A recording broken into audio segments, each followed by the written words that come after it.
All right. I gotta eat dinner. Did I forget my knife?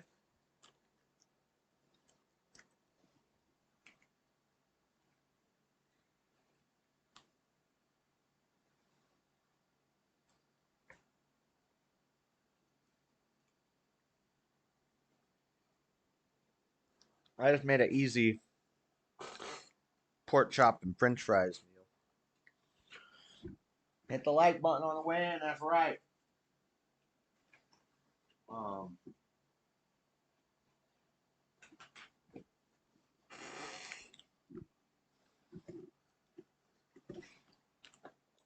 we're going to listen to a little bit of the genius of Phil Henry.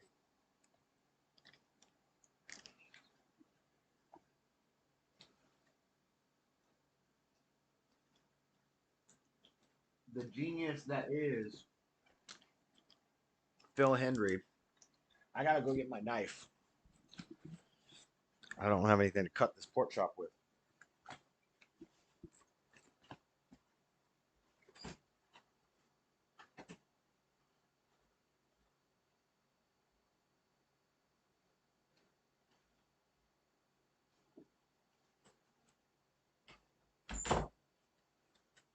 The genius that is Phil Henry. All right. While I eat dinner, we're going to listen to this for a little bit. Hopefully that's okay to play this. Indianapolis. No, did you ever hear that story before? Is that an interesting story? And finally some guy flew overhead. He was in a Ventura, a little tiny plane. You know what planes, Craig? The guy was in a little Ventura.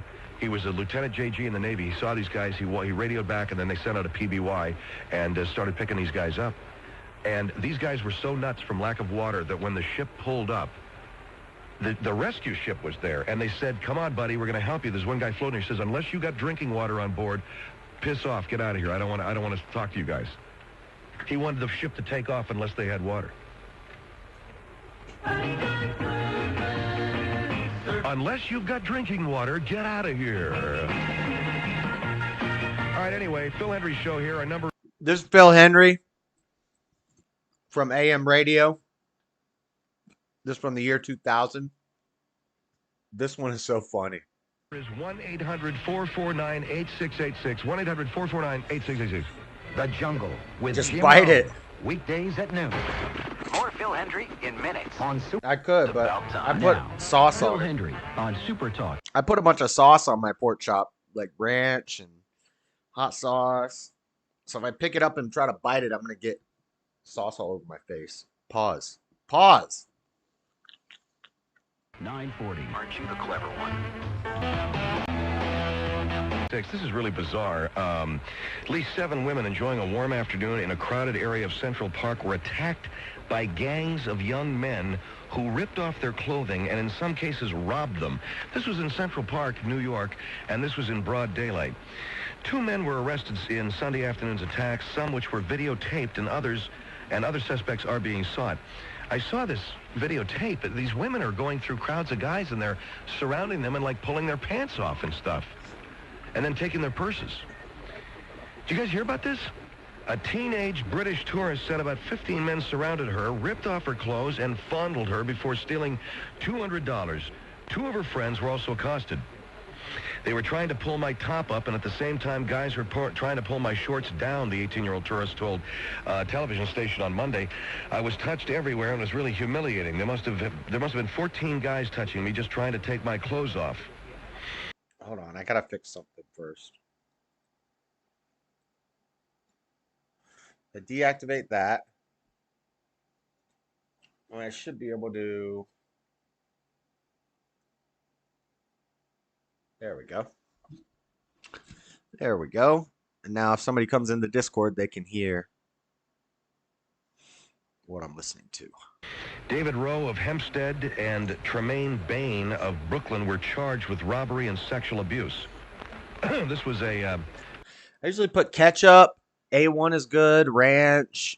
I just like condiments. I like sauces. Like my fries, I have mustard, ketchup, mayonnaise. I make like a fry sauce. And my pork chop, I have ranch and hot sauce on it.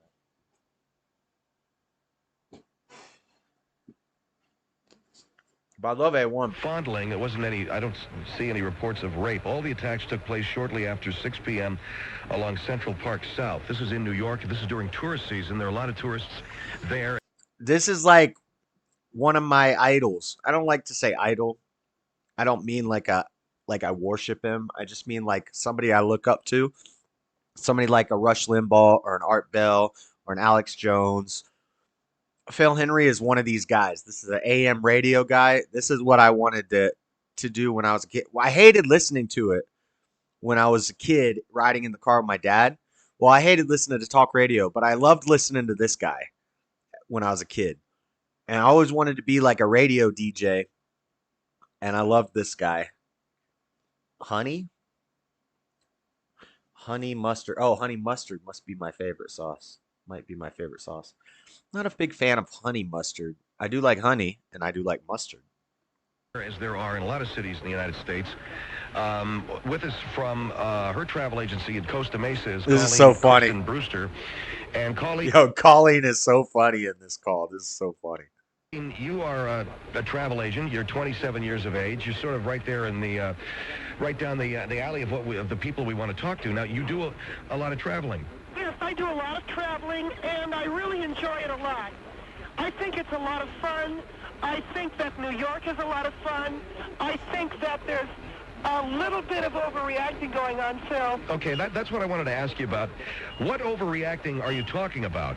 Well, I think that if you've ever been to New York, you really got to understand that New York men are the epitome of American men, and they're really, really different from a lot of men all around the world. American men are very, very aggressive, and they're really, really friendly, but I think you need to understand where they're coming from. You know... Well, wait a second.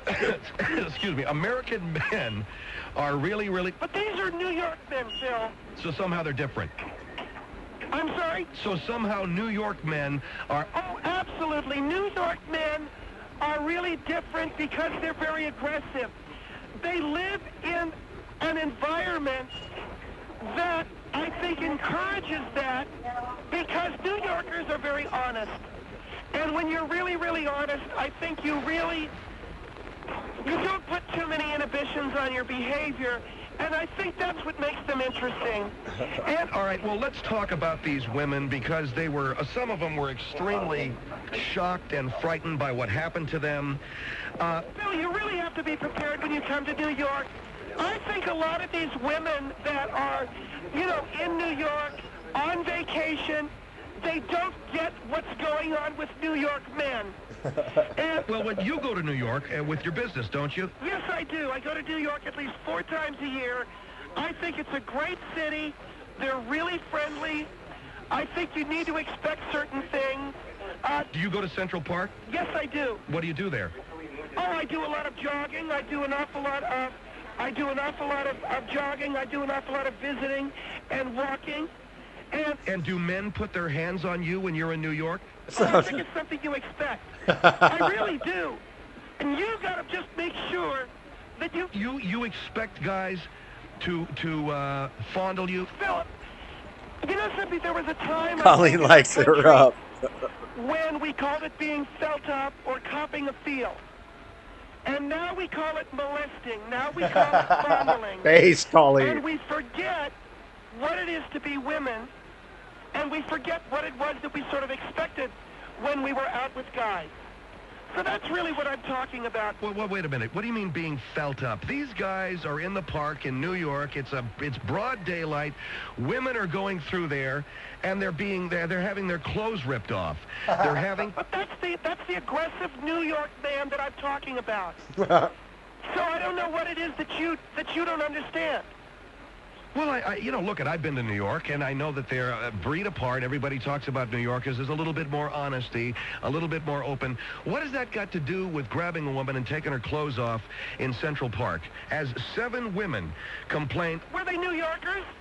Were the women that got so-called molested? I call much as copping a feel. The guys that copped the feel, were they New Yorkers? The women... Were they New Yorkers? Or were they just... Well, you don't have to yell at me, okay? Or were they from somewhere? Were they from out of the country? They were basically from out of the country. That's what I'm talking about. These are women that come from another country, don't get New York men and the open and honest manner in which they want to cop a feel you up, and get a little ass, whatever you want to call it. There's no offense meant. Not at all, Phil. I've been to New York. I go there 4 times a year. All right, we're talking here with... There's something about... What are you, copping a feel? And... That's what we used to call it. And now it's all fondling and everything. All right.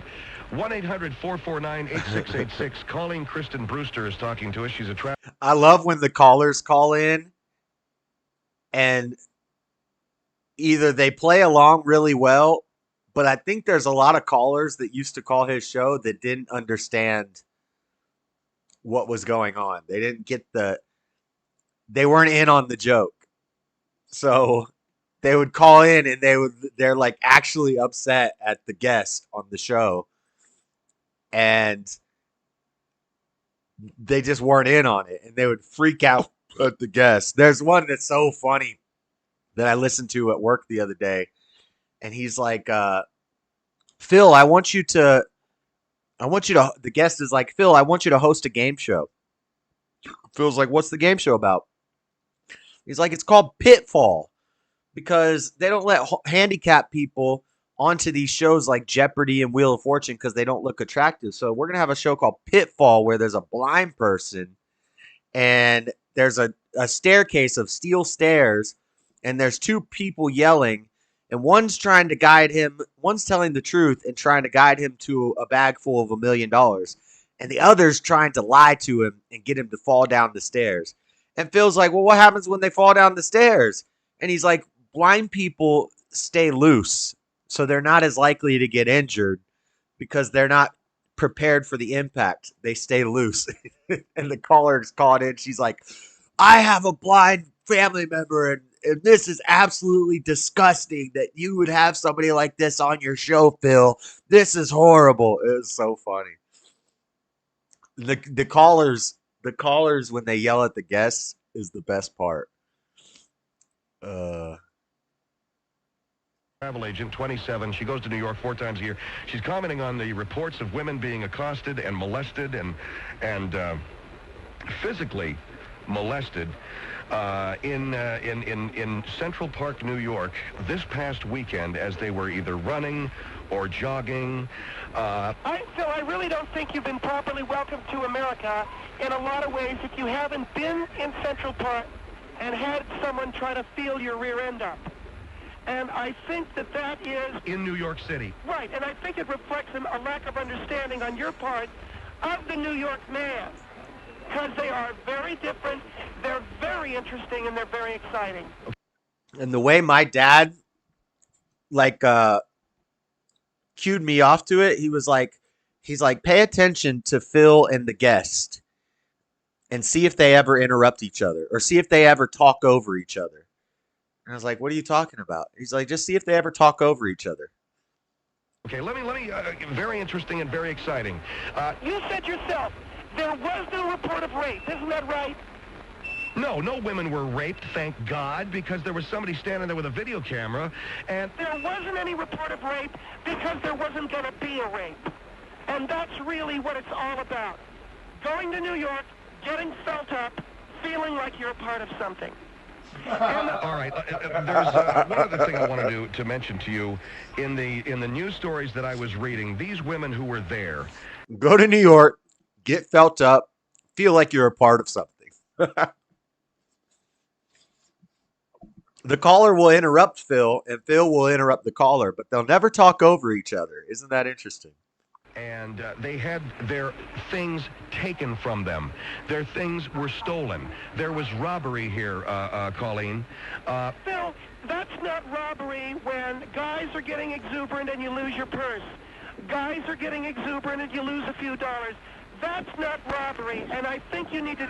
I really think you need to differentiate between that and what robbery is before you start making these assumptions and casting aspersions on New York men who are terribly exciting, terribly open and honest, and are just looking to be men, as opposed to maybe California men or other men. I don't know. All right, so now we're going to be indicted as California men because we don't grab women's rear ends as they're running through parks. Phil, I go jogging and blading through a lot of parks. I go to Balboa Park in the Valley. I go a lot of places. I think it says something about a man that he's willing to welcome a woman to a park by grabbing a handful of her ass cheek and squeezing. And well, you know what? You got a lot of women in New York. I'm going to welcome a woman to the park by grabbing a handful of ass cheek and squeezing. Who are complaining about it, okay? 1-800-449-8686. La Mesa on the Phil Hendry Show. Hello. Hello? Yes, hello.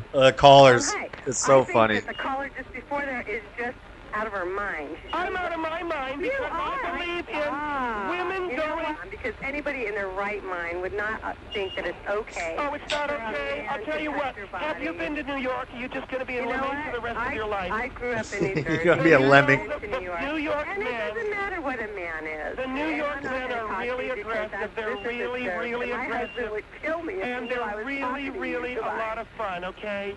So go back to New York and understand the kind of men that you're dealing with. She hung up? She hung up? Of course she hung up. Because she doesn't understand. She said, my husband would kill me if he knew that I was talking to you right now. Goodbye. Of course she hung up.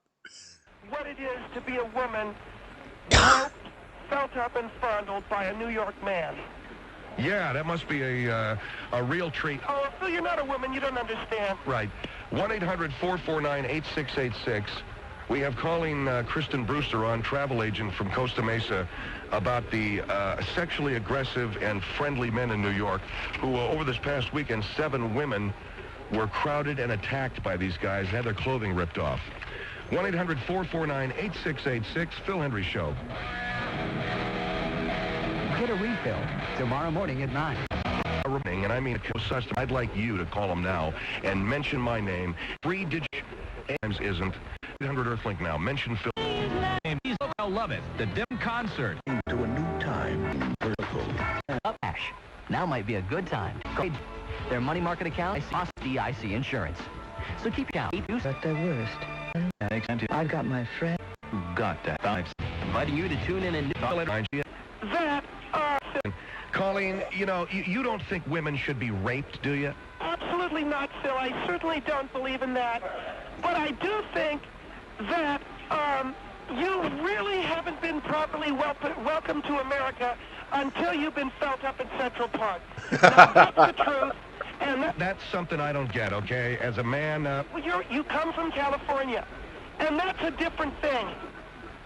Here's Oceanside on the Phil Hendry Show. Hello? Hi. Yes. I am appalled by Colleen. I go to Central Park to...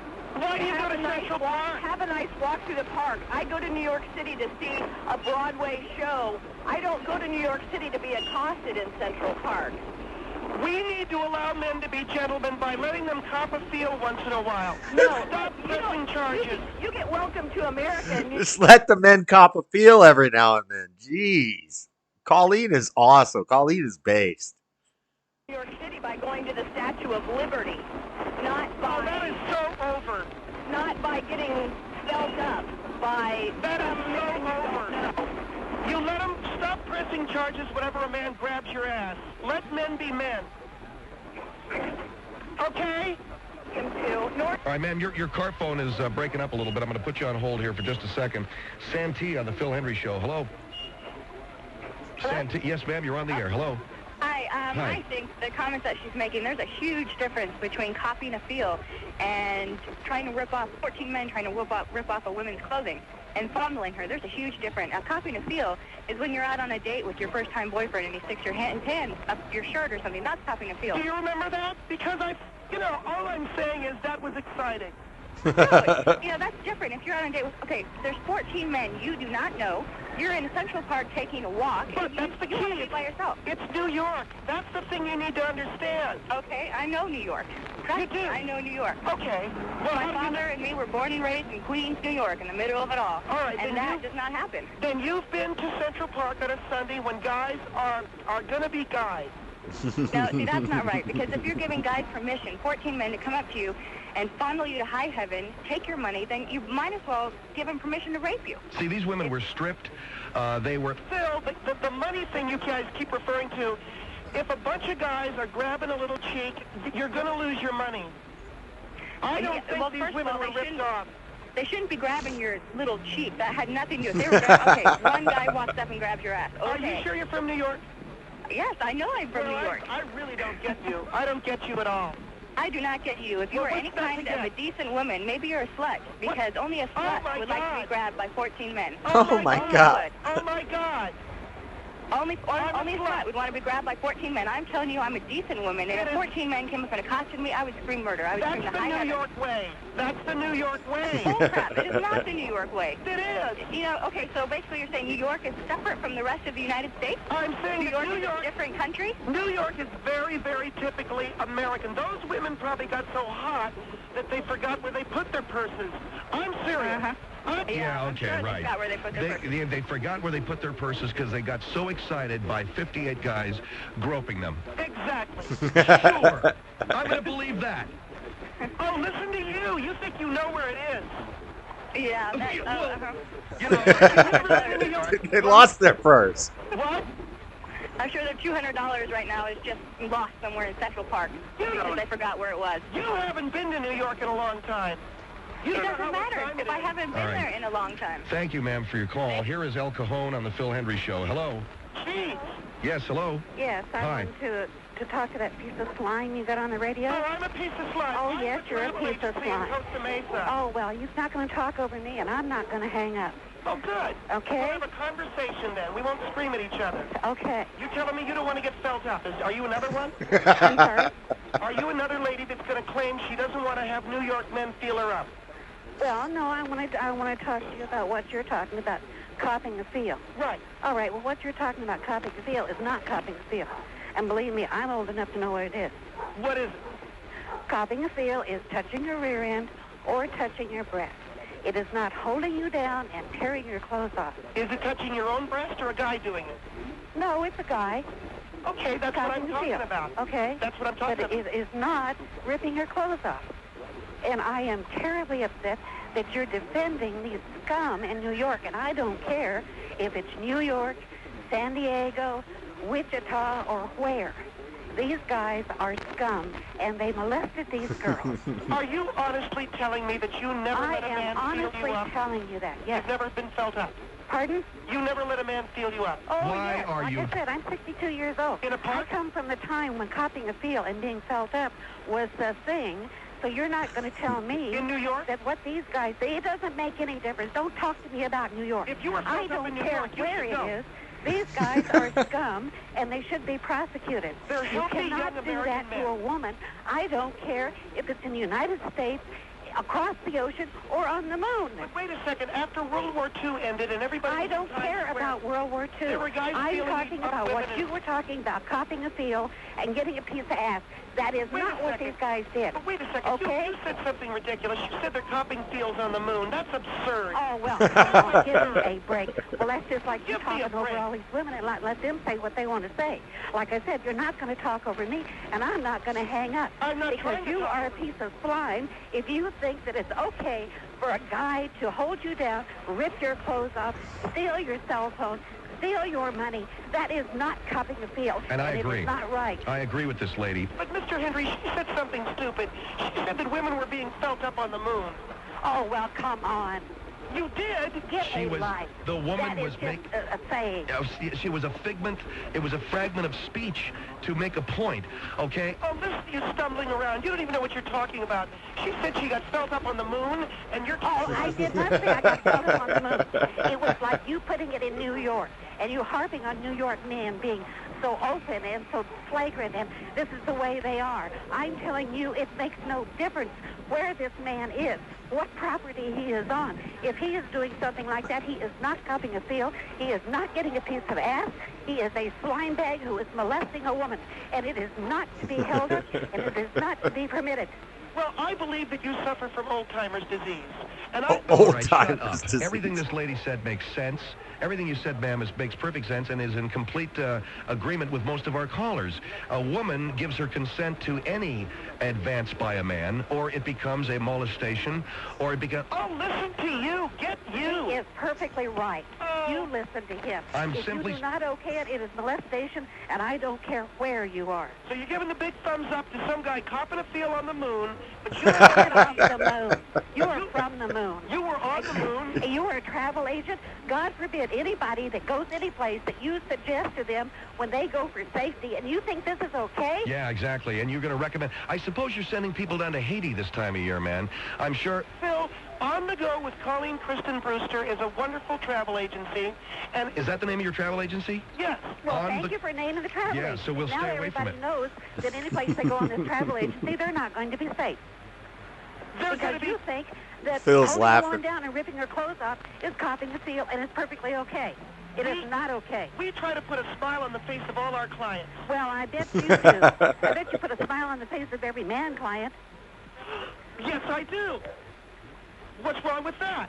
I don't want to go Don't go there. Yeah, I don't even think I know where she's going to go. On the Go with Colleen Kristen Brewster. That's your travel agency. Yes. Thank you for repeating it again. We're on the go. You are getting some advertisement. Well, we are on the go. I bet you're not on the go. Are you on the go? Excuse me, I got out of my car to make this phone call. All right. Phil Hendry Show, 1-800-449-8686. The Jungle with Jim Rome. I'm going to see if I have the one. Let's see if I saved it.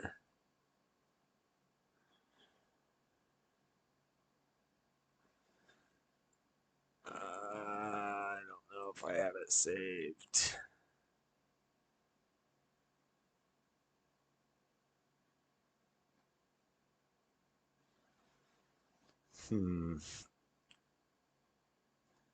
I don't think I have the other one.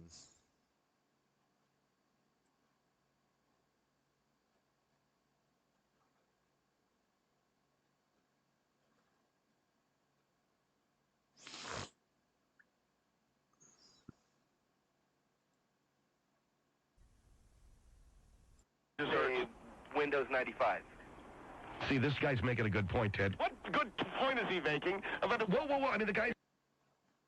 And the entire office that I worked in had no problems today. If your wife had a problem sending an email, sounds like she has some other personal or psychological problem. The whole office? You're aware of the whole office, huh? Well, you know, you hear things around the office. You don't know about anyone else having any problems. You don't know. Do you use steak knives? Do you use... I was the first one to come up with a children's menu. Children's menu? I was the first to come up with... How long has your restaurant even been there? Sir, listen, I was the first to come up with 2 forks when you order desserts so you could share. 2 forks? Yes, 2 forks. You're talking about 2 forks. What? You're talking about 2 forks. Yes, sir, to share your desserts. Windows 95. See, this guy's making a good point, Ted. What good point is he making? Whoa. I mean, the guy's saying Windows... The Samaritan? And, Phil, you know something? You guys got your head so far up your rear ends that you can't see the forest for the trees. You think computers are everything. You know what, Ted? You tell me where you're located. I'll come down there and I'll have one of your... Hold on for a minute. Do you know how much business restaurants do every year? Oh, now it starts to make sense to you, doesn't it? Yeah, you know... I'm trying to find the one. He's the $3 million because he's got no money to live on, man. Because he's broke. Yeah, he's getting broke. That's right. This guy is awesome when he does this guy. He says...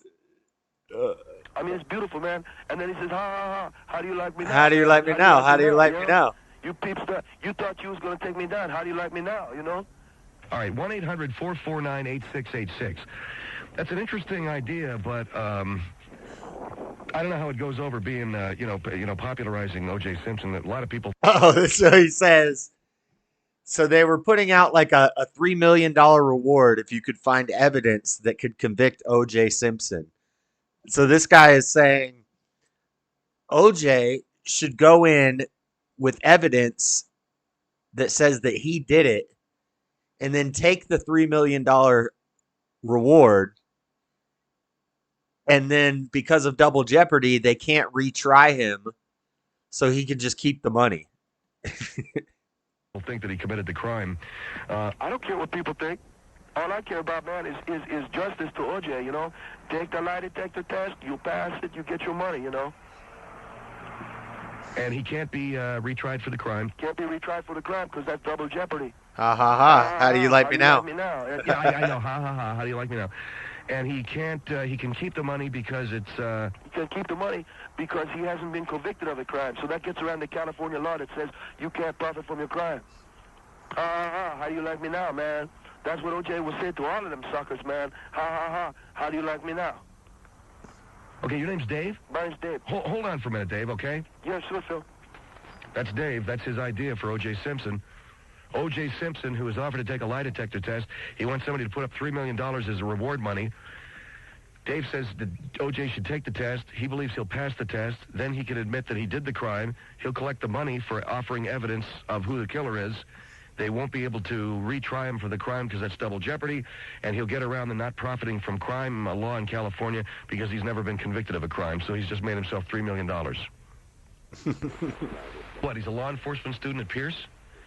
1-800-449-8686, 1-800-449-8686. It's the Phil Hendry Show. And, but I'm going to school, you know, to be a LAPD. Okay, you argued that O.J. Simpson could take the lie detector test, he could get the money, and they wouldn't be able to, he could take the money that they were going to put up as a reward after admitting that he was the killer, and then... How you like me now? Let me help you out with it. O.J. Simpson takes the lie detector test, he passes the lie detector test, he gets the $3 million, then he says, okay, I was just kidding. I was just kidding, I'm the killer. That's right. Then he gets the $3 million. How you like me now? Crime, and they can't get the money because you can't profit from a crime. He's never committed a crime. All right. After all of that bullcrap, the fact of the matter is, Fred Goldman, the Goldman family, won a $33 million judgment against him, so he's got to turn all of his money over to Fred Goldman. But the fact, okay, that's a good point, okay? Yeah, see? So I think that we've, as a matter of fact, there's a caller here in Gainesville. He's so good at it. So for anybody who's not in on the joke, we're going to spoil it now. If you don't know what this is Phil Hendry. The guest on the show is Phil. That's the big joke to it. He's doing the voice of the guest on the show. And he would actually call into his show with a cell phone. So he'd have his radio mic, and then he would like lean over and get on the cell phone and do the voice. And they used a real cell phone, so it sounded like an actual caller. And he would actually, I watched an interview with him, and he said he would actually like roll his chair over so it sounded like he was coming from a different location. And he's so good at it. He did, over his career, I think he had 91 different characters. What's up, Buff? I'm trying to find the one about the game show where they roll blind. It took me a second, but like I definitely remember listening to this guy late night radio stuff, and I was like listening to that. I was just, wow, how can these people be like this? And yeah, it took me a while to realize what you were saying earlier, that they never talk over each other. They don't interrupt each other. It's just it cuts, flow. Then I found out the truth. So I was like, oh shit. They'll interrupt, but they'll never talk over each other because they can't both talk at the same time. But they'll like, sometimes he's like having arguments with them and they're going back and forth, and he's so good at it. But then if you listen long enough, he slips up sometimes and he'll start laughing. And he'll be like laughing, or he'll go back to the mic and then be still doing the voice sometimes, and then he'll just start laughing. And but a lot of the callers weren't in on it, so the callers who call in are real callers, and they'd be so pissed off. Trying to find memories right there. Trying to find the game show one. It's so funny. Never. And he's wearing his mama's panties and getting an installation. Yeah, just like J. Edward Hoover did, baby. The head of the FBI. Honey, you're not even close to J. Edward Hoover. You don't even know his name. He's a respectable man. You don't even know his name. No matter what he did. You called him J. Edward Hoover or something. You don't even know his name. Yeah, you don't even know his name. Phil, are you from America? You gotta get this man off the air because he's totally. Are you from America or are you from Mexico? Where are you from? Well, I am from the U.S. of A. Then you ought to learn about J. Edgar Hoover. And he wore underwear that was for chicks. Big deal, big deal. Big deal, that's history, baby. That's history, baby. Don't we all? That's history, baby. Where is it? This one? 40. Aren't you the clever On television show. Oh, this is it. This is so funny. He says, "I got an offer for you to run a game show." That I'm in Pasadena the other day, and I went out there. What, Mike? Hold on for a minute. What? I got to take this call. Okay, stand by for this Pasadena story. Now? It's not David? All right, because I don't know who or what or when or how. Okay. Yes, sir. How you doing? Hey, Phil, how are you? Good. And this is Jim Sadler, right? Yeah, Phil. And I'm with Sadler, J. Sadler Entertainment. And I This think is your it. producer told you that I wanted to talk to you about something that you have been discussing an awful lot on your program. Okay, I was in the middle of telling my listeners a story about... what does this have to do with? Something that you talk an awful lot about, Phil. All right, I don't want to do any guessing, sir. What's it about? It's about hosting your own television show. And you want to offer me a gig? you know. Well, I'll tell you what. I want to because I you know, the number of TV companies that have talked to me with no real idea what they wanted me to do is it's getting almost ridiculous. Okay. I'll tell you what. We do have an idea and we do have a pitch. If you've got a pitch, I'll listen to you. But I'm in the middle of a show. Well, you know, Phil, I'm sorry we wanted to do this on the air because we want to involve your audience, and we are that excited about this. Hold on for just a minute, okay? Oh, certainly. Hold the line for just a second. Okay, let me tell you what this guy is, Mike. This is a guy who wants publicity for his company, and he's calling the show, and he's going to do something on the air with me. He's going to call up, and he's going to do this thing on the air. You want me to take the call? Great. I got a producer, Mike Schaefer, says, listen to what the guy has to say. Go ahead, Jay Sadler, right? That's right, Phil. And so you called up because you want my audience to hear what this pitch is to you, or to me? Phil, I'll tell you what. I know you're involved in my friend's place, which is a resource center, I think you say, for... Yes, a resource center for homeless kids in Hollywood. Right. And I will also tell you that I know you're very much involved in causes for handicapped kids and kids who are terminally ill. We've done some things in the past. Yeah, it's an area of charity that's interesting to me. Although it's not anything that I want to make a big deal out of. You know. All right. Let me tell you what we have at J. Sadler Entertainment, and the reason why we want you to host the show. It is a game show, but it is primarily a game show that is aimed at, targets as its audience, and utilizes people who are physically challenged. And I know that this is an area that you've talked an awful lot about. Well, I'll tell you what. I feel that it's important that a lot of these game shows involve...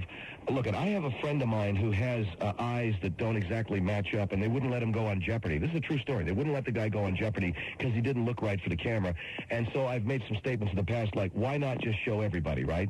And why can't handicapped people go on these shows? And I've heard that, and I agree with you, and we have developed a program. And the first person I thought of to call was you, because you have made these public statements. And so what is your company doing? Developing game shows for physically challenged people? Phil, we think it's better than that. We develop shows for everybody that do feature physically challenged people. You can be physically challenged. You can be someone who is not physically challenged. You can be the contestant, or you can be a member of the audience. But what we want to do is carry the ball that you have carried for a long time for the handicap. And what is the name of the show? Phil, the name of the show is Pitfall, and we will want you to host the show. And do I have to audition? No, you do not. You want me as the host of the show? We absolutely do. We're very excited about offering it to you.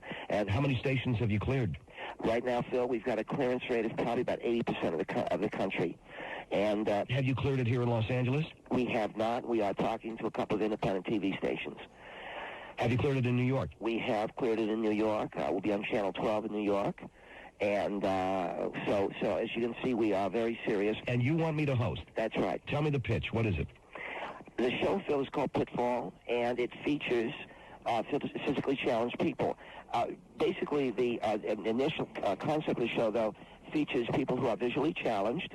You are the host of the show, and you bring out the contestant who is visually challenged. And in Pitfall, the visually challenged individual needs to get to bags totaling $1 million on the stage. But because he is visually challenged, it'll be difficult for him. We have two sighted contestants who will guide him. One of them's telling the truth, and the other is not. So in other words, as he's going toward the money or going away from it, one of them that's telling the truth will say, you're getting warmer, you're getting warmer. The one that is lying will be saying, you're getting colder, you're getting colder. And so he has to decide which one he's going to believe because he can't see. That is correct. And all right, what is the pitfall? The pitfall is there is a flight of stairs that are metal, and he needs to avoid the pitfall to get over to the money. And all right, so this visually challenged guy is out there on the stage, and he's going over to bags of $1 million? Totaling $1 million. There are 7 money stations that he has to try to negotiate. And if he goes over to those money stations and gets that bag of money, he's gotten to station 1. And then he needs to get to the other stations. And all the while avoiding the pitfall. That's it. All the while avoiding the pitfall. He has one person directing him, truthfully, another person telling him lies. What if he's going near this flight of metal stairs? Then the person who is lying will say, oh, you're getting warm, trying to get him to go down the stairs. And the person who's telling the truth will obviously say, you're cold, get away from the stairs. But the person who's lying will say, no, you're nowhere near the stairs. And so what if he falls down the stairs? Then the person who was lying is the winner of $10,000. And what if he gets the money? Then he wins $1 million, $10,000 of which he'll give to the person who is telling the truth. So he gives 10 grand to the person that helped him. If he falls down the flight of stairs, 10 grand goes to the person that was lying and made him go down the stairs. That's correct. And this is what we call, and really what we want to do, Phil, is encourage people to develop more programs for people who are physically challenged, so that we have a bit. Now, hold on I want to ask you a question here. You got a guy out on stage who's blind. If he misses, he goes down a flight of metal stairs? That's correct. Metal. The obvious question. But you metal stairs. He gets hurt, and of course he doesn't get hurt, because blind people, if you can't see the stairs, you're very loose. And if your muscles are loose and you go down a flight of metal stairs, you won't get hurt, believe me, if the muscles are loose. And blind people's muscles are generally loose because they don't know where danger is. They just walk around, and when they bump into something, they don't get hurt that much. And if you've ever seen... When's the last time you saw a blind person with a broken leg? When's the last time, seriously, Phil?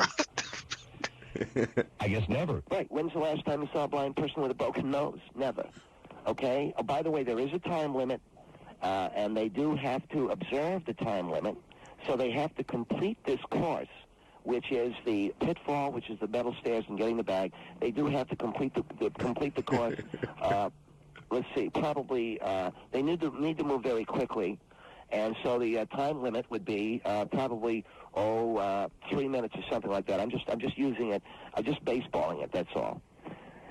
See? All right, so you want me to host a show called Pitfall, where a blind guy has to avoid going... He's not wrong. Yeah, you've never seen a blind person with a broken nose. Yeah, these callers call him pissed. This one's pretty long.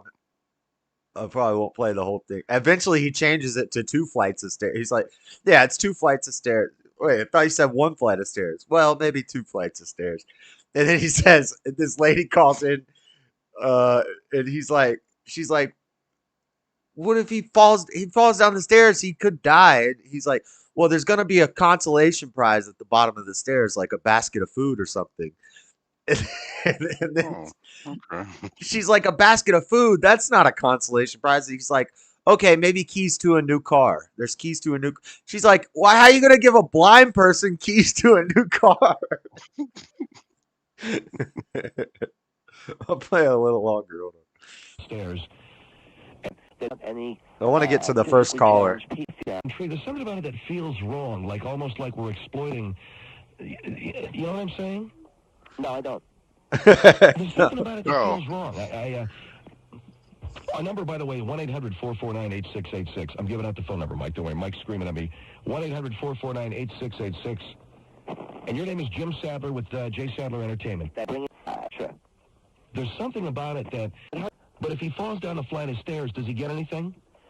He's not going to get anything. No, if he falls down the stairs, he loses. Does he get anything, though? It's a consolation prize? We can work out something like that. We have a consolation prize concept built in, yeah. Absolutely. Well, I had no idea. I'd come into work today and be offered a TV show just like that. And Mike tells me that your credentials are fairly solid in the game show business. Jim Sadler from J. Sadler Entertainment, and the show's called Pitfall. That's correct. Who else have you approached? We haven't approached anyone. Right now we're talking to you, Phil, and we did want to do it publicly because we really That's great, because this was the beauty age before Google. Yeah. Yeah, and yeah, so yeah, a lot of people didn't know that Phil did all the voices. We want Phil Henry for this.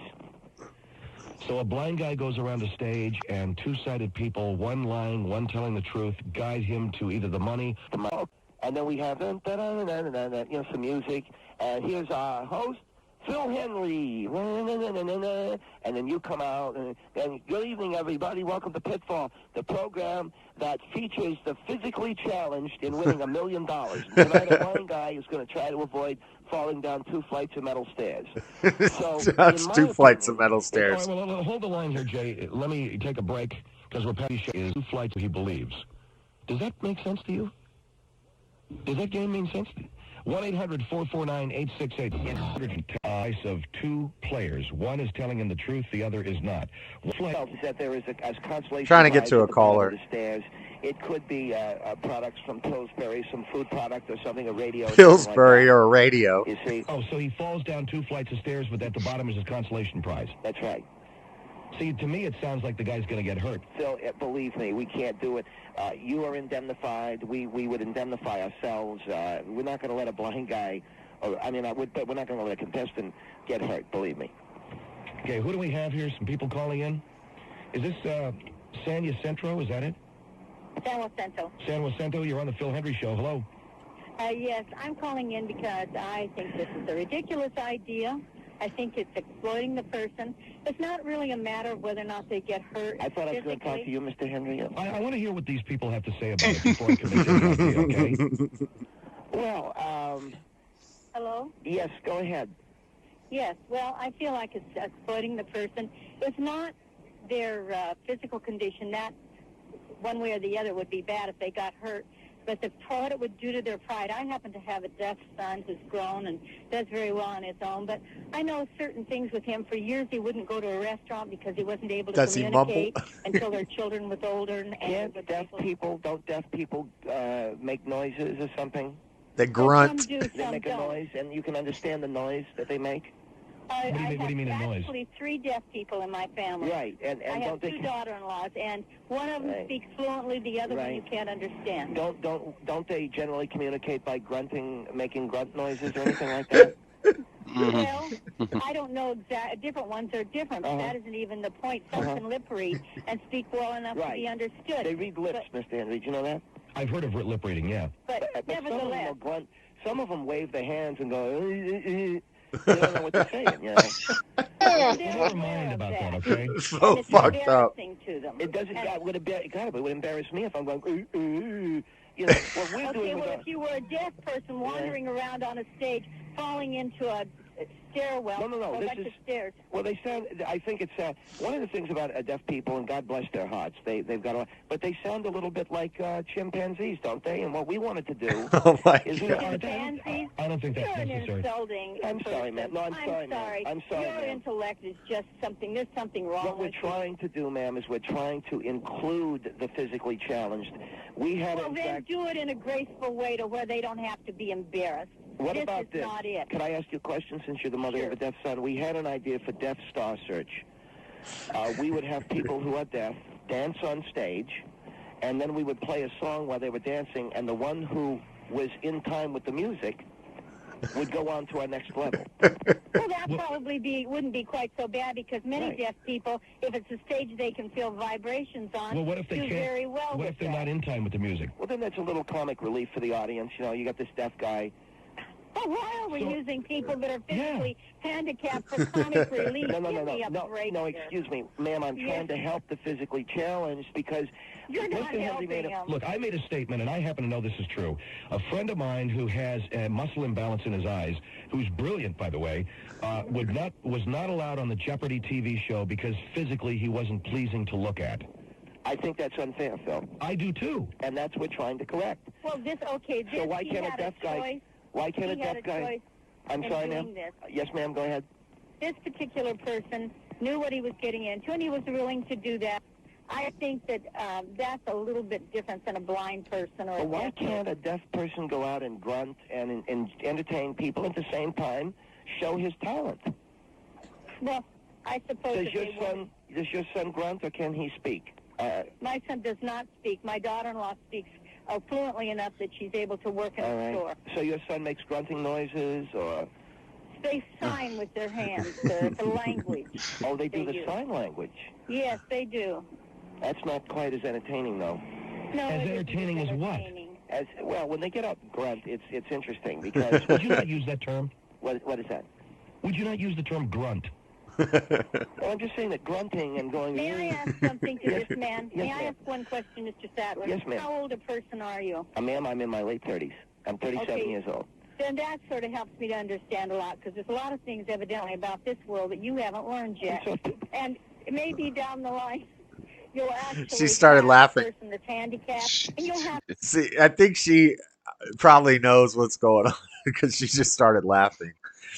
...to go through that and see the hurt. And wait a minute. See the hurt and the pain. I understand. I'm sorry, you're out of line. Bye. Well, what if you put a deaf person in a chimp suit? He could have a great TV show, and that... She hung up, okay? I'm sorry. Oh, she hang up? Hell yeah. Deaf person in a chimp suit. When they grunt, it reminds me of the whole Diane Fossey deal. That's all. All right, hold 1-800-449-8666. Phil Henry Show. The Jungle with Jim... All right, that's enough of that. Yeah, the next caller, she's like, you said you're going to put a basket of Pillsbury food products at the bottom of the stairs? And he's like, well, maybe we'll do keys to a car. And she's like, how are you going to give a car to a blind person? We'll walk him out to the car. It's okay. I love Phil Henry. We talked about him on our show last week, so I was like, we're going to play some of that. Now, I want to try to find this documentary. But anyway, what's going on, bub? Nothing much. Checked out your new favorite movie. Oh, Trap? It was bad, huh? I was so disconnected and uninterested. It was just like, there's points it was just playing in the background, but it's like, I get the gist of it. You made a movie to promote your daughter's music career. Thank you, Shyamalan. That was his. Hell. That was his daughter. That was his daughter. The Raven chick. You know what? That pop singer was. She was cute, but you know what pissed me off? I know she had a lot of lip filler put in that bottom lip. Did you see how big her bottom lip was? It was driving me up a wall. The whole movie, I couldn't stop staring at her freaking huge bottom lip. It was just so big. Yeah, I lost so much interest. The second half, now she's an action hero in this movie or something. It's like, why haven't you left? It's like this guy's giving you opportunities to fuck off, and you're still around. Yeah, and why did she? She went on her Twitter, or she went on like a live stream when she went in the bath. Well, we're spoiling it, but why wouldn't she just call the cops? Oh no, but fuck this movie. Like there was a window. There was a window in that bathroom. Hey, I know. Way out. Oh, dude, it was so stupid. And then oh my god, acting like his mom, and oh my Yeah, it was so bad. And then, oh I man, know. I watched one guy's review today. Not a big deal. You can see a lot of this in the trailer. How he interacts with the cops. I don't He care if we interacted with spoil like this a movie because SWAT it's so guy. bad. I don't want anyone to watch it. They had a fucking Wayne's World moment. He interacted with one of the cops who was like, "Oh, you're not supposed to be here." Like, "Oh, I work here. Oh, who's in charge?" And he's just like, "Oh, I can't tell you that." "Well, it's okay. I work here." "Okay, so the director of this operation is blah blah blah, and this is what we're going to do." Da, da, da, da, da. I was like, "Where are you giving this random hot dog vendor all this information? How about Why, how how why do how, you have all this information?" how about when he's in the limo, which is surrounded by people with cameras and paparazzi and fans, and somehow he changes his clothes, gets out of the car, and disappears in the crowd. That would He set like a dummy up in the car or a mock representation of him. Yeah, exactly. the How? but the front window wasn't tinted, and the car was surrounded by people with cameras recording, and somehow he got out of the car. Like, oh my god, it was so bad. I'm trying to figure out why. And then he just has a Okay, random freaking escape hatch built into his pantry that his wife and kids didn't know anything about. this girl is a super famous pop star. What the fuck ever. Everybody loves her. Blah blah blah blah blah. Where's your security? And if the police are here like this in this massive numbers looking for a killer, why aren't any of them on your security detail also making sure you get out of there? Why are we still having this concert if there's such a threat like this? What the fuck makes you think this killer is gonna attack somebody at this concert? You lost me there. Did you get a tip? I don't remember them getting a tip. I don't remember anybody fucking phoning into the police. I'm gonna kill somebody at the Raven concert, and it's like, oh well, you should take precaution, like cancel it, maybe. No, that never comes up. Show must go on. Okay, whatever, man. Where was the twist? Where was the twist? There was no twist. Yeah, it was. Yeah, and then he's surrounded by Garbage. cops. He's surrounded by cops at the end, and they're gonna let him somehow break a metal barb off of the tire of the bike and Oh, not Jesus see that. Christ. God, it was so dumb. It was so dumb. Guys, spoiler Freezing alert. for Trap 2. Spoiler alert, don't watch this movie. It's not good. It's very bad. Yeah, just wait for the sequel, Trap 2, Electric Boogaloo. Yeah, there's going to have to be a second one Wow. now. I don't know why I can't log into my Twitter, and it's the only way that I can. I don't know my username. Your username starts with an @ symbol. I thought it was Dreaded Debater. But that's not working. How did I spell it? Is it debator or debater? That's not working. I don't know if I follow you or not. Let me check.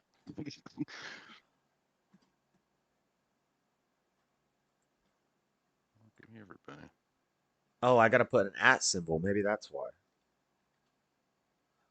Hold on. Now they're going to tell me you've tried this 20 times. It's not working. What the fuck? Is it Dragon Ball Junkie? No, that's my other Twitter. Whatever. As long as I can get on. Junkie with a Y? That's not it. Is it Doc Holiday?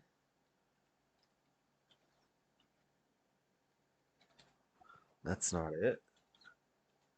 That's not it. I don't know what my it was logging me in the other day. I can't get on my phone or my Welcome Doc Holiday 813. At Doc Holiday 813. That's not working. Verify your identity by entering the username associated with your X account. Username starts with an @ symbol. At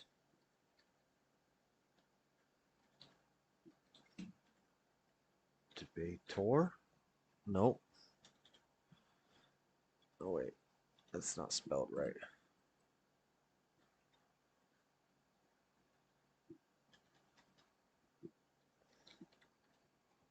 That's not it.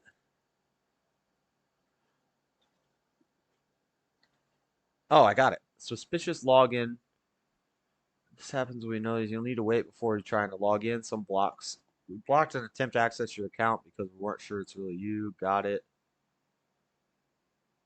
What the fuck? Sign in as JS Urban Adventures. Continue as JS Urban Adventures. At Dreaded Debater. Incorrect.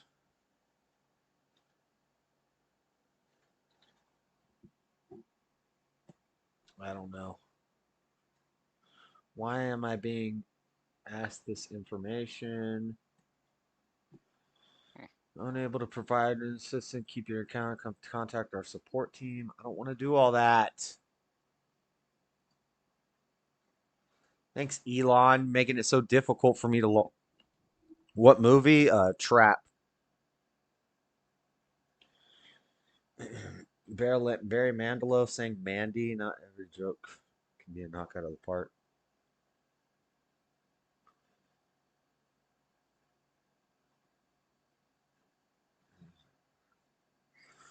I don't know. I don't know how to log on to Twitter to find this documentary. Yeah, this looks like you. JS Urban Adventure 1. Yeah, that's you. What's my at? It looks like a newer account. Capital JSU, lowercase RBAN, capital A, lowercase DVENTU,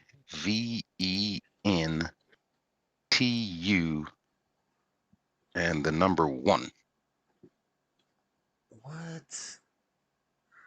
That's not me. Is that not you? I don't know. It's your damn picture. Looks like you. He's got dreads. White guy. And looks cold. Somebody's pretending to be you. I think I have like 3 Twitter accounts because of this crap. I can't ever log in. Why can't you just remember my login crap? Sign in with Apple, phone, email. Let's try this one. Enter your password. Oh. Update password. Update password.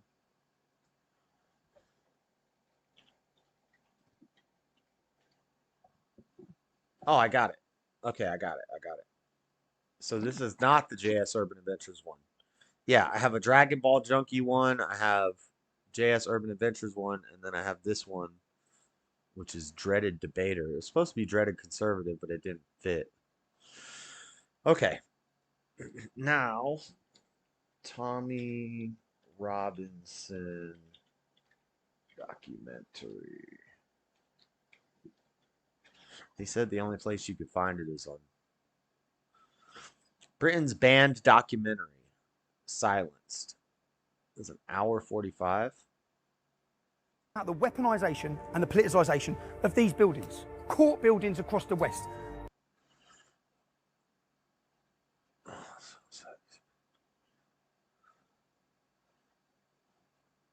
Okay.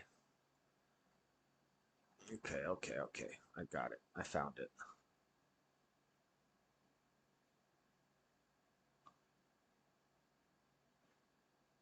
Is far bigger than Tommy Robinson. This is about the weaponization and the politicization of these buildings, court buildings across the West. The Royal Courts of Justice, ironically named. These buildings have been weaponized and used against members of the public to destroy them if they speak out. From Donald Trump to Steve Bannon to Geert Wilders to Marie Le Pen to Katie Hopkins. That's what's happening. My job as a journalist, I stand for freedom of speech, I stand for freedom of the press. And I failed, because 3 years ago when I lost a court case in here, and they bankrupt me to the tune of £1.6 million on a documentary, you're going to see the entire story was a lie, okay? I failed because I should have come out of court and I should have played you that film. Why didn't I play you that film? Because I was given a gagging order by this building, by this judge. I was silenced, and I allowed them to silence me because I was scared. I was scared of 2 years in prison. I was scared of the effect that solitary confinement for that length of time would have on me. I was scared of jihadi gangs in jail, and I was scared of the effect it would have on my family. I failed me, and I failed you. I'm not going to fail myself again. You're now going to watch the best citizen journalism and the most incredible expose of the establishment you've ever seen. Well, that's a big claim. The news is how we find out what's happening in the world. It's how we form our opinions. Opinions based on facts. That's the key. Facts. Facts should be delivered to you by journalists based on the truth. But what if what they're delivering you isn't the truth? What if it's stories that are manipulated to make you think a certain way, to follow a certain narrative, different people's agendas? That's what we were just talking about. The Mockingbird media, the mind control, compliance. And what do they do to those who go against that mainstream narrative? Those who try to expose the truth. This is a documentary about the lengths they will go to shut down and silence anyone from bringing you, the British public, the truth. I lost my job over this. Non-disclosure agreements. He's a nasty little piece of shit. Swung the hockey stick over his head and hit me in the spine with it. Well, I told Baby he wouldn't do This kid was out unconscious already. That's just malicious. I'm not standing, you're not going, but no, because what you're doing, I know what you're doing. Tommy, I am gonna mince your kids, mate. This is a documentary about the unholy alliance between the media, the justice system, and our politicians. How they conspire to suppress free speech, how they pervert democracy, and how the truth and your freedoms are just two of the casualties. We will show how the mainstream media deceives people, how they ignore the truth, how the lies of the virtue signalling BBC, ITV and Channel 4 are all about their poisonous agenda, no matter the cost to innocent people. It's also a documentary. Oh, Channel 4, that's the lady that interviewed Jordan Peterson, and she didn't understand a single thing he said. Every 2 seconds, she'd ask him a question, he'd answer the question, and then she'd say, "So what you're saying is," and he's like, "No, that's not what I said at all. What are you talking about? Did you not listen to a word I just said?" "So what you're saying is," about how an everyday playground incident between two young lads was spun into global news at a terrible cost to so many people, not least the two young lads themselves. We will show how the law is being abused, how people driven by hateful ideologies attempt to intimidate and silence anyone who dares to challenge the so-called progressive, so-called liberal narrative. We will show the foolishness of our fear-driven political leaders. Theresa May blasts sickening video of Syrian boy waterboarded in UK school. No, the Syrian boy was going around stabbing people at school, and then everybody just said, "No, it didn't happen. It didn't happen." Who they jumped covered on it a up. story, took a side without knowing the truth. Or worse still, knowing it but hiding it. Because the truth didn't fit their narrative, regardless of the human cost. And it's important because it's coming to America, too. Coming to a city near you. And we'll ask 3 important questions. Firstly, is the media accountable to anyone, in any way, for what they report? Years after the Leveson inquiry, has anything changed, or do they continue to act with impunity? Secondly, is our legal system still fit for purpose? We will show how lawyers who hate Britain but love jihadi warriors have weaponised the law system against us, and how the legal system really only works for the rich. And finally, how do we keep our politicians accountable? If the police, the courts and the state can silence anyone for speaking inconvenient truths, truths that may raise questions about government policy, is the UK any different from China, Russia or Iran in their treatment of dissidents? And of course, for Piers Morgan, for Jeremy Fine, for the BBC, ITV and Channel 4, it's a tutorial on journalism. Keep watching it, you'll learn a lot.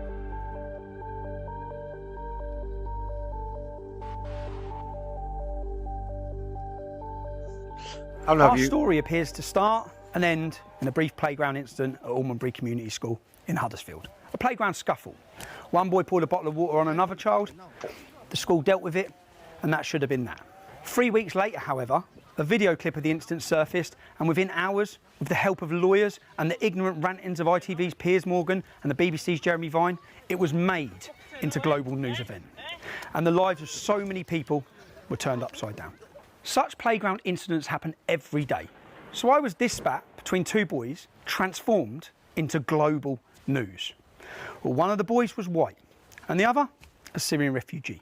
At which point the truth of the matter was buried beneath an avalanche of agendas and opportunism. Within hours, the Race Hate Brigade was sharpening their blades. Clearly, when somebody comes from Syria, fleeing Assad's regime, coming to... I think the story is the white boy grabbed him and choked him and poured the water on him because he had stabbed like 3 other students. To a place like this, when they get treated that way, that's an issue. And the whole world is looking at us. Where are we? We're in Almonbury.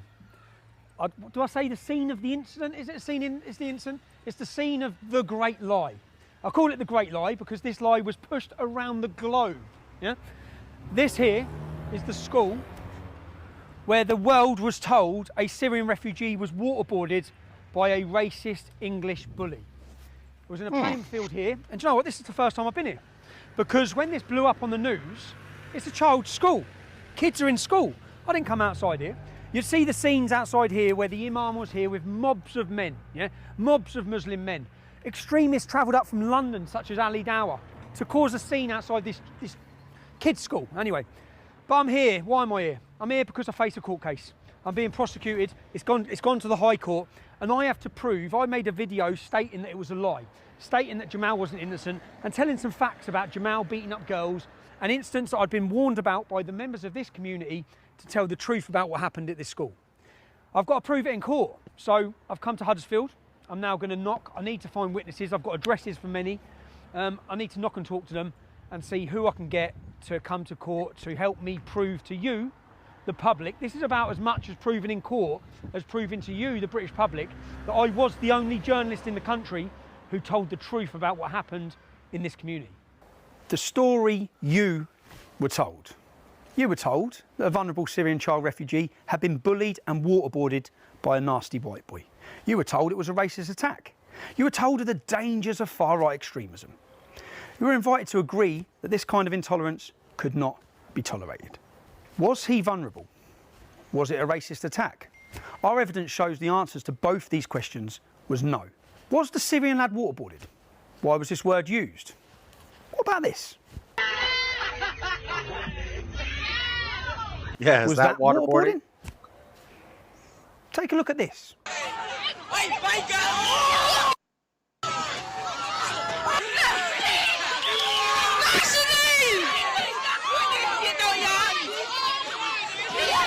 It shows a group of non-white children beating up a white girl. It went viral online, but it wasn't touched by the mainstream media. It wasn't made into a global story. Why not? Meanwhile, the usual suspects had lit the fire and were gleefully stoking the flames. Everybody was exposing the scumbag that did this, who I hope gets severe retribution.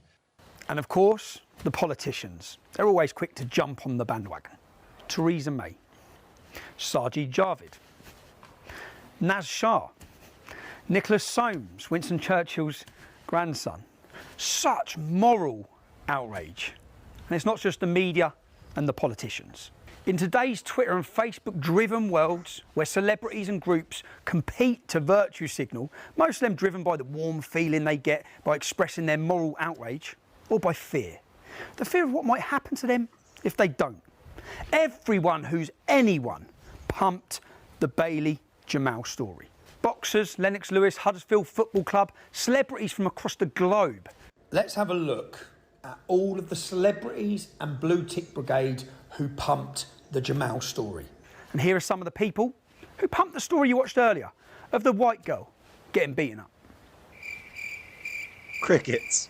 Sadly, whether it's politicians, celebrities or other groups, none of them are wise enough or pause long enough to ask whether they have the whole story, to check the facts, to find the truth.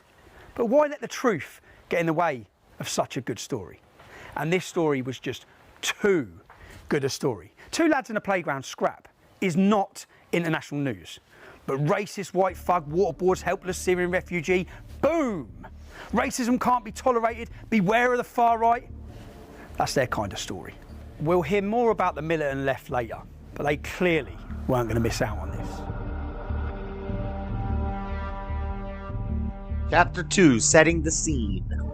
Well, representing might be too harsh a word, but I'm here as a concerned citizen. Mohammed Amin Pandor, a mufti on a mission. He rushed to Almondbury from his mosque in Batley, a town at the far end of the district. In fact, there's 40 mosques closer to this school. But perhaps Mufti Pandor had his own agenda. You see, his little brother, Councillor Shabir Pandor, is the leader of Kirklees Council in Huddersfield. And they were having some pretty bad news days at that time. By the way, Mufti Pandor, he's the same guy who ordered... The leader of the council in a British town is a Muslim guy. That's interesting. The Islamic mob to come to the school in Batley and demand the sacking of the RE teacher who showed a cartoon of Muhammad in a discussion about free speech. Look at what we do as a community, and you'll understand our stance. So what has happened is totally unacceptable. Yeah, and we have made sure that the school understands that. The teacher has been suspended. The teacher has been suspended. Oh, he's the Al Sharpton. Huh? So he's like the Al Sharpton over there. Yeah. Yeah, or like they got like their own version of Benjamin Crump and Al Sharpton instead of like black racism, it's you're racist against Muslims over there. Why they call it Londistan. Yep.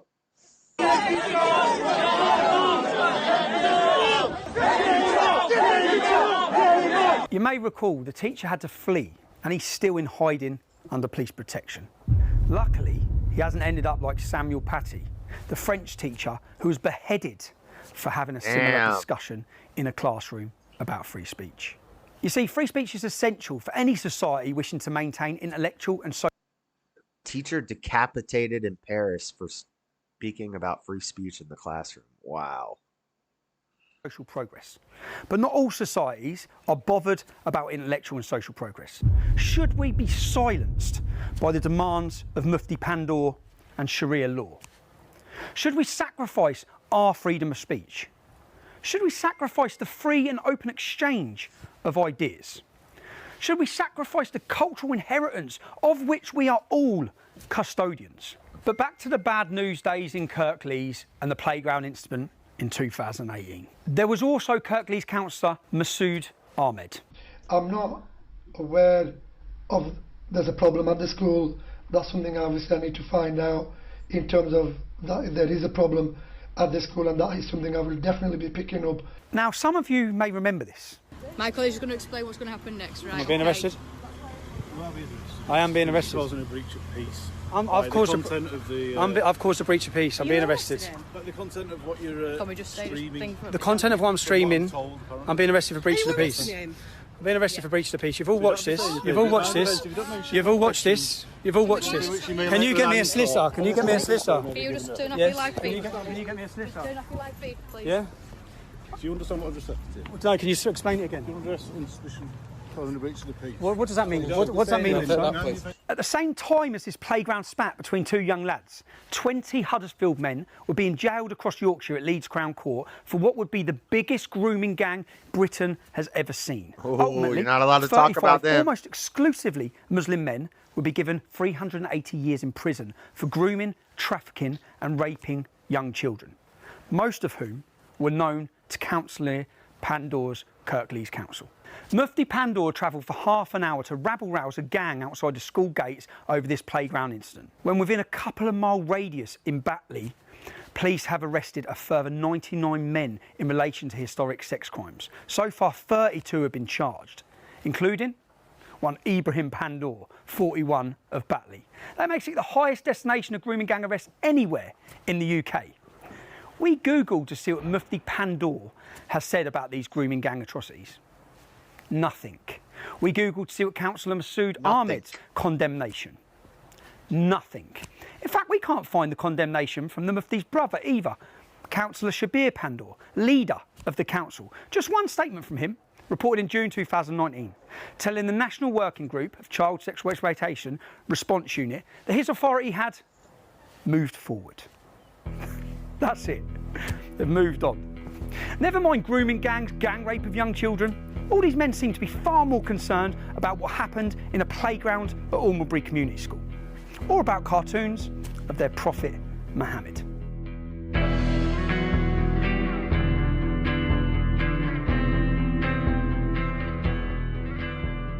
I think I now realise how difficult this is going to be, because everyone we've spoke to today, they're all confirming what I said was true. Everyone's confirming what Jamal was like, including school staff. But as soon as I mention this camera, as soon as I mention court, I need someone to come to court, they just totally silent straight away. No one can have said that. No one can have said this. They jump in, it's raining. But I'm realising how difficult it's going to be, but I have got an idea for that now, after today. So, but first stop McDonald's, yeah? Let's go to McDonald's, because I'm starving. It's been a long day. Yeah, I see you on YouTube. Yeah. See you. Smaller in real life, isn't it? Nice to see you, man. Nice to meet you, bud. Shall I offer you a drink? No, I'm fine, thank you. Cheers, though. Sure. Yeah, thanks, man. Very nice to see you. No, thank you, bruv. Hello. Steve, how are you, mate? It's Tommy. I'm good, mate.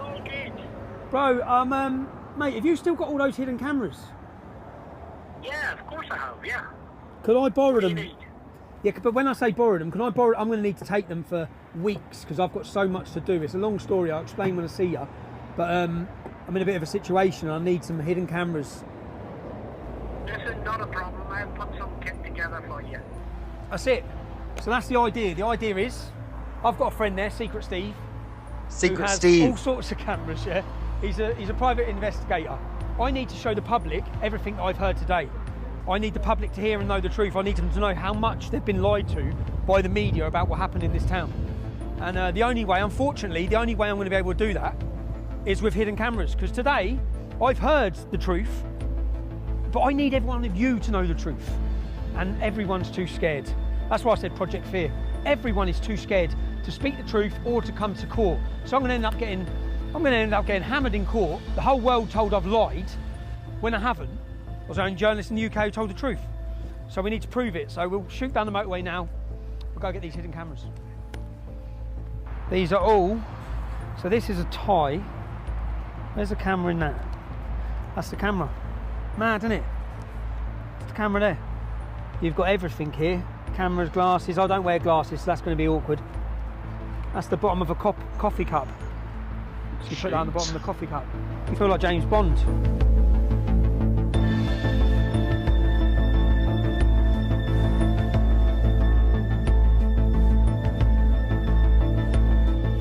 This today, that's the camera. I'll have to take this off, but it doesn't matter because apparently this records all the audio, records everything. That's the camera, and I feel a little bit dirty doing this. But it's not a very hidden camera. It's kind of a giant big button in the middle of your tie with a little lens on it. But okay, not quite James Bond, but close, I guess. Go with the glasses. Yeah. It is the only way I'm going to get people to speak. And then I need you to hear what I hear. The idea that people would maraud the streets looking for him was appalling. The fact that the video itself, although it showed the accumulation of things that... The problem is this stuff going to be admissible? I don't know how British courts work. Yeah. And he's looking at 2 years for making this documentary. I don't know. Built up to that, did not deserve what happened to him or to anybody else in that situation. And I'm afraid the media, I call it a perfect storm. I was getting emails from Pakistan, from Australia, from America, telling me to resign. So it went worldwide, and I'm afraid I came into teaching to help poor people, and they got rid of me. I've got a problem here. I lost my job over this, and as a result the council has told me that I cannot speak to anybody ever about it. So unfortunately... Well, you lost your job over the Jamal Bailey thing? I was there when it happened. I was there when I dealt with all the situation, and then Ofsted came. Then Trevor wasn't there anymore. That's all I can say. I can't get a job, so that's where it's left me, and I can live with that. But Bailey were only 15. I can't live with that. That's different. He's got a He's a young man. He's a young man with a life that he should be. He's an articulate lad. He's got a lot about him. That's terrible. I can't. No, okay. If I do, I could get myself into real trouble. No, okay. I could, really serious trouble, legal trouble, because part of the council's. You've signed an NDA or something. Correct. So they've said you can't discuss it. And what was the NDA? So you keep the pension? So you get a pension? Yeah. Fucking hell, bruv. I have to be very careful about what I say to it. I'm not allowed to talk about it. I really am not. So I can't discuss it. I can't discuss it with the media. I've always wanted to have my say against it, which I've never had. Never been allowed to have. Never been allowed to say goodbye to my staff. Was just told to leave. So I worked there nearly 20 years, and never got a card, never got a goodbye. This whole thing was just used. The whole thing was used, yes, to push them in. And hijacked, and by the right of the political. I'm quite a political person. By the right and the left, it was hijacked and spun all out of proportion, and now we've got problems. But essentially, what I've got. So what you'll meet is a wall of silence. What a mess! It is a mess, but it's a tragedy. It's a tragedy for Bailey. I'm not sure Jamal will get anything out of this ever in his life, positive out of it either, necessarily. He might have got a few silver coins from Judas, but that's about it. You know, that's it. The thing is that the incident happened 6. So Bailey's the one that grabbed the kid by the neck and poured the water bottle on his head. Jamal is the Syrian refugee. But we're going to find out that Jamal, there was a reason why this Bailey kid went up and did that to him. And that's what they can't talk about. Weeks prior. And then on the same day at the same time, I've looked at the timings, the GoFundMe set up, the statement's released. Well, now you see you're putting a picture together. And then they built it up. I couldn't comment on that. But the day it happened, a GoFundMe was set up, and he said Jamal got some silver coins from Judas. Damn. You've got a picture there. We built it up as a racist incident. Correct. He's Syrian, he's English. Correct. Job done. Already, that's gold, yeah? I know that's gold. All I hope that's recorded. I can't turn a computer on. So I just pray that's got the audio and the visual, and it's not pointing up there, that we've got it, because that was the head teacher. And that's the first visit. And I know this is going to work. So I now know, just off that, I didn't think he'd talk. I thought he'd shut the door in my face. He didn't. He seemed like he wanted to talk. There's a lot he wants to say. So, but yeah, let's go. Next stretcher. It's exciting. Was there a racism problem in the school? And well, no, I don't think there was. What about other Syrian refugees? Like, do you think what happened to Jamal in the school was because he was a Syrian refugee? No, not at all. I told you before that would have happened if the child was white, big, blue, whatever colour. They're all scared. Yeah. We've all got careers, aren't they? I work for probation service now. You do now? Yeah. So I don't know where I stand with it. If I go, I could lose my job. What about if... No, and I wouldn't... Do you understand what I'm saying? I get it, bro. I work for probation service now. You see, if I didn't work for... You see, if you were someone... If I didn't work for the fucking public sector no more, I said, they can go fuck themselves, they can't. You know what I mean? Tommy might be pretending he's recording secretly to give them plausible deniability. So you're saying maybe Tommy tells them, hey, I'm recording this, but in the documentary, I'm going to say that I'm recording it secretly. That way, when I go to court, you have plausible deniability. You can say, I didn't know he was recording secretly, even though they might know. That's interesting. You could be right about that. I don't know. So they seem to be pretty keen on these NDAs. Yeah. Who is that? Deputy Counsel. But I can't disclose that with you. But, so I'm watching the guy's eyes. I'm watching the people he's interviewing, their eyes. because if they knew he was recording and they see this big button randomly in the middle of his tie that looks like a camera, people's eyes, this is something you have to train out of people when they're going into like acting and stuff. Don't look at the camera. You're supposed to pretend the camera isn't there. In general, if you have a camera in somebody's face, they tend to look at the camera. So if these people knew he had a camera, but he told them, I'm going to say that it's a secret camera, so you have deniability, I think that they would keep looking unintentionally at the camera. And so far, neither of them have been doing that. So I don't know. Loads. I'm saying I can't disclose it because I signed it. That incident was talked about by Theresa May at a G20 summit. Somebody asked her a question about it. We were then offsteaded by 5 of the top inspectors in the country. But only send 1 registered inspector. We had the head of safeguarding. I had Amanda Spielman, the head of Ofsted, speaking to me about it. If you want my honest opinion, they said, get up there, I don't know who they is, get up there and shut that school. Get up there and get rid of this.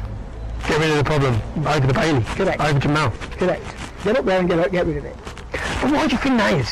Like, do you think, because I looked at Jamal, because he came here 2 years ago, I've got so many negative things said about him now by so many people. Like, I mean so many. Well, I mean, I've got children at school. I've said it to you before. We had 9 Syrian children, 9 families. Yep. We only had 1 issue. Well, my view is that you won't get much of an answer out of Rob because he worked there and he's bound by various confidentiality, so... Non-disclosure agreements. Did he get paid as well? Not going to comment. They all have. Every teacher got paid not to tell the truth. But the head teacher can't even talk about Jamal at all. No, neither can I. Neither can you. What's your name?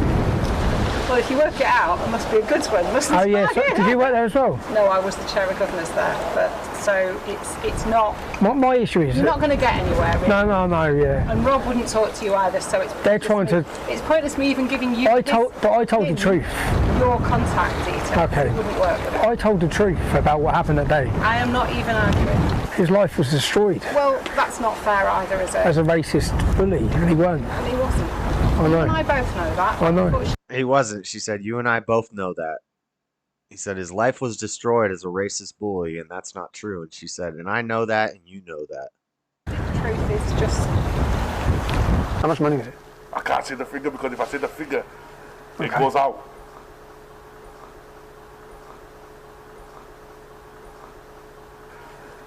Because, mate... 18. Wait, I can't say the figure. If I say the figure, it goes out. $18,000. Then he just says it. Huh. I've just found out. Well, the head teacher's told us already that he was blackmailed and threatened. I've just found out of Kumar. He was paid £18,000. Paid, he said, I can't say, shh. I signed, I was paid. I said, paid what? He was paid money by the local council, so he can't tell the truth about what's gone on in that school. They've given everyone non-disclosure agreements, from school staff to governors, and Paul Kumar to get £18,000. He's not even involved. If you live here, imagine how much if you live in this area, other your people tax got. Money, he's got 18 grand. What must the head teacher have got? He must have got 6 figures. How much money have they spent on this lie? We put in a freedom of information request to Kirklees Council to find out exactly how much they had spent of taxpayers' money to get the silence of their staff. They didn't answer the first request. They avoided the second. Only when we sent them legal letters, because they have to by law answer these questions, did we get our answer. They had spent over £250,000. Nearly £275,000 of taxpayers' money was spent making people remain silent. But they've spent money silencing everybody, so no one can ever, this is forever, once you sign that agreement, no one can ever tell the truth, while they pushed this manufactured lie that destroyed lives, schools, communities, everyone's life. I've seen life after life after life, person after person's life destroyed, while the council, your local council, Kirklees Council, give away hundreds of thousands of pounds. to make sure that the truth can never be told. I can't believe it. I knew from day dot, I asked myself the question, when this was blowing up and I knew the truth, I kept saying, how come no teacher's telling the truth? If all those teachers know what's gone on in that school, how come none of them are coming out and saying? Well, now we know. Now the whole world's going to know. Because Kirklees Council paid them not to. Unbelievable. Unbelievable.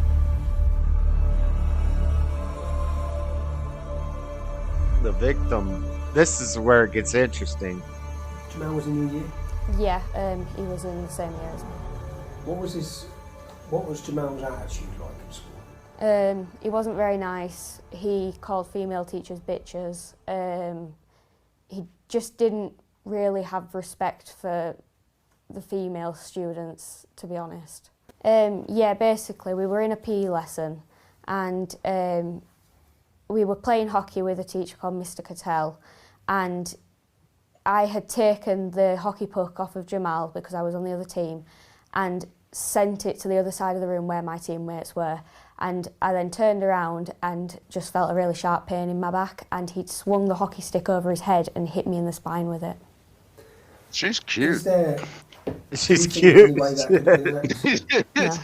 I like the blurry look. I like the mosaic. I like the mosaic blur on my ladies. Oh man. So the student can talk about it because they can't do anything to them, right? I guess, and I guess he's got to blur them for their safety. It's probably not so much. Yeah, that's it.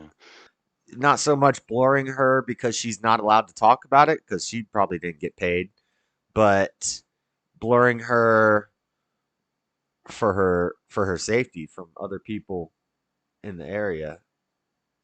Well, it knocked me to my knees. It knocked you to your knees? Taking the braids up. How long had Jamal been at school? About 2 weeks. I've had lasting injuries from it. It's caused me to have severe pain in the top of my back, and I'm on medication for the pain. Still now? Yeah. Yeah. Taking a hockey stick to a girl's back when she's not paying attention. Yeah, you could seriously, you could kill somebody like that. Like, that's... Did Jamal get in trouble for this? Not that I'm aware of. First, I want to apologise to anyone I've been forced to record with a hidden camera. Sadly, people are terrified to tell the truth because of the potential consequences. But the truth still needs to be told. Well, it's not just the consequences from the government. It's the consequences from the other refugees in the area. Yeah, it's crazy. And then, yeah, if you go to jail and you're in jail with a bunch of jihadis, then good luck. Damn. Do you remember of any incidents specifically with Jamal with Brews? Well, there was that one where he hit that girl with hockey stick, wasn't it? Yeah, Charlie. Charlie. Yeah. I think of her name then. Yeah, in Moscow. Lovely little girl, that. Yeah. It was just rude to him, obnoxious, bloody nasty. No respect for ladies, no respect for girls. Yeah. Expected everybody to bow down to him. Because he was like to the side of me, so he tried pushing me and like, so I quickly moved out there because obviously I knew what he was like, he would have actually hit me and stuff. Yeah. So I moved, and then that's when he moved his arms if he was going to test. So maybe I'm thinking of another story, but I thought this kid had a screwdriver and a knife on the day that. Maybe I'm thinking of another story, but in the Crowder interview, he was talking about some kid came to school with a screwdriver and a knife, and maybe that's a different story. Okay. And he did, but on that day he spat at you multiple times. Where'd the spit go? Like literally all on my uniform outside and all down the school bag. Because when I went home I told mum and my mum was disgusted in it. But the school said that because it was outside. Disgusted in it. They can't really do much about it. Okay. He's a nasty little piece of shit. He's a nasty little piece of shit. And I told your solicitor that when she rung me. Okay. Horrible boy. Is he? Yeah. And it's all that. What was he like at school then? Nasty. To? Everybody and anybody. He had no respect for women at all. None. Even staff. No respect for them? No. I told his sister all this on phone. Okay. Jamal grabbed him by his tie, literally just threw him against the wall, cracked his head open against back at wall and just kept throwing him against the wall. This kid was out unconscious already. That's just malicious. That's just intent to kill. Were they? They had a young lad and a girl, and they were horrendous. The kids, they were just horrific. The couple of kids that they had, they used to bully the kids. What, Jamal? Yeah. See, what was Jamal like though? A dickhead. Was a he? dickhead. He came to isolation a few times. He wasn't perfect child. No. He was portrayed. Well, you know what job I did, don't you? He was in isolation. Yeah. Yeah. Isolation loads of times. Isolation. So they call like suspension isolation. Damn. Dang. Okay. I'm sure it's... Yeah, this is the documentary that I wanted to watch. I haven't watched it yet. But I don't know if he was specifically talking about this story in the Crowder interview. He might have been talking about other stories, because there's another video I watched about a similar thing to what happened at the Taylor Swift concert. It was a British guy, and he said he was walking by a school, and there was like some Muslim guys standing outside of the school, and they were screaming, and there were people running around, and they're in there stabbing people. They're just stabbing kids. And he rushed into the school, and he helped, and because he said the cops weren't showing up, and this British guy and his friends ran in and basically saved the day, and they were heroes. But the cops didn't even do anything about it. There were these guys in there like stabbing kids. And again, just to be clear, I don't think this is all Muslims, but I do think there are terrorist cells in the Muslim community, and they send people out to Western countries to do this sort of thing. And there is a certain group of that religion where they are radical, and I'm sure, and again, I know there's crazy and evil stuff that happens in the Christian church too, but this is a problem when you have open borders and you're just letting everybody in. And it's the same thing with cartels in Mexico. It's the same thing with Yakuzas in Japan. There's terrorist groups in every culture, in every religion, in every ideology, in every country.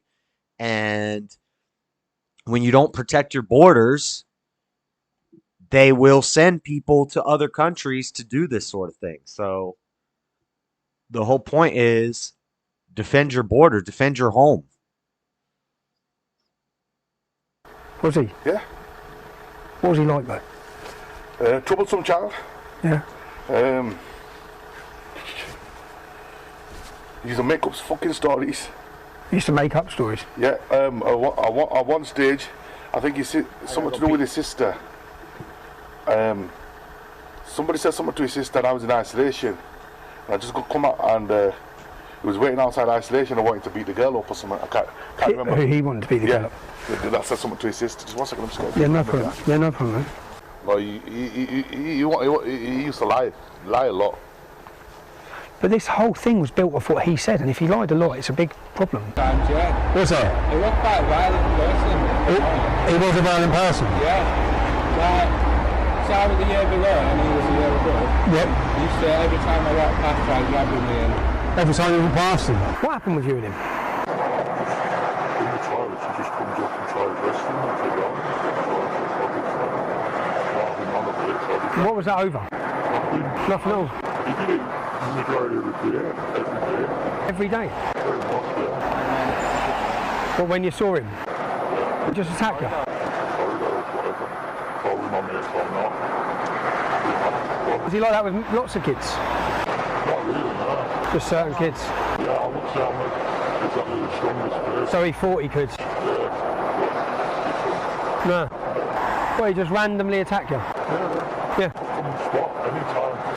What about, your mum said something about he put something in between his hands. Why was that dude's voice and his face covered? He really doesn't want to be fucking exposed. Right. Yeah, it was a compass. I remembered it yesterday, just as you went. Hold on, I want to read this. Hockey stick attack. School behavior log. Hockey stick attack, not on log. Knife and screwdriver in Jamel's bag incident. No incident report. So yes, this is the story. This is the one. He had a knife and a screwdriver in his bag. No incident report. Board pin stab incident, not on log. Lots of verbal abuse, lots of truancy, lots of lying, lots of physical aggression, lots of disruptive behavior. And then the playground incident happens here. But in this time where there's no log of his behavioral stuff, and in this time where there's no log of his behavioral stuff, he had a knife and a screwdriver in his bag and he stabbed somebody. So yeah, this is the same story. He apparently he hit a girl with a hockey stick. He bashed a guy's head into the wall, and then he stabbed somebody. Board pin. What is that? Like a thumbtack? I mean, you can't do much. Right. You can't do much damage with a thumbtack, but still, if you're in class and you got a thumbtack and you're just poking somebody, I mean, it'll draw blood. But okay. It was a compass. It got a compass, and he was going around like when he got to me, he went. Oh, a compass. A compass has a big old spike on it. That's the thing where you, with the big sharp point that you put in the paper and you draw a circle. That's a big old. You could kill somebody with that. Proper hard into me, made me bleed and everything. And I think it was Miss Ennis that proper gave him a top telling off. So he did come to school with a knife and a screwdriver. He was stabbing people with a compass. He hit a girl with a hockey stick. He spit on girls. He bashed somebody's head into the wall. And then finally, after 2 years of this crap, a big white kid who's much bigger than him comes, grabs him by the neck, slams him on the ground, and dumps some water on him. And that's what wow. Thumbtack, that's the ultimate gay weapon. I don't think it was I guess it was a compass, which, you know, you could do a lot of damage with the spike on a compass. But okay, now it started to come together. Okay. You know, you said, so say like that instant there, you said some girl said something to Jamal's sister and he waited outside to beat her up. Well, there are testimonies from several children who alleged they were being bullied by him. Younger children, little girls, mostly girls. Is Jamal the innocent victim you've been told? I gathered these testimonies over just a few hours filming in Huddersfield. I could have carried on. Yeah, I was waiting outside isolation to beat the girl up. And about the lies? Yeah, I'd say about Jamal. He used to tell fibs. Several times he got investigated. And it just fucking turned out to be fucking lies. The fact he always lied is a big point. The fact that you know that the police, the school investigated incidents where he said things happened, and they turned out to be made up. Yeah, there was fibs. They couldn't have happened.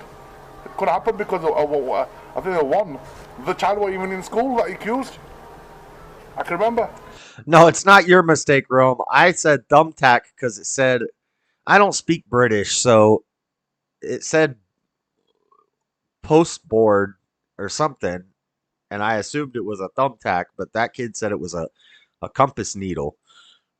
So, but yes, if it was a thumbtack, that is a gay weapon. You're just walking around poking people with a thumbtack, like.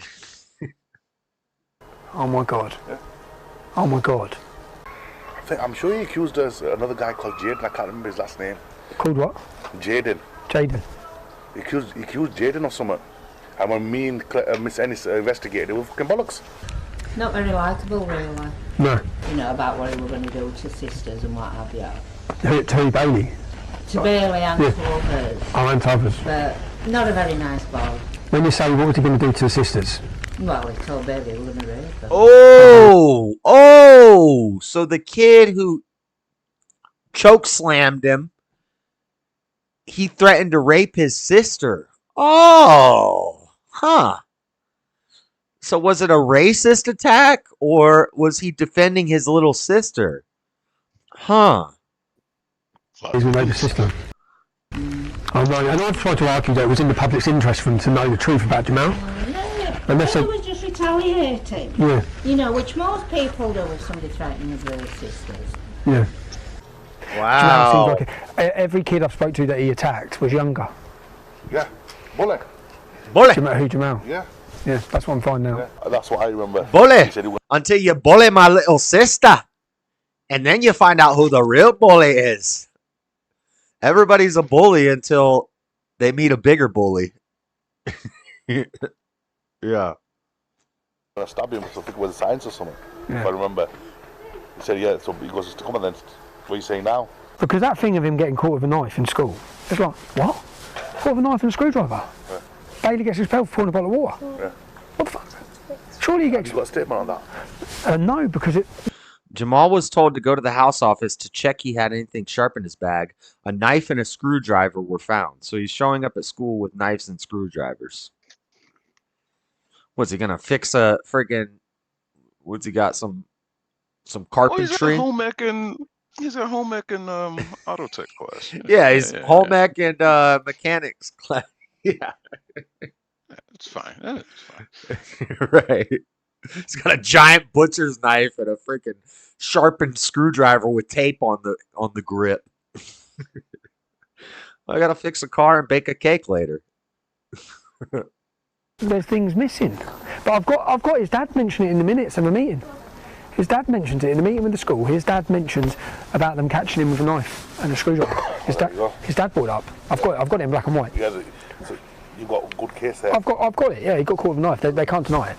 You see, the truth was there for the media. It was there for celebrities and politicians to see. They could have told you the truth at the time, before some of you gave over £160,000 of your money to the poor victim, Jamal. Well, not so poor right. anymore.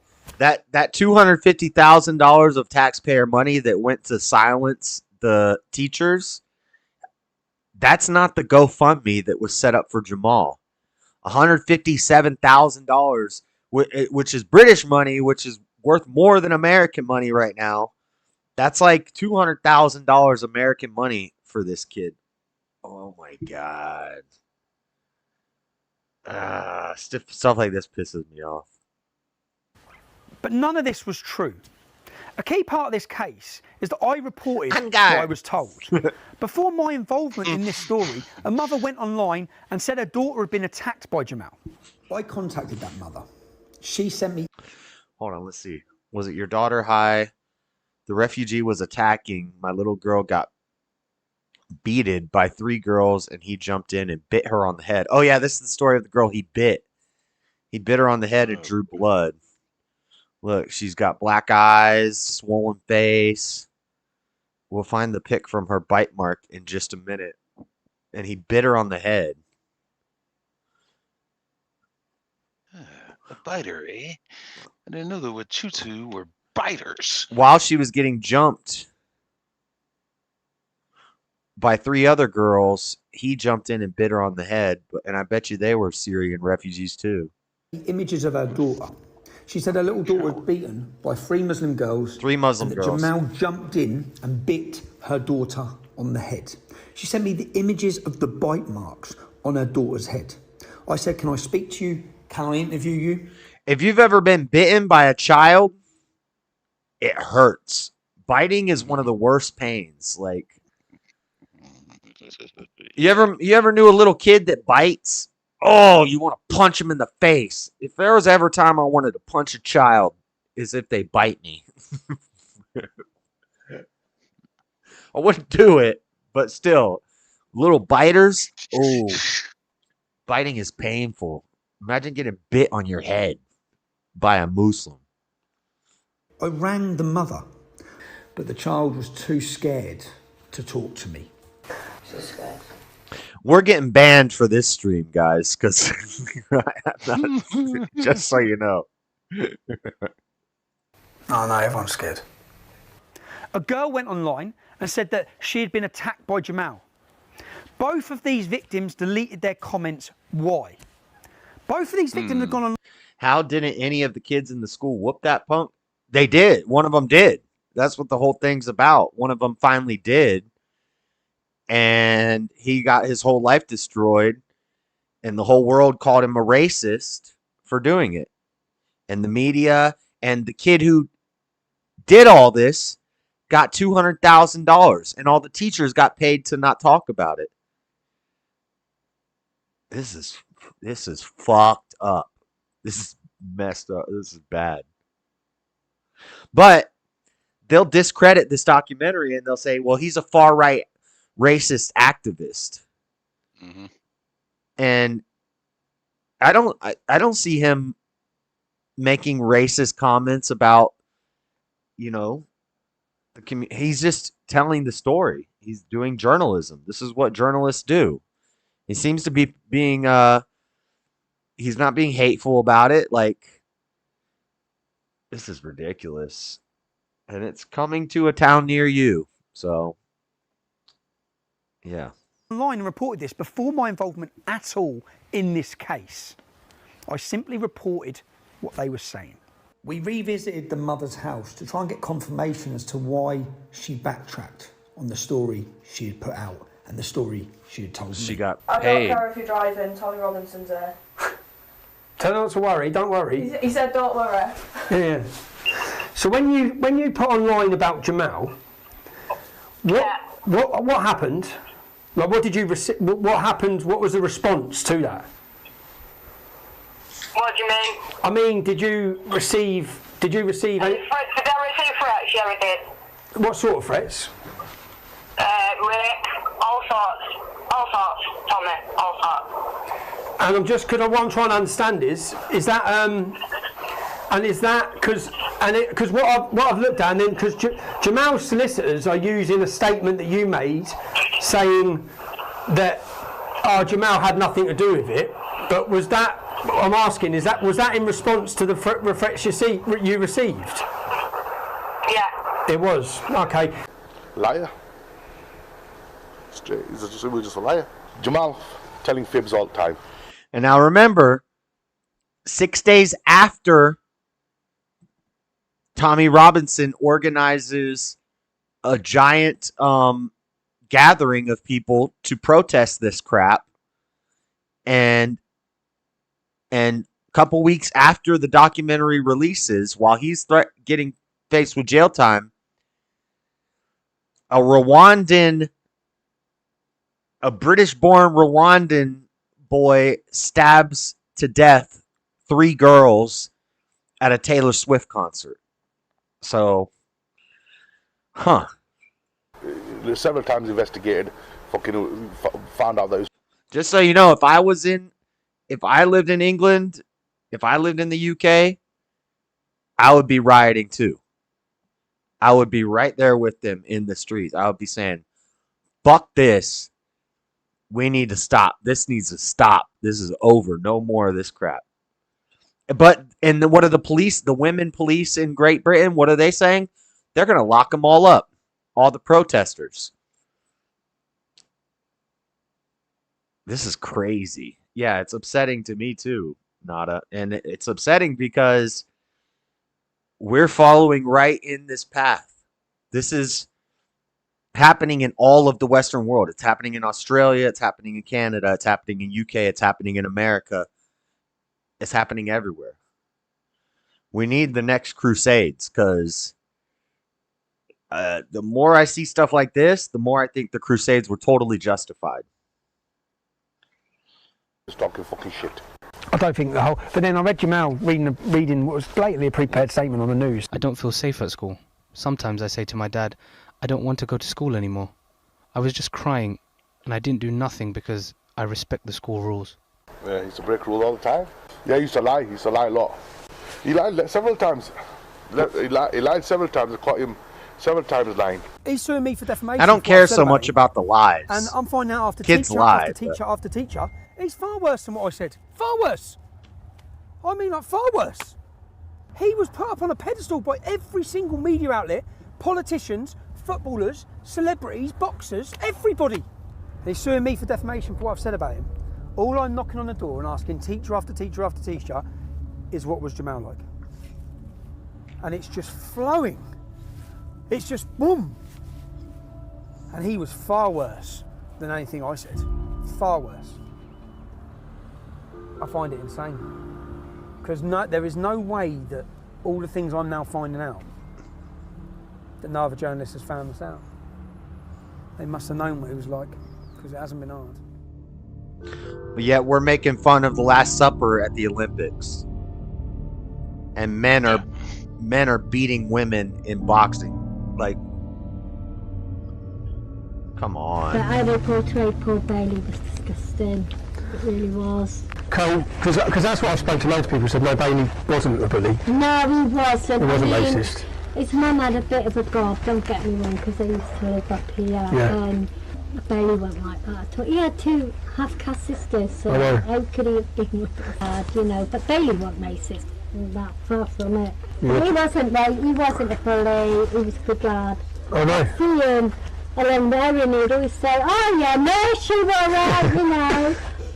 But even during... Because he got portrayed, the way the media portrayed it was that Bailey was a horrible racist kid and that Jamal was an innocent little refugee.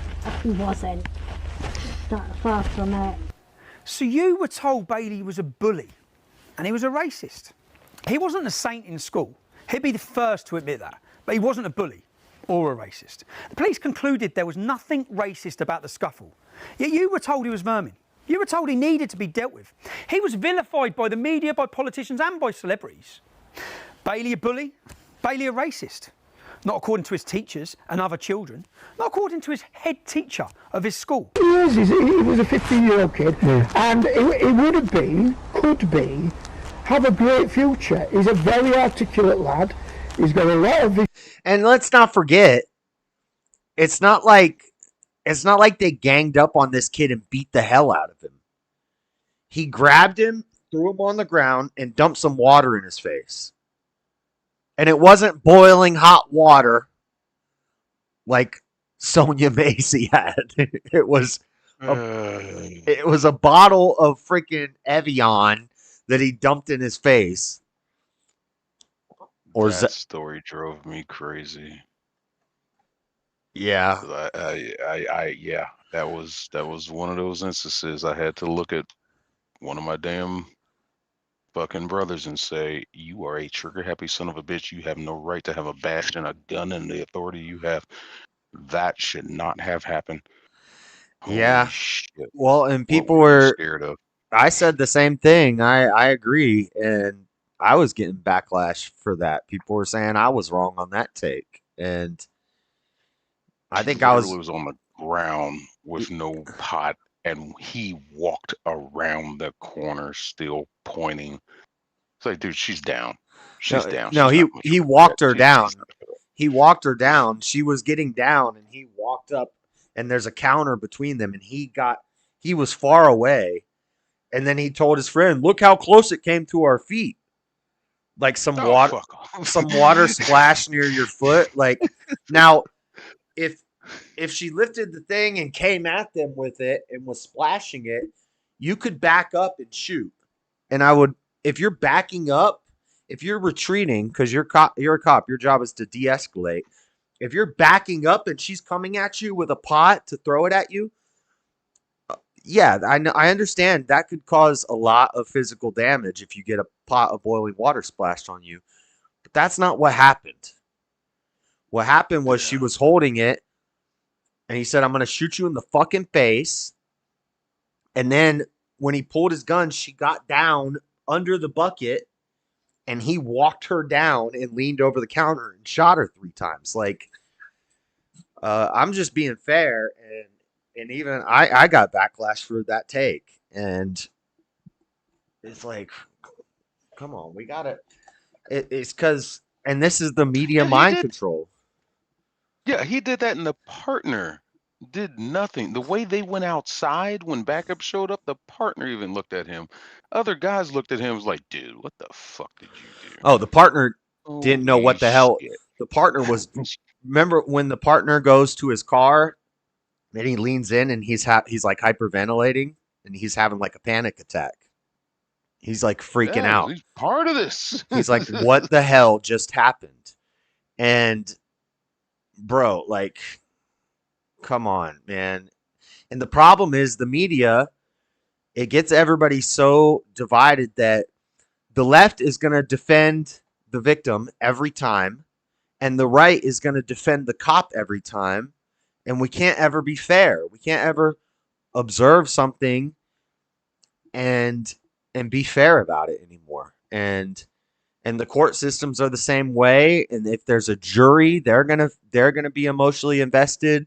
And yeah, it's God, man. It's like we have cameras everywhere. We have internet. We can look up we have all of the knowledge of the world in our cell phones, in our hands, but people are fucking retarded.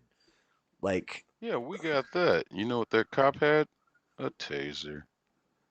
I mean, no, they didn't have fine. tasers. They didn't. Use that. I don't think they. Remember Where he had a taser. He went straight for gun. No, we watched the video. Unless they had it on their chest or something, he did not have a taser on his other hip. Oh, well. Maybe it was on his chest or something. I would assume that a cop would have a taser on them somewhere, but I didn't see it. Regardless, though, he did wrong. Yeah, at least I know he had pepper spray. Like, I used this the other day. It's that scene from Don't Be a Menace. If you're that scared, pepper spray or back up. Wrong. Back up You out of know the you done house. fucked up. You shouldn't have been in the house in the first retreat. place. Back up out of right. They'll tell us to retreat. They'll say in a lot of states, I'm not sure about the state laws in that state, but there are a lot of states where you can't even defend your home. They don't have castle doctrine. So you're supposed to retreat.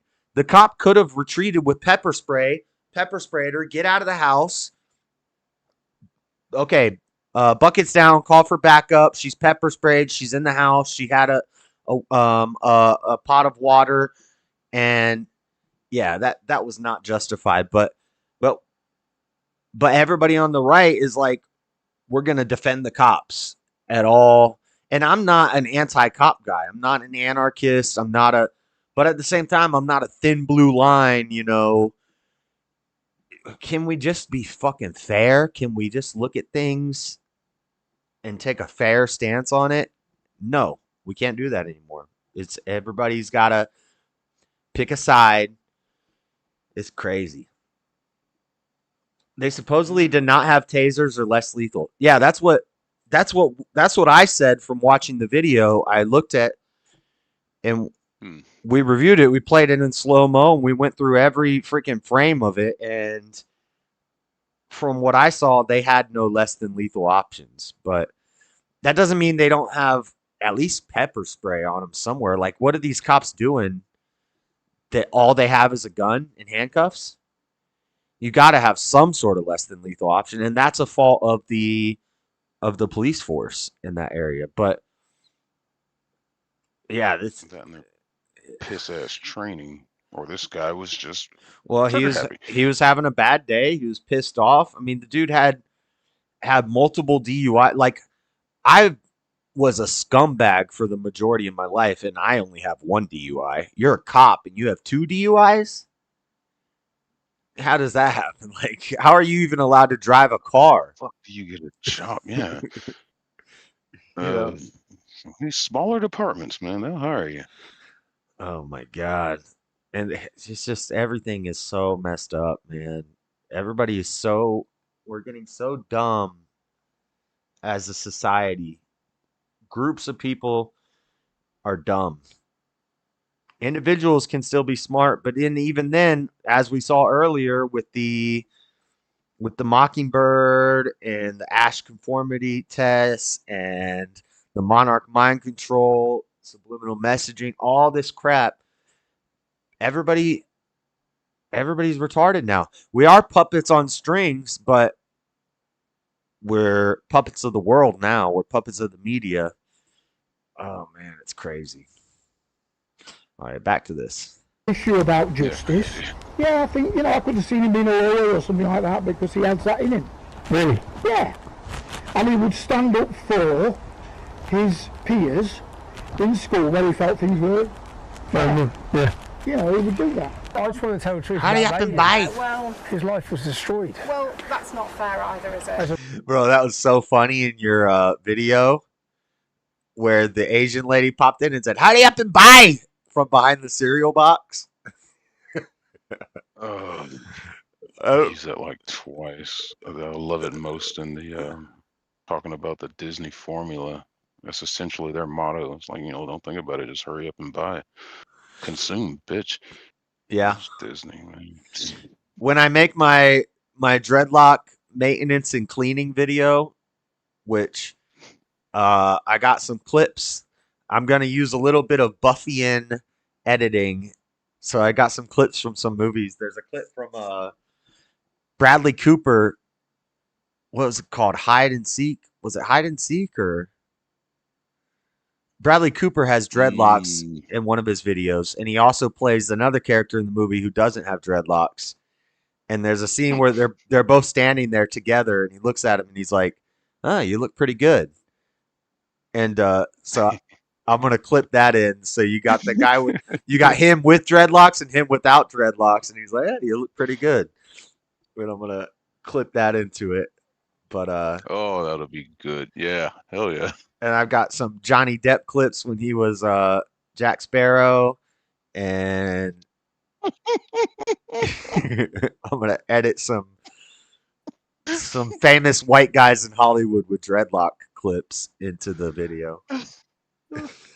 Oh yeah. Do it. Do it. Hopefully it'll be all recorded and edited by like next Sunday is my goal, but I'm slow with that, so hopefully. And that's the cleaning and maintenance video, and then I get them cut. I don't know if I'm gonna go to a bar. I might just cut them here on a stream, and then go into the barbershop with a messed up looking crazy hair and just be like, make this look decent.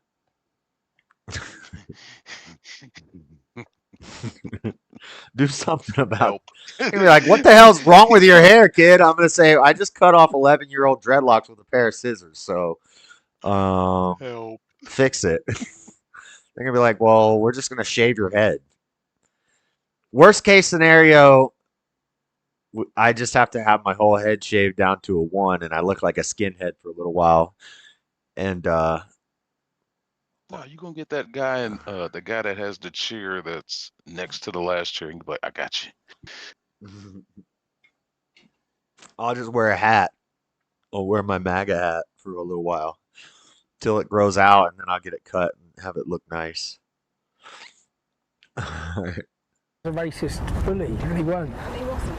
I know. And I both know that. I know. Unfortunately, the truth is just. But Bailey didn't even get to sit his GCSEs because of this campaign of hate, this perversion of the truth. What about Jamal's broken arm? Which the world was told was because of bullying. That was a lie.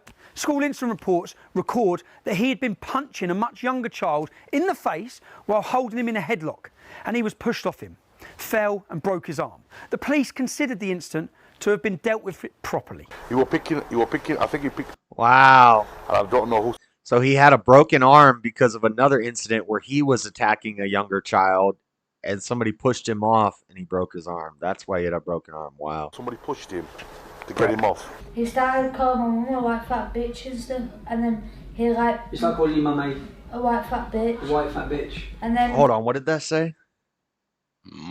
Oh, shit. I just backed it up all the way to the beginning. I went up to him, and then I chucked a bottle at him, and then he put me in a headlock, and then my mate pushed him off me. And I believe that's how he broke his arm? Yeah.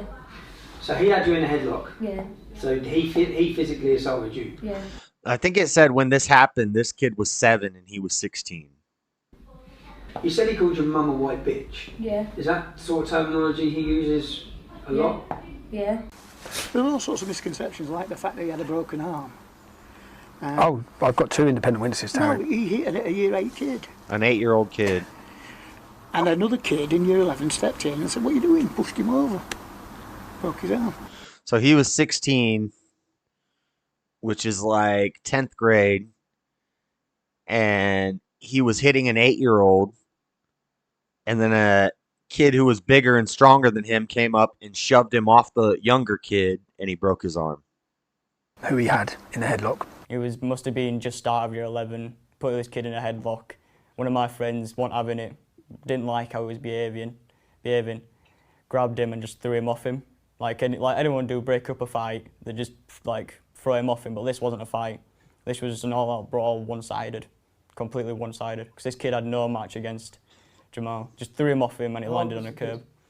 How big was the kid? Yeah, it's 16-year-old versus 8-year-old. Yeah, half the size of Jamal easily. Okay. You know, no, he was 12 and Jamal was 15. Okay, so now they're saying 12, 15. Kind of like up to shoulders kind of thing. Yeah. But he's still Oh, so grade 8. So it was a 12-year-old and a 15-year-old, and then a 16-year-old. Okay. Just want to get my facts straight. Match against him, and my friend just grabbed him, threw him off him, and he landed on a curb. And that was about it. So I've read it reported in by Jeremy Vine and in the newspapers that that was an incident of Jamal being bullied. No, exact opposite. He was bullying this kid. So you see, people thought that was all part of it. But that's, do you know why? Can somebody be thrown to the floor with a broken arm? But do you know why? Do you know why they thought it was part of it? Because the solicitor said it was. No, well, that's not true. That genuinely is not true. I could even name it. I won't. But I could name the child in year 8 that he did it to. Year 8, and not 8 years old. I could name the child in year 11 that stepped in. So someone stepped in. Because basically the school was a pretty good place. Kids had good values. So if you saw a... So it's a 10th grader beating up an 8th grader, and then an 11th grader steps in, breaks up the fight, and in the process he breaks his arm because he's a pussy. They do that shit weird over there. It's like primary school and secondary school. Year 8. Man. Year 8. He's in year 8. I thought you meant he was 8 years old. Yeah, it's weird. Biscuit eating. Bigger kid, it's a little drinking. He'd step in and say, "What are you doing?" Get off him. He needs a right proper beating.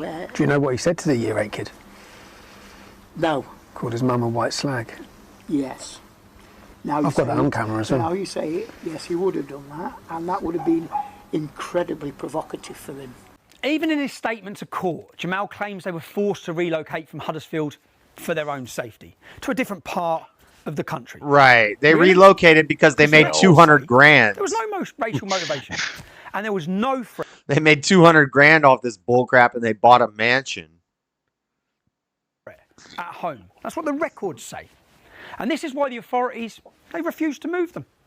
And while all this was going on, records also show that his dad, Jihad, his dad's name is Jihad. His dad's name is Jihad? Nada said, I have come to the conclusion that this kid's dad is also a punk. He needs a right proper beating. His dad's name was Jihad. Who names their kid Holy War? What?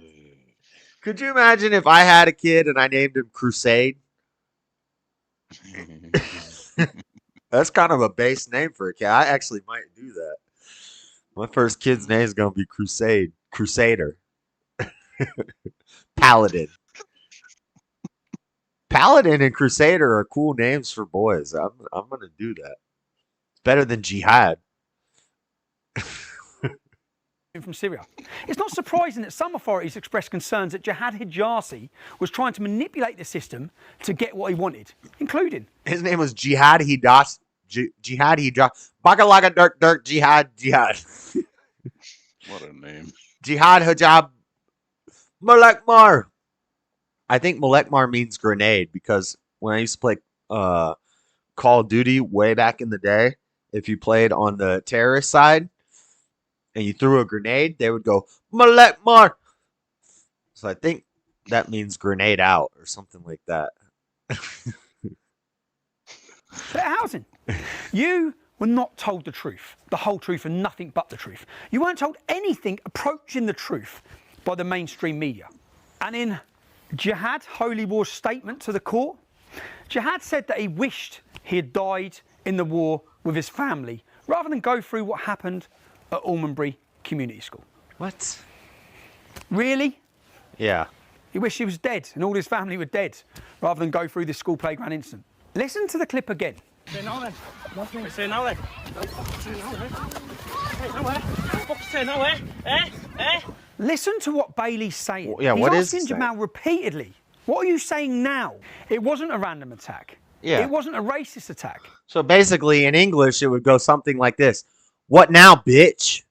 What now? What now, bitch? You want to talk shit about my sister? What now, bitch? Blah! Drop his ass. He was actually very nice with it, because I would have rocked the kid in the jaw and been on top of him in ground and pound techniques. Like, it would have been full mount, ground and pound, elbows, raining down elbows, and would have been a hook, an uppercut, a jab. If he's not down by then, we're going to keep hitting, and then we're going to full mount, and it's going to be ground and pound and elbows. He was actually very nice with it. Bailey didn't threaten to stab Jamal. The playground incident was not the beginning of the story.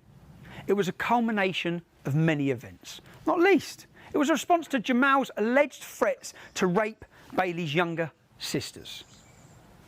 They're about 9 years old at the time of this. Wow. So as a girl at that school, when you saw the portrayal of what happened with Bailey and him, because he was painted as this innocent little kid. He wasn't innocent. It's out in everyone. It's out in everyone. And I used to see him bully Bailey's little sisters and stuff, so... Yeah. You're bullying my sisters and threatening to rape them, you're dead.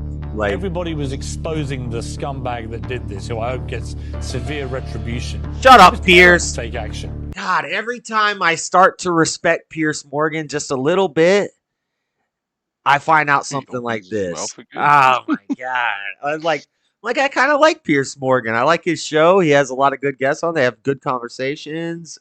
He goes against the transformer community. He goes against the fat acceptance community. He defends the midgets when they're making Snow White racially diverse and all that crap. But then he says something like this. Then he does something like this. God, Pierce. I'm trying to like you, Pierce, but I can't. Right, never mind anything else. What are you producing here with this vermin doing what he's doing here? Vermin. That's not Britain. That's not what we do as a country. You can hear him there describe Bailey as vermin. Words are important when you're on a daytime platform and people listen to what you say. What do you do to vermin? You exterminate it. You kill it. Lowlife? You called him a thug? I wonder why Pierce hasn't had this guy on his show yet. Huh. I don't care how much of a skank my sister is. You don't talk bad about her. Exactly. Even if my sister was a total slag, you don't get to call her a slag. Damn. DJ Unfolded, I would have sat on top of his head like my butt cheeks were a meat helmet and farted really hard while biting my lip from hard effort. Okay. Well, that's much nicer than what I would have done, but okay. But worst of all, he demanded severe retribution against this child. At the same time as this, Jeremy Vine was reporting. He didn't tell people the bully's name, although he was finding it hard not to name a child. Instead, he told his followers where they could find that name. Now, this is a direct response of both of your reporting. Because when you reported, you can follow the timeline and the repercussions of what that brought. What I've done here... I like how he has the green screen, like, office room in the back, as if he's in, like, an official studio. He's in a studio where they have meetings and they all join together to talk about today's issues. That's a green screen, buddy. Bottles of water, the pictures and shit. Yeah, it looks real official, like he's part of a large media outlet. No, that's a green screen. 2018, there's a charity called Tell Mama that records Muslim hate incidents. Tell Mama. Even though they've been, in the past, penalised for exaggerating the figures, let's work off their figures. They say there are over 1,000 hate incidents, with 325 of them being online. Some of them Islamophobic, which means criticising Islam as well. Here, I've printed a piece of paper for each one of those hate incidents. 327 hate incidents online against the entire Muslim community of the UK in 2018. The 325 Islamophobic comments, they're the ones you read about on the news. Also, that's way more than 325 pieces of paper. I think he bought a stack of paper at the store and he like flipped through it for dramatic effect. I like it. I respect it, but I also see through it, Tommy. Every day. They're the ones people in jail for. They're the hate incidents the media keeps shoving down your throat. So each piece of paper here represents a hate comment aimed at a child. That's a lot of paper. Hold on. I know. I thought the stack of paper he flipped through at first was a little too big of an exaggeration, and then he comes back with 800,000 pages of paper. That's funny. And it's all blank. There's no writing on any of this paper. There's a small business that could make it through the year with that much fucking paper in the copier, man. What the hell? Right. Real recognize real. I respect it, Tommy. I'm not mad at you. Child after a playground dispute. I want to read these now. Piers. You're going to read all of them? You demanded severe retribution. That's what you demanded against this child. This is about to be a really long documentary if you're about to read through all of that. Unless there's like one letter on each page. Let's see if you're happy with some of this. I pray someone That's rapes more you than one and your piece of whole family. paper. No, the top 4 pages, which was like set aside, is the actual documents, and he just grabbed them all. It is cool for a dramatic effect, though. I'm not mad at him. While you watch. Fuck your mother, fuck your love, the Syrians will rape your family. Damn. If I saw you, I would rape you to death. Damn. You'll be raped by the Fallujah group. Damn. I hope your mother will not be racist when she is raped. I'm going to bum your nan alive, then dead her again. And the threats of rape, all of these threats of rape, imagine being these children. Imagine being a 15-year-old child living in Huddersfield with your little sisters. Muslim men are jailed in the biggest scandal in the history of our country for mass rapes in that town. And then you're receiving and you're reading these messages. You're going to die. You're going to fucking die. We're going to strangle your mum, your dad, your friends. I'll kill your whole family. I can't wait to find you so I can slit your throat. You're the person who should be killed in those ISIS videos. You, your parents, and your whole family have to be burned. Do everyone a favour and fucking off yourself. Looking at you makes me want to commit suicide. Go commit suicide, your oxygen. And what's crazy is they can post this stuff on the internet and get away with it. I've called somebody an idiot on Facebook and got a 30-day ban. Just to put this in perspective. I've called a liberal an idiot on Facebook and got a 30-day ban. These people, the Ayatollah Khomeini is still on Facebook after making political death threats to people. Like, wow. I think I was in a chat on one of the producers' posts, and he said something, whatever, we're just funning with each other, and I was just like, I'm gonna kick your butt. Just in the jokingly way. 30-day ban. It's like, what the fuck? Hello, we're friends on Facebook, motherfucker. We interact. Where's your algorithm on that? Yeah. Nowhere to be found. And it's not even like somebody reported you for it. Like, I've been joking with friends, yeah, and I've been like, "You're a gay ass, you're a gay ass bitch," or something like that. Ban, 30-day ban. But yet, if you're a Muslim and you live wherever, you can threaten to grape somebody and after they're dead and hope they off themselves and blah blah blah. Wow. Well, they're an oppressed people. They have to be able to speak their minds in a unhindered way. Oh gosh. Yeah, and the college students, and now we have liberal college students who are fighting for trans rights one day, and the next day they're fighting for Palestinian freedom. Like, oh my god, oh my god, that's ridiculous. Thief. Jump off a bridge, bro.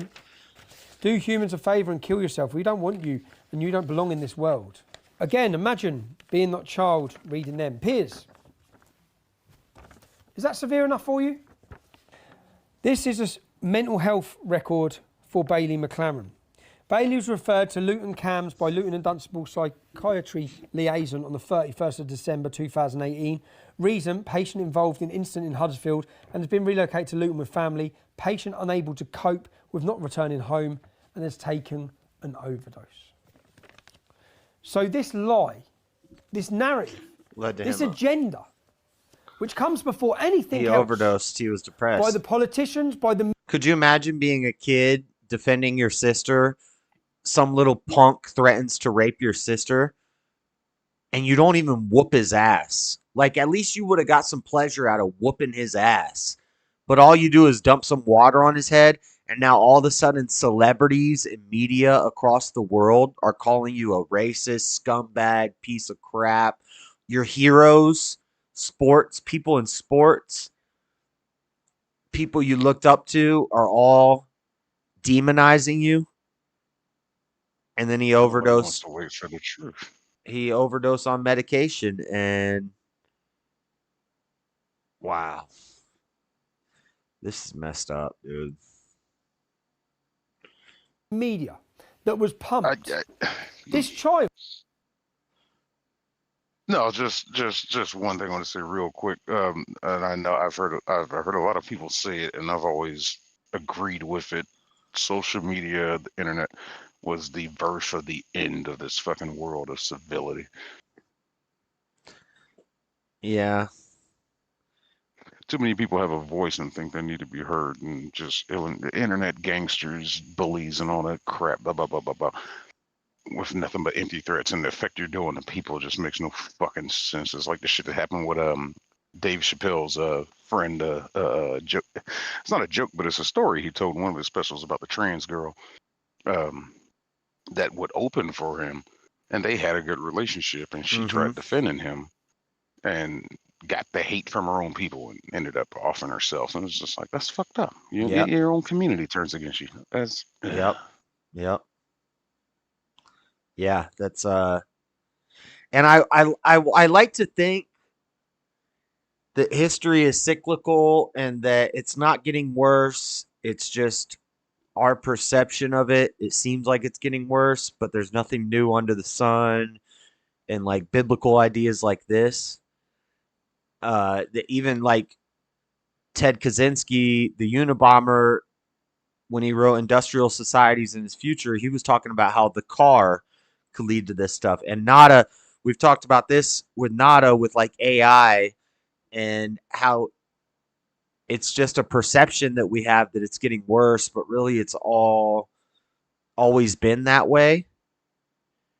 But it's hard to, I don't know, man. It's hard to see it like that. Maybe it's, I don't know, because it's more people, it's more amplified, but it's still the same thing as it was 200 years ago. There was just less people and less knowledge about it, but I don't know. It seems like greater reach. It seems like it's getting worse to me. Yeah. It doesn't matter. His life didn't matter. You know, if he killed himself, no one would have cared. We wouldn't have heard condemnation from any of the politicians or from any of the media. No one cared. Because everyone from start to finish in this story is collateral damage, so long as they have the narrative. And Piers, you have a son, you have children. Demanding severe retribution against a child for a school playground dispute is unforgivable. You sit there and you preach. You preach against us. You make your accusations against me. Never have I labelled Muslim children as vermin. Never have I demanded my followers to commit severe retribution against anybody. And this is what the media, the politicians and the celebrities created, aided and abetted by the left-wing activism and the selective indignation of Islam. Hypocrites out there might say, who cares? That's what he deserved, right? Imagine for one moment if I had incited violence against a young Muslim lad in the reversal of this situation. And you see, in a district where a generation of young girls have been raped, these threats are far from empty. What do you think, if you were working in the school at that time, what do you think what the media done? I think the media fucking blew it out of fucking proportion and what fucking waterboarding at all. I know. But then the media run that Jamal was being bullied. Like, you see, he used to complain that he used to be bullied. There was another, I think, Kirkley's guy that came, that Jamal said somebody gonna knife him or something. I think that should be on record. Yeah. I think when we investigated, I think it was a lot of bollocks. Bollocks. I'm gathering that by reading the school records. That he made accusations, and then when they were investigated, and there were a lot of bollocks. It lied. Yeah. Now ITV, Piers Morgan, you used your platform to incite hatred of a young child. No time for facts or the inconvenient truth. Surely you must have known the truth, because within a few hours of the story breaking, I was receiving dozens of messages from parents, pupils and staff saying there was much more to the story than met the eye. So I did what any journalist could have done, should have done. I asked questions. Were you just being lazy? Was it willful blindness? Or are you just incompetent, Piers? And the BBC's Jeremy Vine, to you personally, was it clinical cowardice? After all, you didn't reveal the white boy's name. You just told everyone where to find it, on Twitter. Were you afraid of being sued? Although it wouldn't have been the BBC licence fee payers picking up your legal bills, would it? Or was this your Pontius Pilate moment? Condemning a child whilst washing your hands of any responsibility? Because that's what you did. And you didn't seek the truth either. Piers, Jeremy, your lazy, inept reporting was not without consequence, as we will see. You incited hatred, you succeeded. And that's contempt. Your actions, not Bailey's, led to Bailey and his family being driven from their home in the middle of the night. Like the very refugees you claim you care about. The hate you incited was off the scale. Men with machetes had arrived at the school. Gangs were roaming the streets looking for Bailey.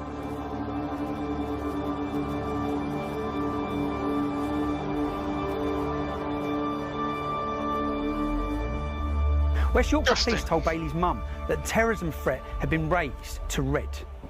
They had intelligence of people coming from Bradford to get Bailey and his family. Rather than deal with a threat, they moved Bailey and his family to a place of safety. So, whilst one child had the support of the whole country, had the support of the Prime Minister, Sajid Javid, the local football club, everyone rallying behind this child, £160,000 donation. Was that Dave Chappelle story real? So as I've been talking about all night tonight, we don't know. We can't really know. The media will lie to us. But it felt genuine to me, and I've looked into reporting on it, and I believe it. So, I mean, I don't know if you care what I believe, but I believe it. It sounds about right that the trans community is vicious, and yeah. Anyway, back to this. That's off topic. Donated to him. The other child in this incident, his family were driven from their home. Threats, groups of men looking for him, ready to commit violence against him. And the police stopped the mum. So the police took the family. The police went and got the family to get them out of their house through imminent danger. And they were taking them to relocate them here. Let's have a look. The night in. This. Christ King, I see you in chat. If you're gonna act, if you're gonna just fair warning, you're welcome. Pretend to be a different person. Pretend to be Christ King, and we'll pretend that you're some white guy named Christ King. But if you start making personal lies about me and attacks on me, then I'm just gonna remove you completely. But if you want to pretend to be somebody else, you can hang out. I saw him. He commented something, but it wasn't really anything. He redacted it himself. It wasn't anything bad. Yeah, I saw what he put. I don't know why he retracted it, but I'm not gonna kick you out. But if you start trying to make like personal attacks on me and stuff like that, then yeah, we'll just permanently ban you. And also, my next paycheck, you'll get your money. Okay? That's all I'm gonna say. This is the accommodation that Bailey's mother, with 2 9-year-old sisters and children, were being relocated to.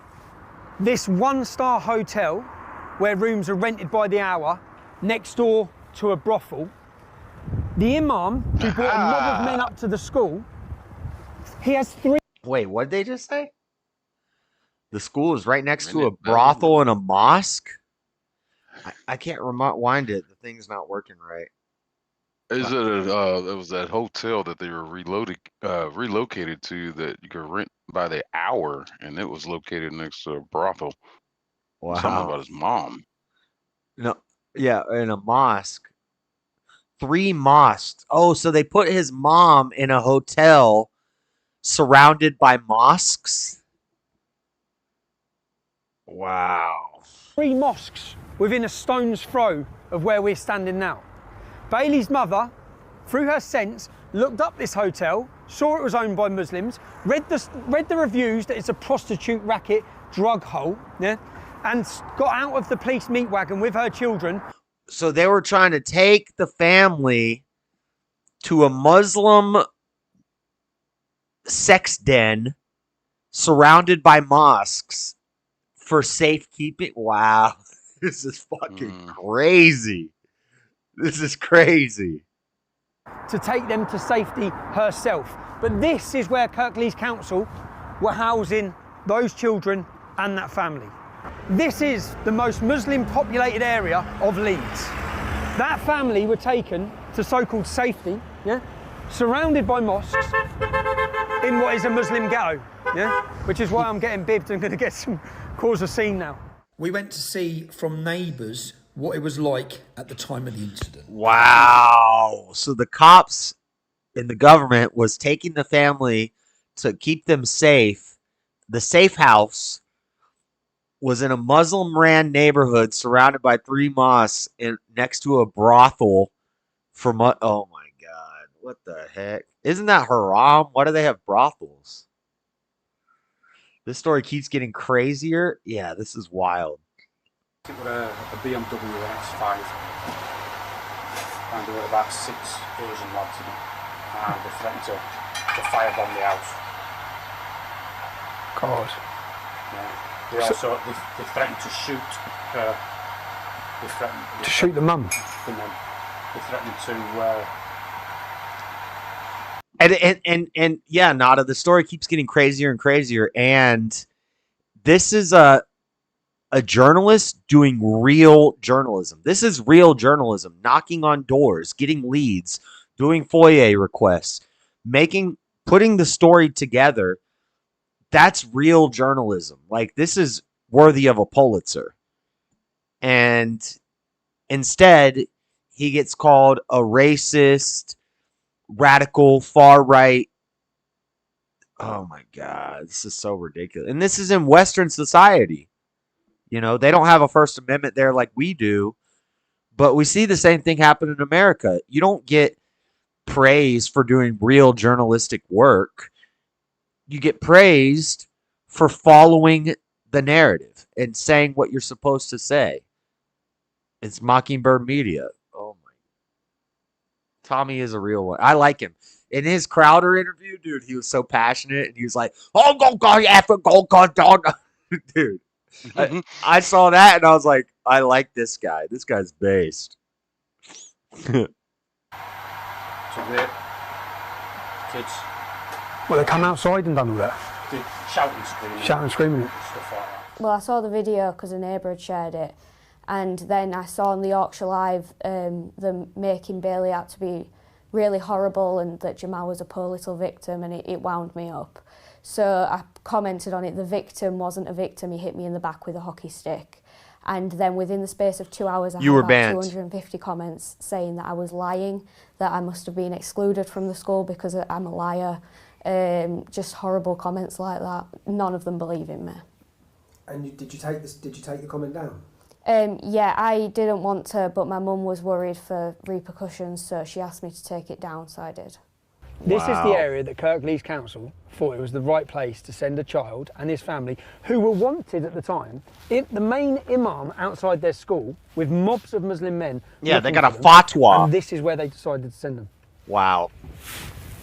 They basically dropped them in their backyard. That's what they were doing. Wow. This is the hotel. This is, I believe, a 4-star hotel. They're totally full of illegal immigrants. This is across the country. So the point to make is that illegal immigrants come here, young fighting age men, not families, not children, and this is where councils house them. Wow. So the illegal immigrant young men get housed in a 4-star hotel, but the family in this incident get housed in the most Muslim area of Leeds, surrounded by mosques, near a brothel. But yet, the immigrants, the refugees, get sent to this 4-star hotel off in the country in the cut. Wow. This is fucking crazy. Hello, boys. How you doing?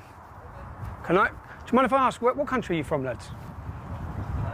No speaking Don't speak English. Oh, I do speak. What country are you from? Oh, I definitely speak English because I just said I don't speak English. Oh, yeah. I'm going to pretend to be a foreigner now.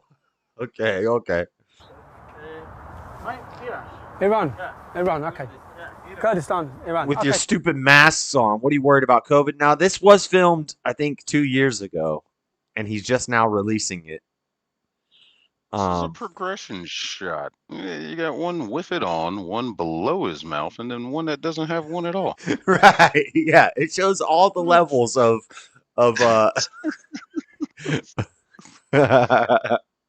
That's funny. Hey, no, it's cool, man. I'm just seeing. Is the hotel full? Yeah, full. You enjoying it here?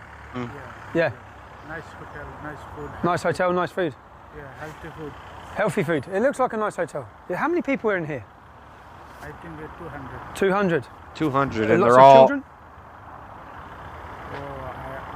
No. A lot of middle-aged men? A lot of middle-aged Muslim men? No, not many children, no. But it's a nice hotel. Yeah, what about women? Nice hotel. It is a nice hotel. And if you look at where the other family were being housed in Beeston, and you compare it to this 4-star hotel, nice food, as our friend says. Healthy food. Hello, bro. How you doing? Hey, do you want to come back in? Yeah, we're off now, mate. We're done now. That's nice. Yeah. Do you know what they have in here? They have a full-time doctor and nurses, full-time stationed in here. Full-time. So you know when you can't, my dad tried to get a doctor's appointment earlier. Couldn't get one. Full-time. Yeah. Full-time. There's your socialized healthcare for you, vigilante. The socialized healthcare, there's full-time nurses and doctors in the 4-star immigrant hotel in the UK to take care of the fighting age young men, Syrian and Muslim refugees. But if you're white and you try to get a doctor's appointment, good luck, buddy. The food's bad? The food's bad? Is it free? Yeah, it's free. Free food. Free food.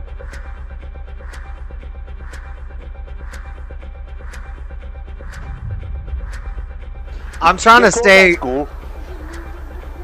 I'm trying to stay smiley and like joking about this, but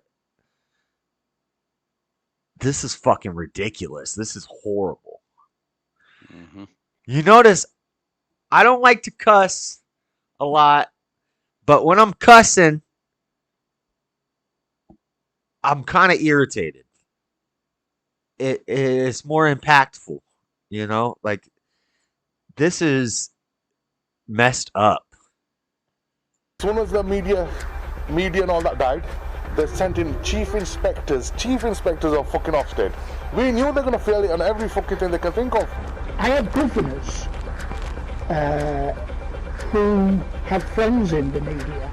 Yeah. Who tried to explain to them. There's a lot more to this. All of that, and the Ofsted, and, you know, the whole shebang. But it was never picked up. Apart from my reporting, there was not a single media statement giving the other side of this story. The staff knew, other pupils knew. They could have exposed the lie. Why didn't they? The incident, I always call it the incident. Yeah. The incident has reoccurred, it's come to my door. They said you can't talk about it because you've got a non-disclosure agreement. They're not satisfactory. So that was the reason they triggered it. They were either not free to tell you the truth, or they were terrified of the consequences. And that's for so-called journalists. Some can't find the truth. Some won't tell the truth. And some, they're afraid of the truth. But me, as a journalist, it's my job to present you the truth. If you want my honest opinion, they said, get up there, this is, I don't know who they is, get up there and shut that school. Get up there and get rid of this. You see, when the media and politicians decide to kill a story, when they decide to hide the truth from you, they'll do whatever it takes. They shut down the school. It's gone. Everyone lost their jobs. You see, once this lie about a racist attack had gone global, the truth could never be allowed to come out. The real truth, that a young Syrian refugee was struggling to fit into his new environment, was problematic. He's allegedly... He deleted his comment himself. Nobody deleted it. He deleted it himself because I don't think he wanted to be noticed. He didn't want to be caught. He's trying to lurk and watch everything I do. And then he slipped up and made a comment. He couldn't resist, and he had to type the comment.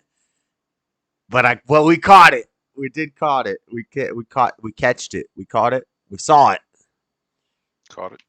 Yeah, abusive and violent conduct towards teachers and children was allowed to run unchecked. Why? Did the school authorities turn a blind eye rather than be accused of victimising the boy, of being racist towards him? They stayed silent.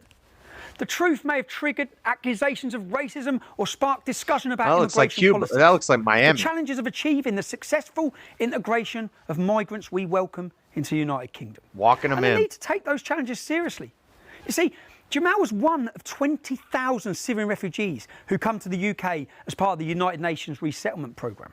The government could not allow their policies to be examined and the consequences and their incompetence to be exposed.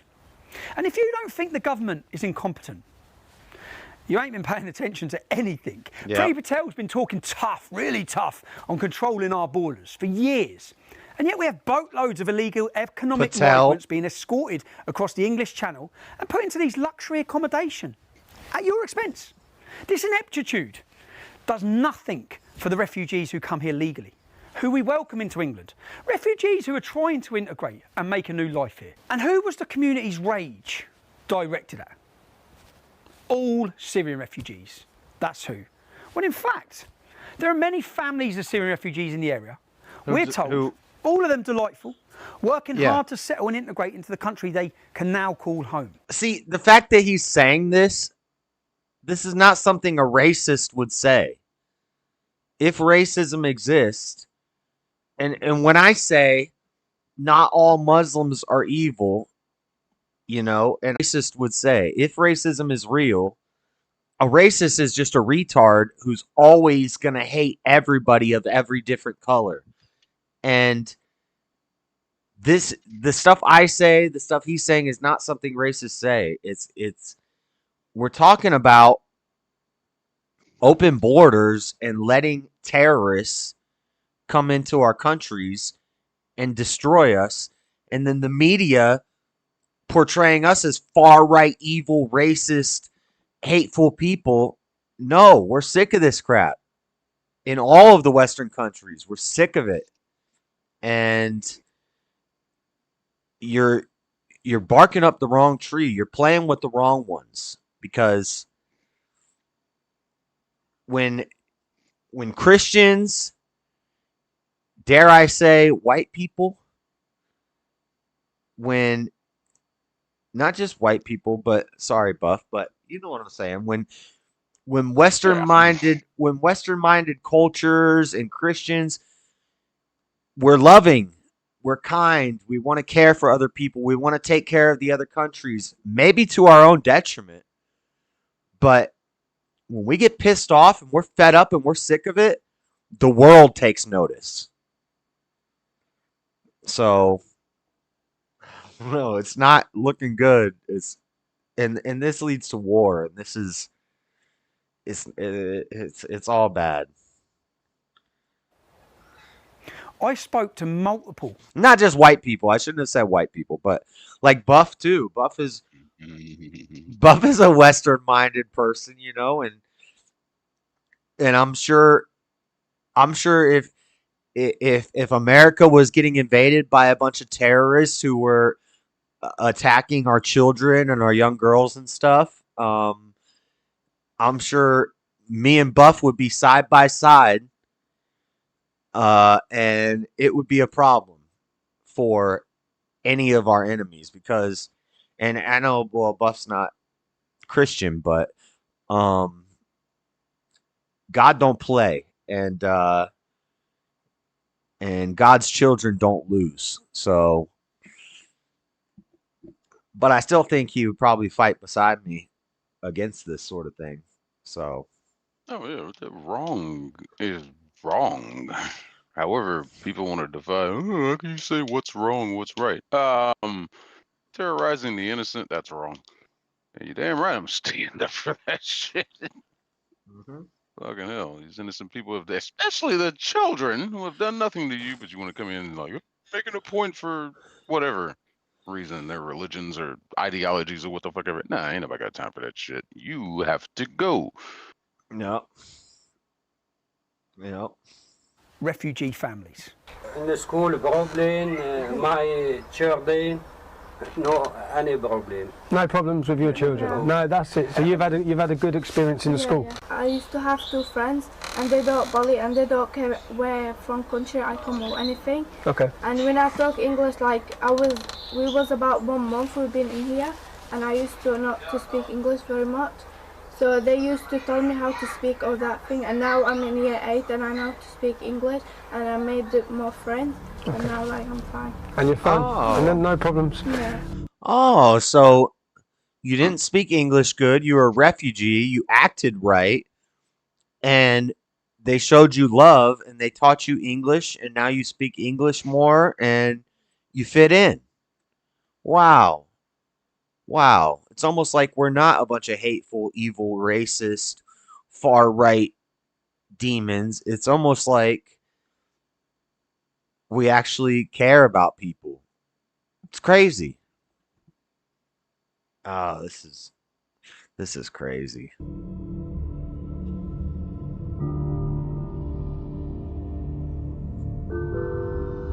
I don't feel safe at school. Sometimes I say to my dad, I don't want to go to school anymore.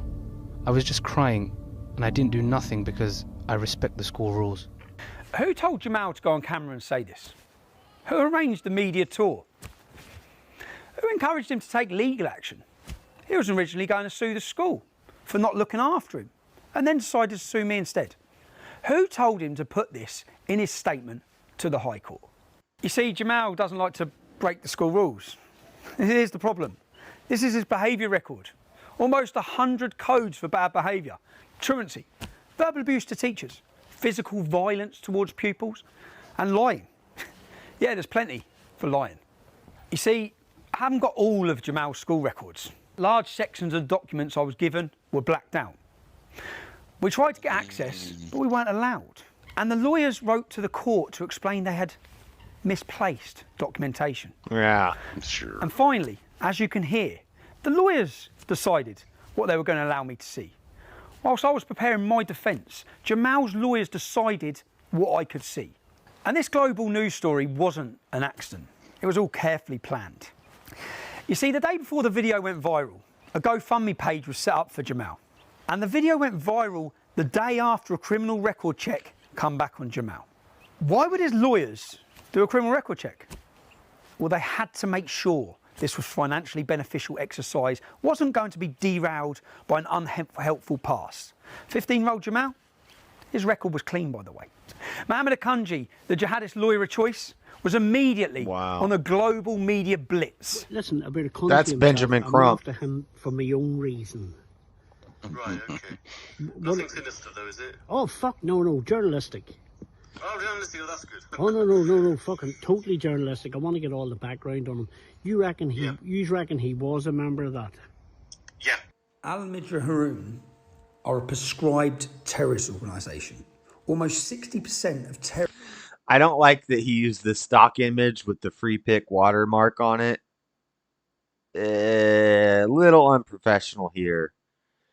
Yeah, I don't like that, but terrorists in British prisons are ex-members of this organisation.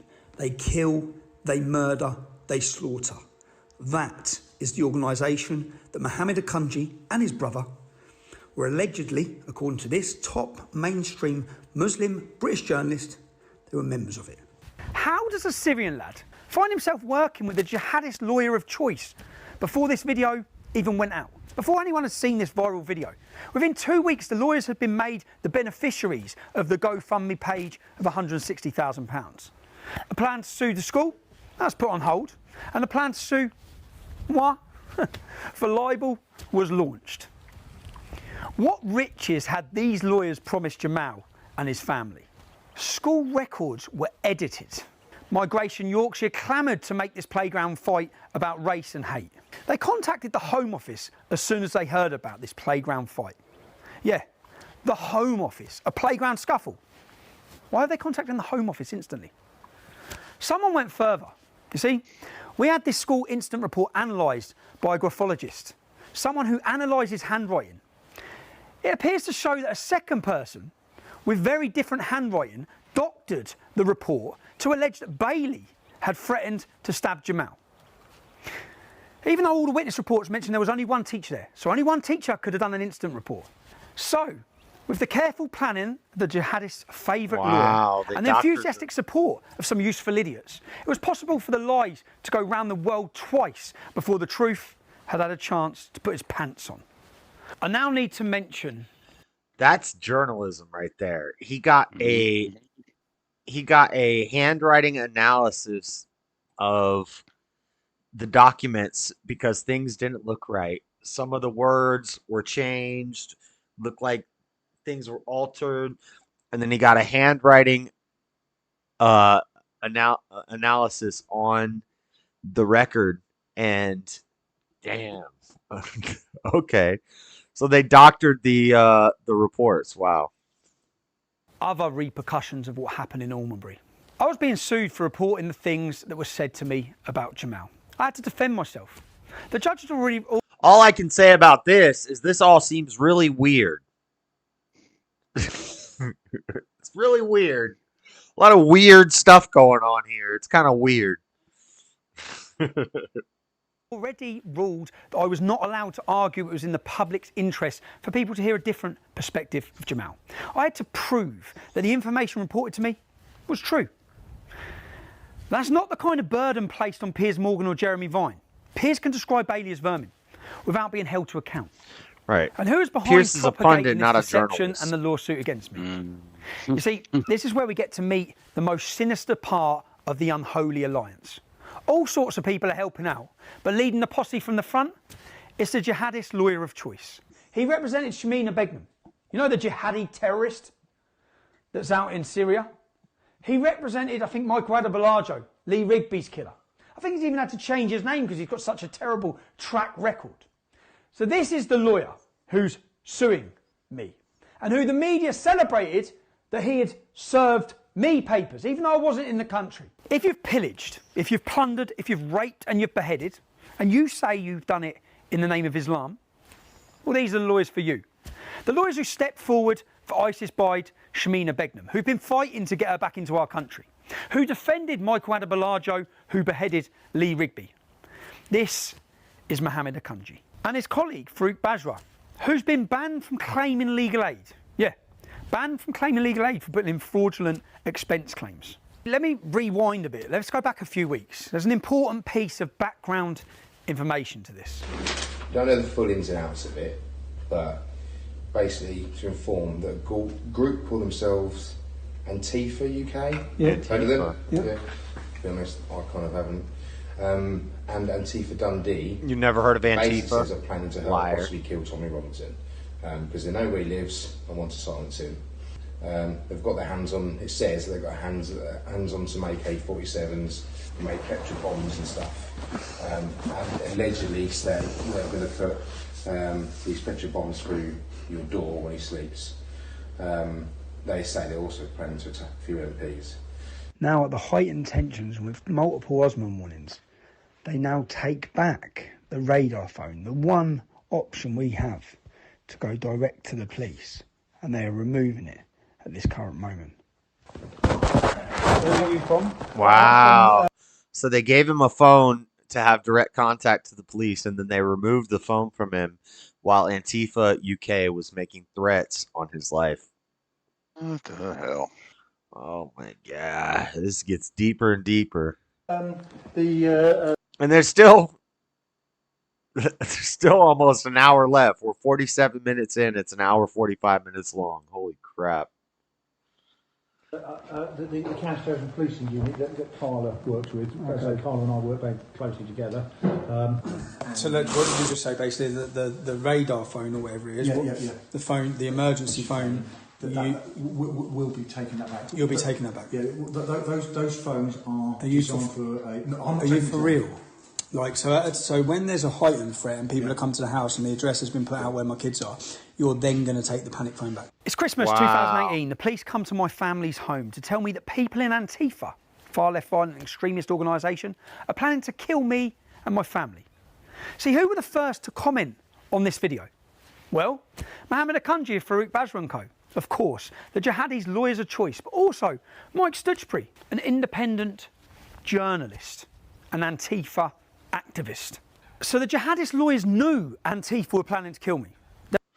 Yes, Antifa may seem uncouth. Yes, they sometimes use violence. Sure, sometimes they drown out other voices, which is fascist, by the way. It's funny, Antifa, anti-fascist, drowning out voices. That's interesting. They're not here to bring balance to the force, though, dickheads. They're here to get rid of modern-day fascists. By acting like modern-day fascists, that makes sense. They are the modern-day fascists. Then actually commented on the video of the Osman warning. You see, what happened next is interesting, although not interesting to the Solicitors Regulation Authority or the Law Society. The people who should be interested in the integrity of our lawyers. It will be live streamed. I'm not in charge of the filming or anything like that. That's down to the guys over here. And yeah, literally nobody wanted to do this, so we thought, what mug can we find who would agree to this? So two lawyers who know Antifa are planning to kill me seek out an Antifa extremist, hire him for one day, just one day, and send him to live stream the serving of papers to my home, my family's home. Papers which had already been served, by the way, with a gang. When my wife and children were there, when they knew I was abroad, lawyers commissioned the Antifa extremist to broadcast my home address in order, as they put it, to cause a spectacle.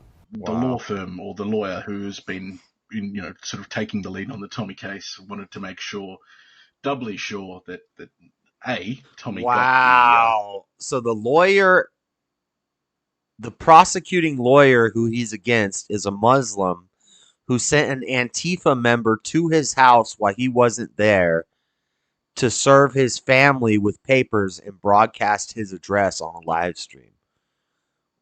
What the fuck, dude? It's doxing, man. Wow. This is crazy.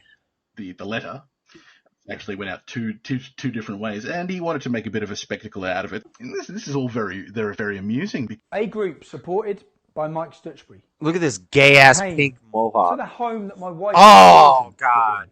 on a Sunday afternoon when I wasn't even in the country. I usually don't insult people's haircuts because I'm a white guy with dreadlocks down to my butt, but come on now. I would shave your head, bro. And then I'd let you shave my head. So let's have a look at Mike Stutchbury, who calls himself a journalist, who promoted this event, who Look at shared this it and noodle. encouraged it. Look at this. We found it amusing that my wife was so scared she had to ring the police. My wife's been sat down and told in her home that Antifa are planning to kill her. They're planning to kill our family and harm our family. She's been told that she may get acid in her face. Well, how do you think she felt on a Sunday afternoon whilst my children are playing outside on their bikes? To be told that Antifa I hate these Antifa were on punks. their way to our home. Let's have a look at Mike Stutchbury, the man that sent them. Here he is self-admitting that he is part of Antifa. Here he is promoting violence against his opposition. Punch them, punch them, punch them. Here he Please is hoping try. that buses full of Antifa get shipped in to smash people's skulls in. Here he is calling for white genocide. Mike Stutchbury is an extremist. He's a far left extremist who currently is playing a victim. He encouraged people to come and he sent people and was part of an organisation that communicated together to send people to the home where my wife and children were when I wasn't there. He even crowdfunded to support them in their action. He was looking at various people, and eventually he sort of came on to Dick Coughlin, I can't say it properly, who is a YouTuber who has made videos about Tommy for, God, almost 10 years, I think, who's a real critic. I don't know if you've checked him out, but he's a funny guy. Check it out. Yeah, he's sort of, got red hair. He calls, he's an ex-crackhead, basically. Wow. And who is this Antifa extremist hired to come to my kid's home? Keep watching. Okay, folks, we're near it so me and Murphy are about to pop off. I hate that shit. When, let's assume Tommy Robinson did have a drug problem in his past, which I don't know. But if somebody was a drug addict that makes themselves into a successful person and you call them an ex-crackhead or an ex-meth head or an ex-drug addict, that's their superpower. That's their strength. They overcame something that a lot of people die from. Most people end up dying from it. So, meanwhile, you're some little rich little bitch with some little stuck-up parents. You got raised in a nice house and you become Antifa. You're going to fight the power. Oh, I'm going to fight the power. Shut up. Let's smash these people. Sorry. But me and you are ex-crackheads, according to a certain somebody. According to a bunch of people, I am an ex-drug addict. But guess what? That's not my weakness. That's my strength. Like, that's something I overcame and you overcame. And when people want to attack like the old you, who you're not that anymore, then these people, they're the weakest people in the world. They're the scum of the earth. Like, weak people. Oh man.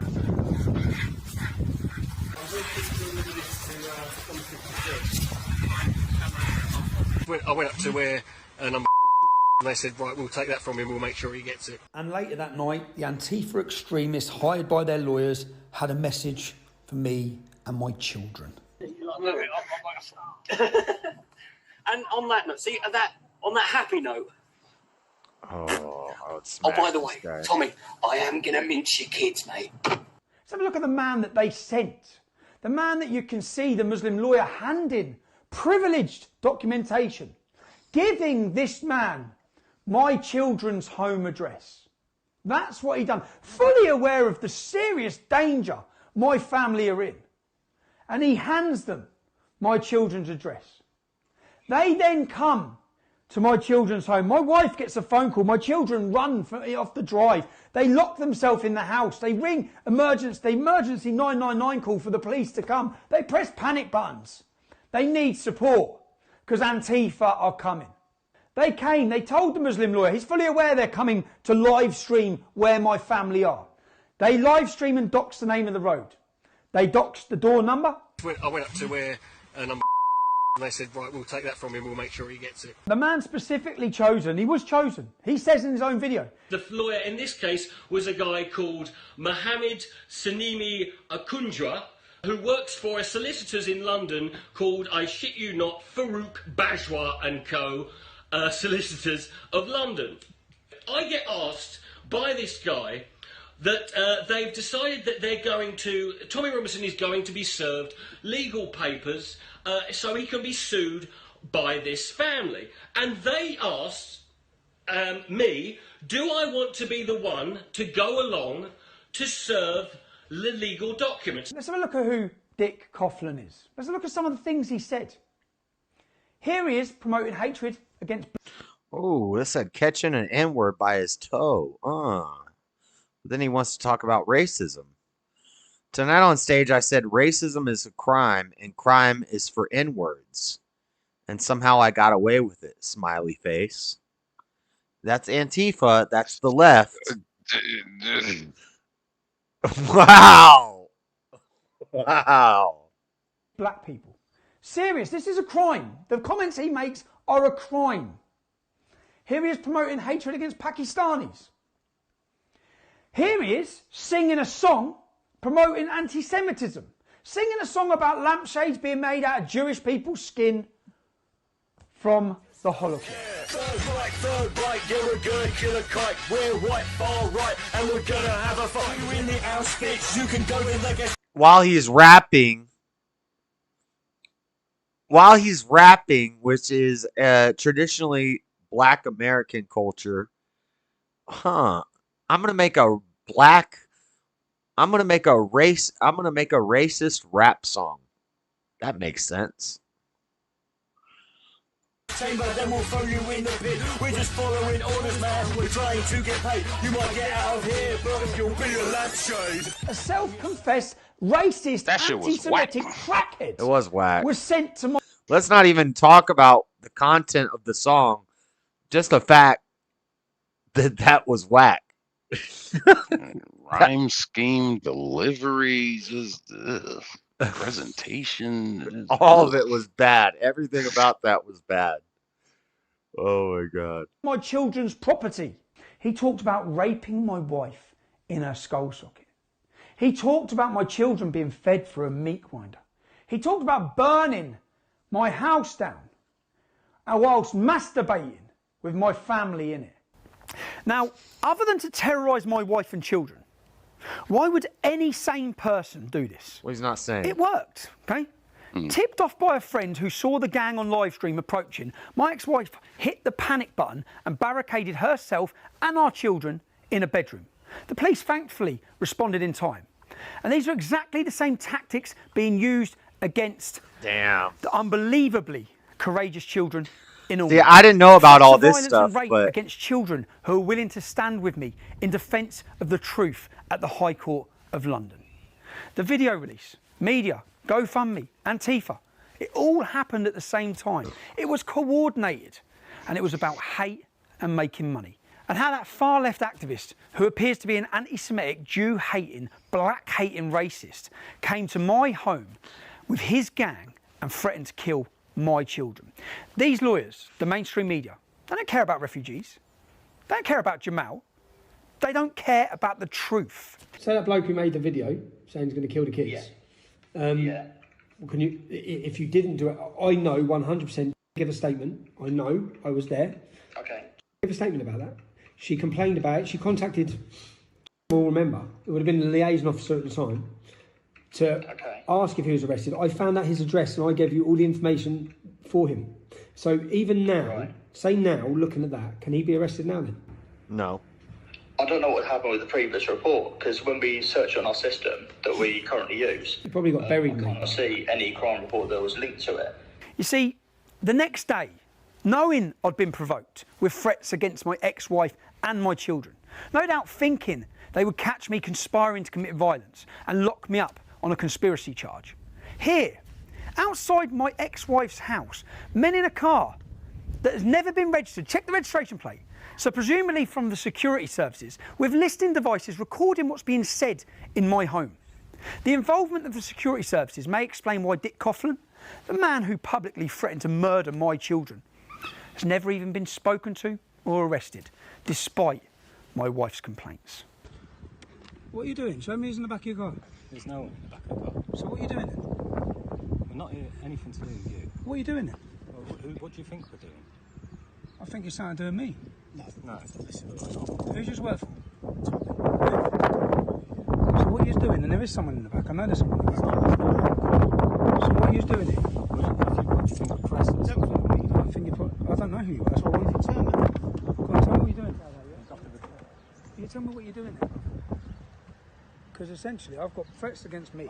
I know you. Yeah? So what are you doing here?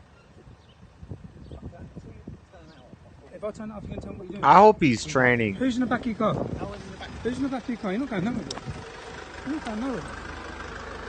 With a Mercedes. I hope he's training in jiu-jitsu and Muay Thai and fuck the laws. Get yourself a piece because this is crazy. Let me see who's in the back of your car. Tell me what you're doing in my house. I want to know what you're doing, bro. That's all I want to know is what you're doing. I've got police officers sat with a recording, in a recording van. In the back of this van is a recording station. I'm not standing, you're not going, bro. No, because what you're doing, I know what you're doing. I know what you're doing. I know what you're doing. Run. They're sat in the back of their away. van. This is recording devices. The whole of this back thing, because he just opened it up when I got him out, the whole of this back thing is recording where they're pointing there, because what this is has been a setup. These police officers setting me up. They're setting me up. It's a setup. They're setting me up by sending people to my house because they think I'm going to react and do something, and they're recording it with listening devices. We checked the vehicle registration plate outside the house on the government website, and there's no such vehicle. Let's not forget the politicians, our fearless leaders. It was only when I went alone to the home of self-declared journalist Mike Stutchby to ask him why he had done what he had and why he thought it was funny to intimidate my children. Some of you may have seen that people have been outside my home, intimidating my family. The difference is, when they come to my home, 5 men come to my home. I'm on my own. I've had to move my children, who are scared and upset, and people encouraged people to participate in coming to my address. One of those such people who... It was only then that the fearless then deputy leader of the Labour Party, Tom Watson, steps forwards, ignoring reality completely.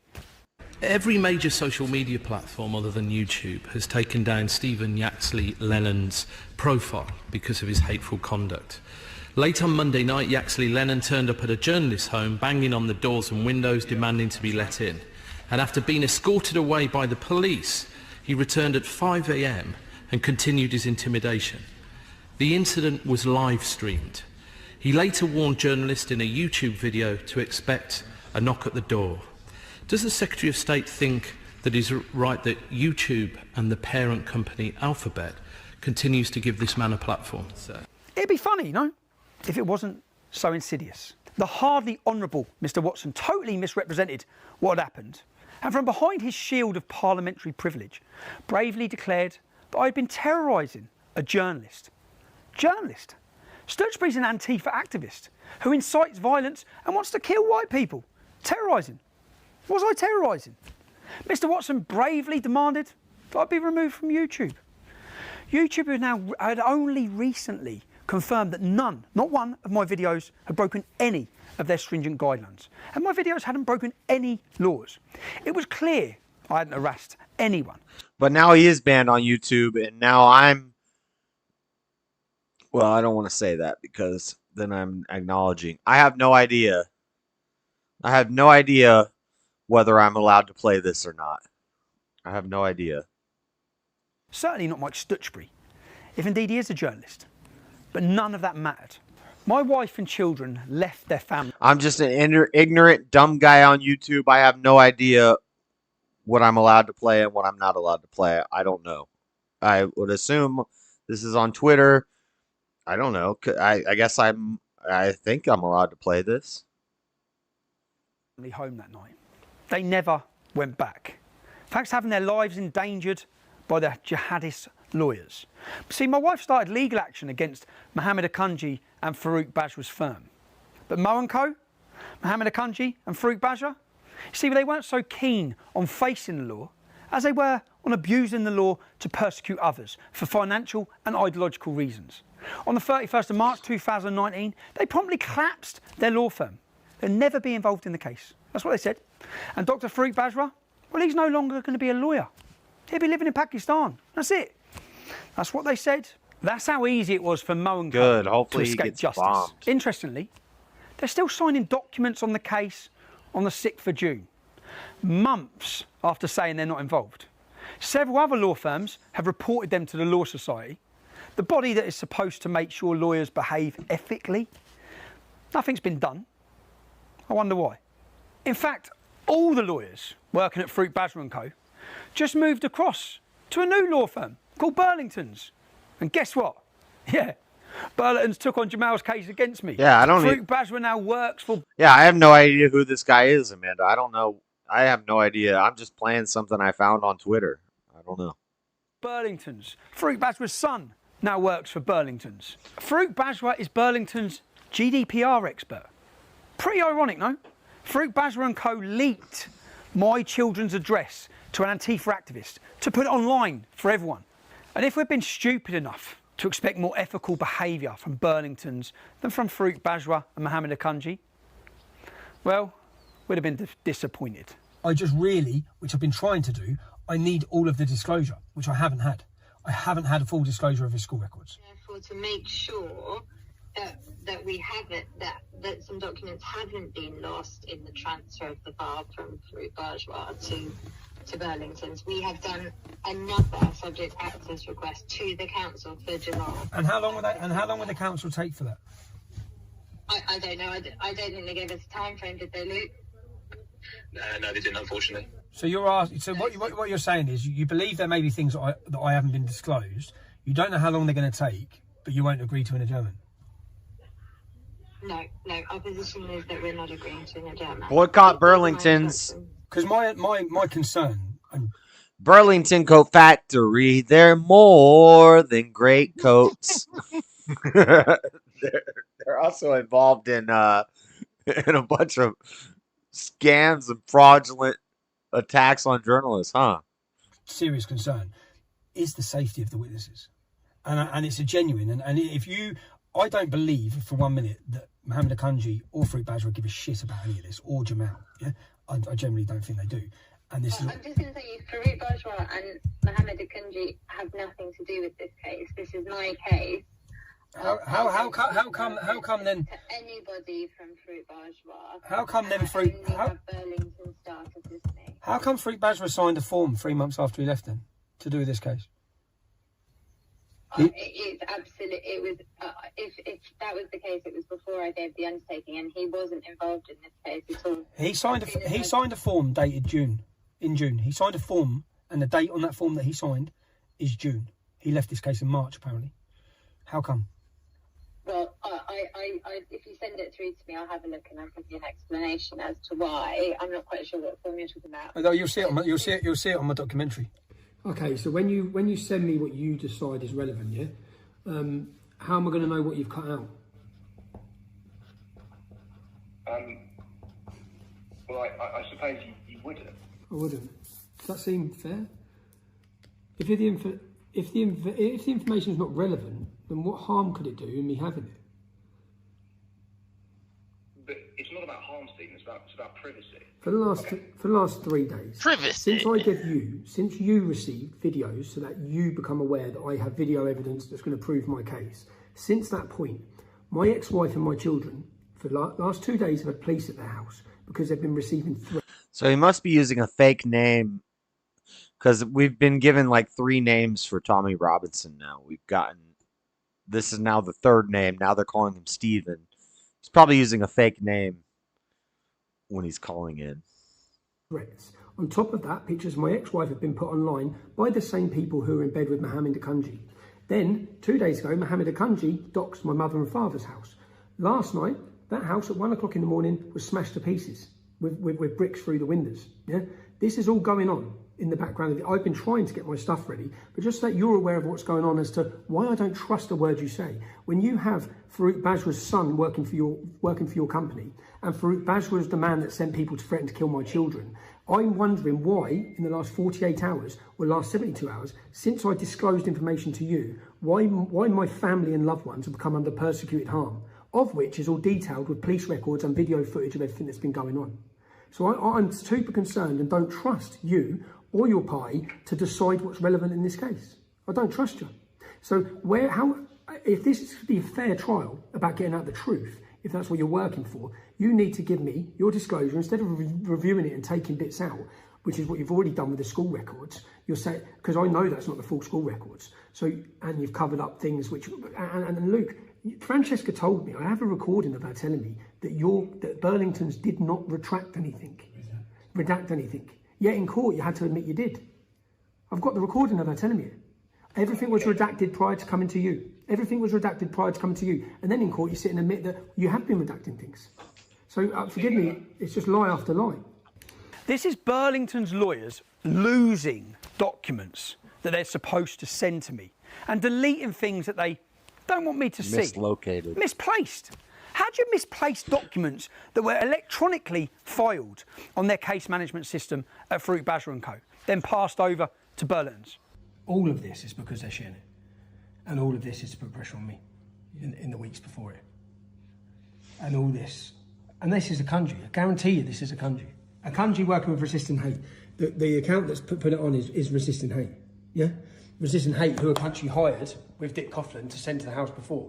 They're like his little minions. So now he knows that it's going to land on his lap. The whole lie that they've told. And this is the actions they use. Can't play the man, so they play the kids and the family.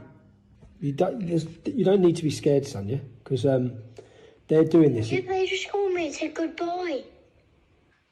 Yeah, I know, babe, but they're purposely just doing that. How long got my number? But when they're doing this, they're just doing this to try and cause me shit and make you worry. So I know it's easier said, but you don't need to worry, yeah? They're doing this so that I don't beat them in court. That's why they're doing this, yeah?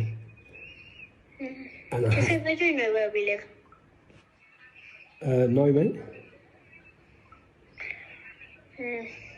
Danny Barker rang me saying if anyone turns up to the house, just ring him and he'll come in a minute. Yeah, he will, mate. Yes, piss me off. Oh, mate. Alright, cool. Oh, mate. Alright, cool. So,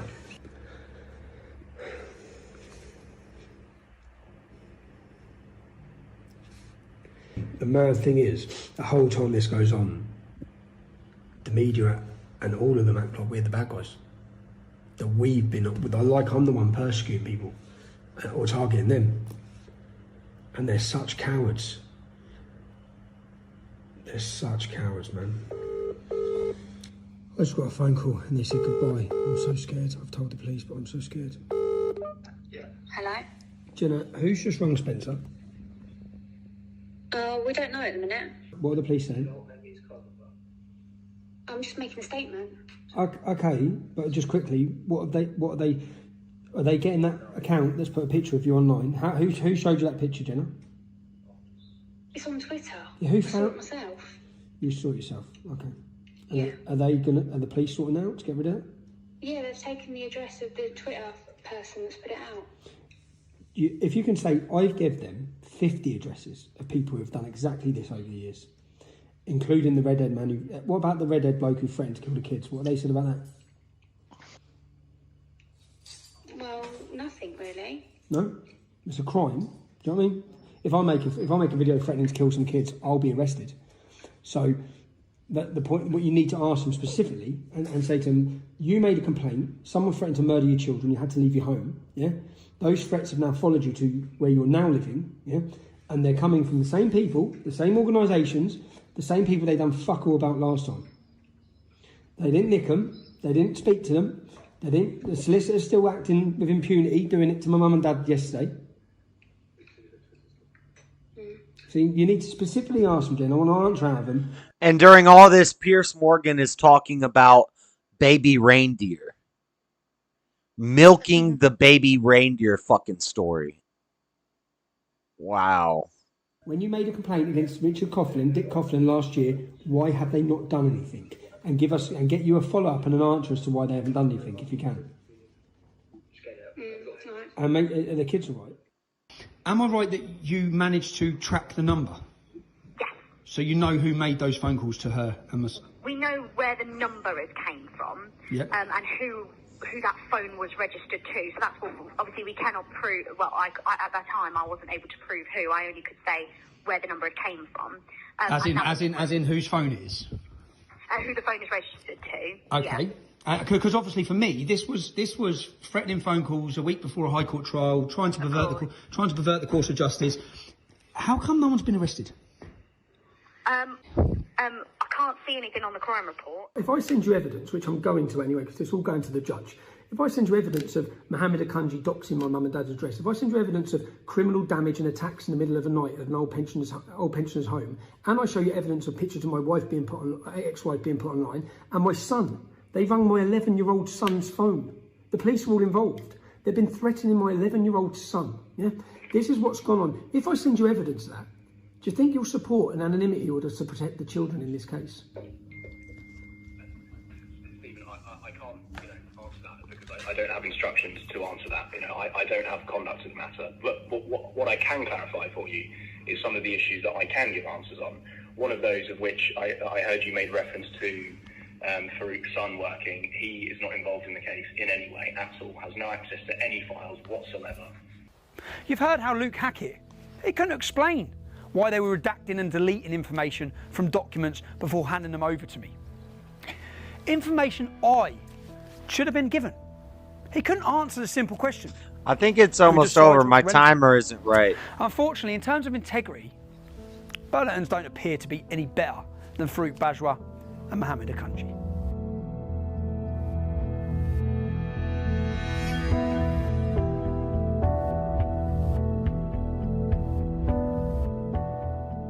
You see, I was told he'd violently attacked a girl. I was told he'd attacked someone as part of a gang. And I was told he'd threatened to stab someone. In fact, Jamal had violently attacked more than one girl. And we presented the evidence to the court, including the testimony of courageous children who came to court. These children weren't Tommy Robinson fans, but they came to the High Court to speak the truth. So let me just look at one of the pupils that come to court and testified. This young girl wasn't a supporter of mine, didn't support my politics, but she still came to court and testified. Let me have a look at her school record and read what her teacher says about her. Charlie is a very mature and hard-working member of the Form. She has been an absolute pleasure to have in the Form. She has represented the Form in the school council and in various events across the school throughout the school year. She represents all that is positive and exciting about studying at Almonbury. Charlie is now currently studying law at university. Why would this girl randomly lie, before I was involved? Why would she then travel to the High Court of London and commit perjury? Because that is what the judge has found, that she's made it all up. And Jamal, the Syrian refugee, the one with multiple lies on his school records and behavioural disciplinaries everywhere, well, he was telling the truth. That is what he found in this case. Why would a mother post images and send me those images of her daughter beaten black and blue? Why? For what reason? Why would the staff lie? Why would the head teacher lie? Why would every single person who was recorded covertly lie about what Jamal was like? 12 different people lying about what Jamal was like. Why? You see, the judge has really helped us out here. The judge says people can lie for reasons that make no sense. Sometimes for no reason at all. That was so goofy. He could not readily identify any explanation for why some of these people were prepared to do so and lie. He concludes the alleged assaults, they never happened at all. Despite Jamal's school record, which you've seen, the judge states the claimant's record is overwhelmingly positive. He acknowledged Jamal has a record of lying, but decides on this occasion it's Jamal who's telling the truth and everyone else is lying. Really? We waited 10 weeks for this? That's your conclusion? That's the logic from the highest libel judge in our land? There was no jury. That's right, there's no jury. All of these people were lying. But Jamal, he was telling the truth. Jamal, who could only find his dad, Jihad, to speak for him. Not a single teacher, not a classmate, not a friend, not a neighbour or a support worker came to court to support Jamal's version of events. Jamal, who says he only broke the rules a few times at school, and even then, it weren't his fault. His school record suggests something very different. I want to be clear and fair to Jamal. He denies every accusation against him, completely and utterly. On the day... Oh, also, William Gramer in chat. I see you sent me a Cash App earlier during the show. Thank you very much, sir, for that. We'll do some push-ups after this documentary's over. The 5 courageous children appeared in the dock, giving testimony against Jamal. Jamal didn't even show up in court that day to face his accusers. Neither did the press.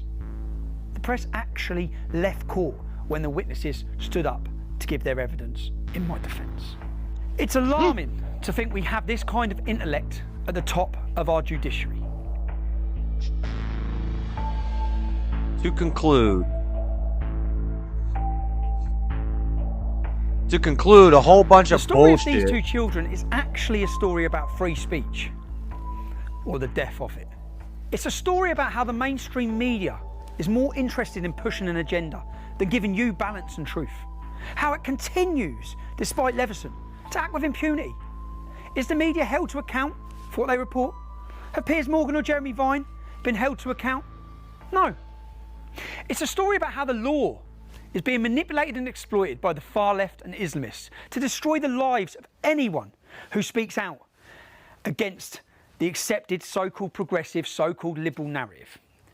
Or about the poisonous influence of Islam's Sharia law in our society.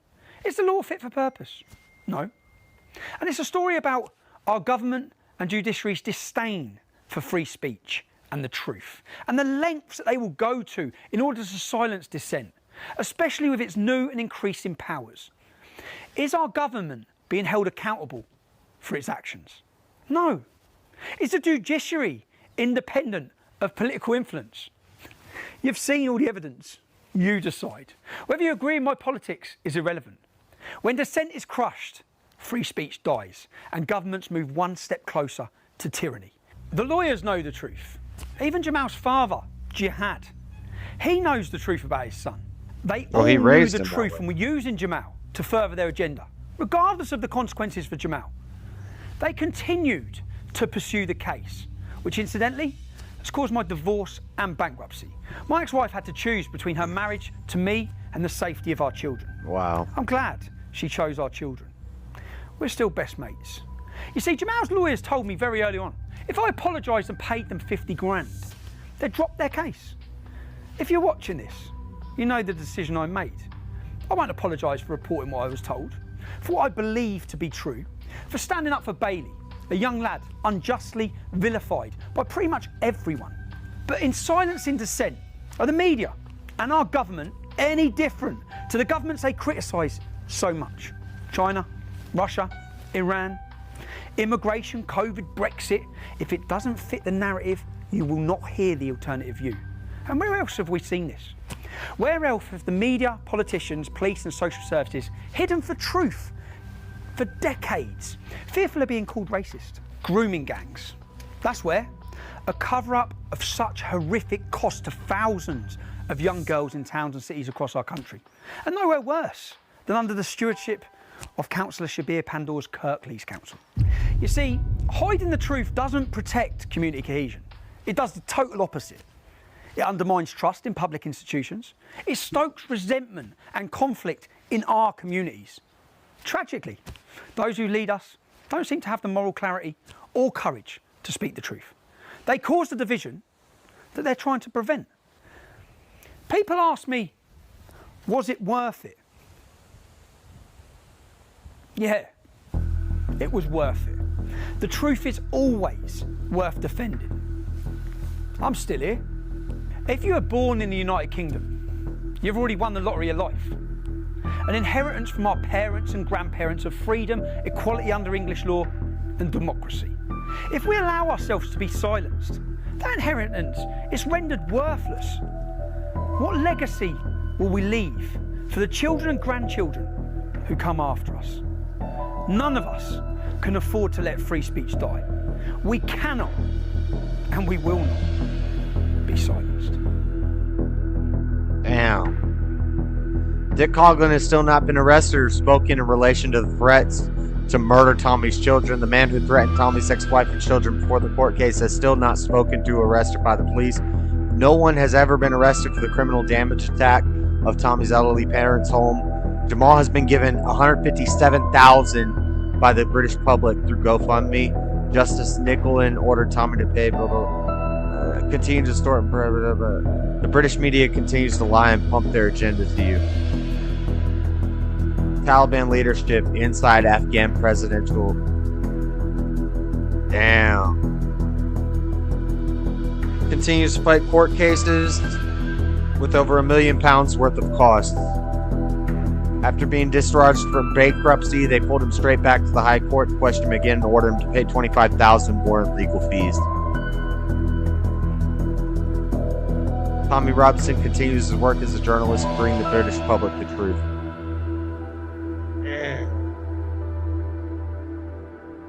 That was good. You've seen, I'm being sent to jail, I'm being prosecuted for showing you the truth. Nothing else. I didn't lie, okay? They've lied, continually lied. Now, for the Attorney General to bring a charge against a member of the public for contempt of court, it has to be in the public interest. I say the Attorney General. This is not the police prosecuting me. In fact, the claimant in this case is not asking for me to be prosecuted. His lawyers are not asking for me to be prosecuted. The Labour government's Attorney General is the one attempting to send me to jail. Wow. Now, for it to be in the public's interest, you're a member of the public. You've just watched this expose. Is it in your interest to lock me up for 2 years? How can it be? Let the government know, let the Attorney General know by signing the petition at www.truthontrial.co.uk to let them know you don't support the imprisonment of journalists for reporting facts to you, the British public. Damn. Who knows what the future now holds for me? The one thing that gives me a peace of mind if I'm in prison or even if the worst happens is knowing that my family have stability and have security. If you can support them during these times, the link is at www.helptommy.com. I really appreciate your support. Damn.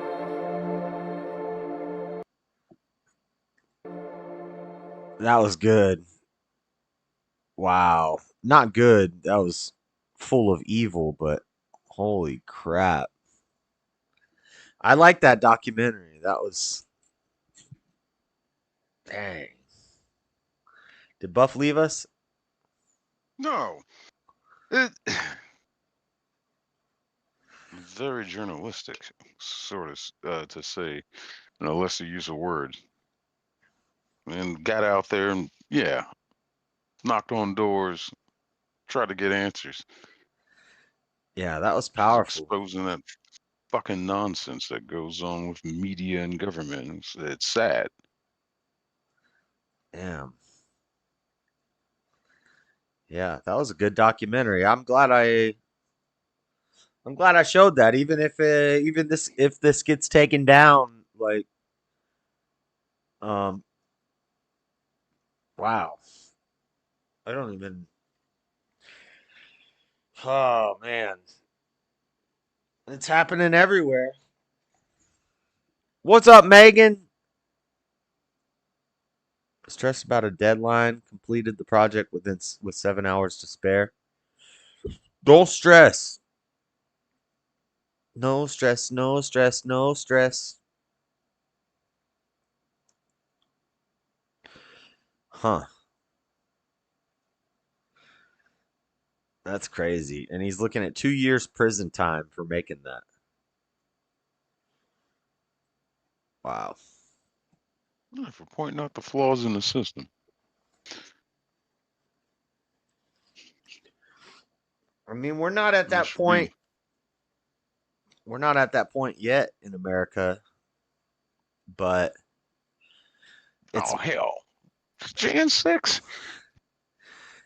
Well, I mean, there's journalists that went into the Capitol on January 6th, and they got let. I mean, Elijah Schaffer, a lot of his footage was used, and now he lives in Australia. So what what is he not allowed to say? Or what's he running from? Why did he have to move to Australia? So yeah, I mean, same stuff. It's on its way down the pipeline here in America. So yeah. With the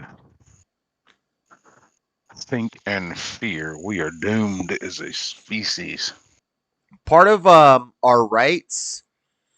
So there's a lot of people who have been saying lately that rights are duty absent responsibility. And I think that's a bad definition of rights, because in reality, every right that we have comes with an inherent responsibility.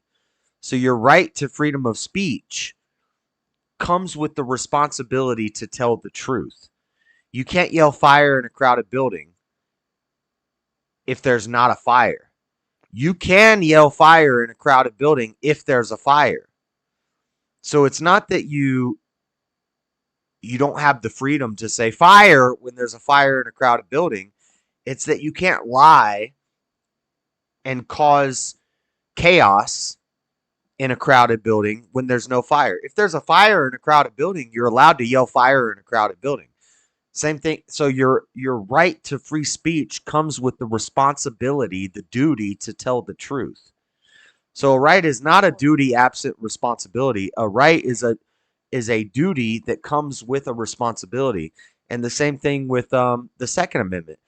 You have the right to own guns. You have the right to carry guns, but you have the responsibility to only use it in self-defense, only use it or in defense of others. You don't have the right to carry a gun and just shoot whoever you want. You have a right to carry a gun, and you have the responsibility to be a responsible gun owner who is only using it in the right situations. So, we do have responsibilities that come with our rights.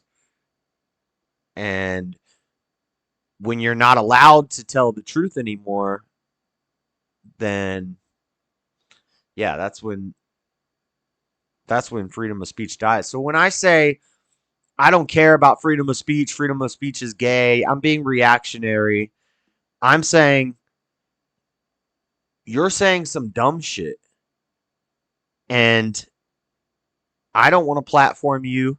YouTube shouldn't platform you. And if you went up on a soapbox in the town square and started saying this dumb shit, we would pelt you with tomatoes. You would be carried off of the stage. We're not going to allow that crap. If you're lying and you're spreading a bunch of evil stuff on your soapbox, then we're going to handle that. And that's part of your freedom of speech, is that you have a responsibility to be responsible with your freedoms, with your rights. So yeah, and this guy's out here telling the truth, and he's exposing things, and he's knocking on doors, and he's talking to people, and he's getting all the information, and they're trying to lock him up for it because they're letting a bunch of insurgents take over their nation. This is ridiculous. If Josh streamed 24/7, Buff would never leave. I don't know about that. He passes out sometimes. Can't even see the chat. I stepped outside, smoked a cigarette. Damn, that was a good documentary. I like a good documentary. Yeah, it was. It was. I was trying to hang on to watch that. I'm about to hop off here in a minute or so. I can't do what I did last week. Wake up and y'all are still talk, or get on the radio, y'all are still talking, fucking after an hour of sleep. Better than the Where is last. everybody? The last documentary we watched on the stream was about the Silk Road guy. I forget his name. But that was a very biased documentary towards him, and they, it was all sad. Like, we need to release him from prison. It's like he set up a drug trafficking and human trafficking website. That's why he's in prison. And then when the feds asked him to reveal the names of the people that was using his site to traffic people and drugs, he didn't do it. And so he got put in jail. And now they're asking Trump to pardon this guy. No, that guy doesn't deserve to be pardoned. Julian Assange? Yes, he should. He's out. That's good. Edward Snowden? Yes. Okay. Pardon Edward Snowden. Pardon Julian Assange. But this I can't remember his name right now, but the Silk Road guy that the libertarians want set free? No. That guy, if he wants to give some information about the users of his website, then maybe he can get some reduction to his sentence. But that guy doesn't deserve to be pardoned. And you don't get to take advantage of the technocracy to push evil. That's my thoughts on it. That's my take on it. But yeah, that was pretty cool. Damn. We're going to have to start watching some more documentaries on the stream.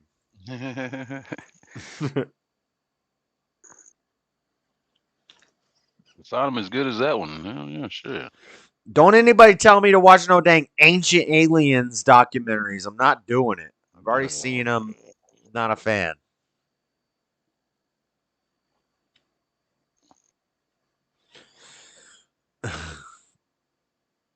Buff doesn't get any sleep to spend time with us. I know. They said he was falling asleep on the radio last week.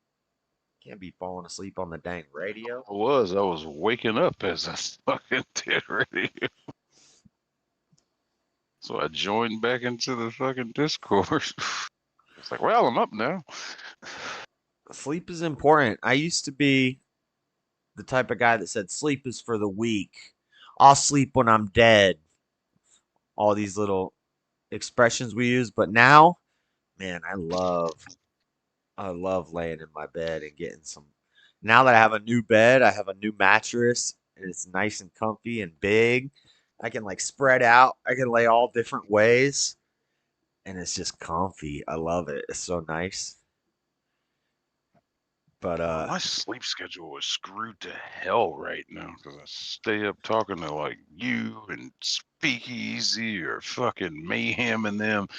And fucking by the time we're done, it's just like, oh, I'm kind of up. Yeah. All night and sleep most of the day. Like, ah. You hanging out with us nocturnal animals, that will happen. This is why I can't. I play my Dragon Ball tournaments, and like I can't even focus. It's like I'm falling asleep. I've been working all night. I need some sleep, and I'm trying to play, and my brain's not working.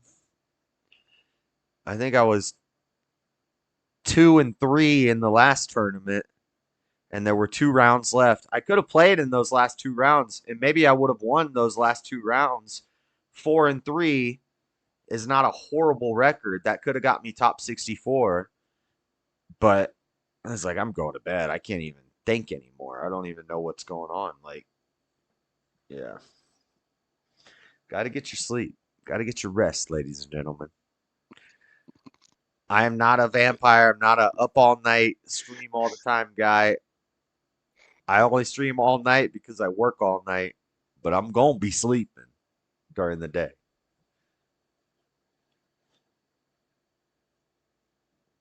I think I've adapted. Figure this crap out. I gotta find a new job, and it cannot be night shift. I just can't sleep during the day right now. You adjust to it as long as you black out. It's not that. It's like the people above me make a lot of noise. Makes it hard to sleep during the day.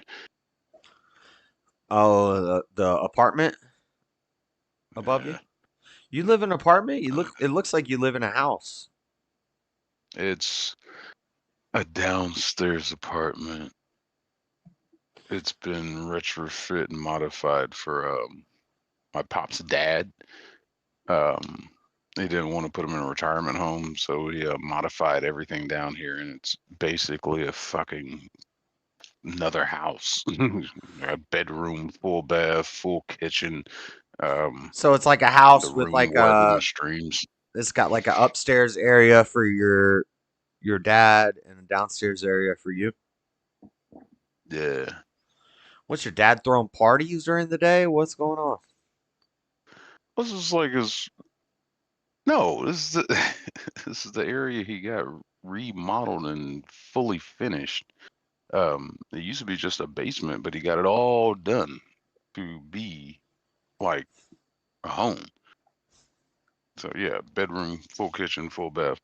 I the still game got room or whatever. I still got the van I do life my itch. streams. What do you think about van life? I don't know. I lived in a station wagon for a little bit, and I'm not too wild about this. I've lived in a I gotta have car. room.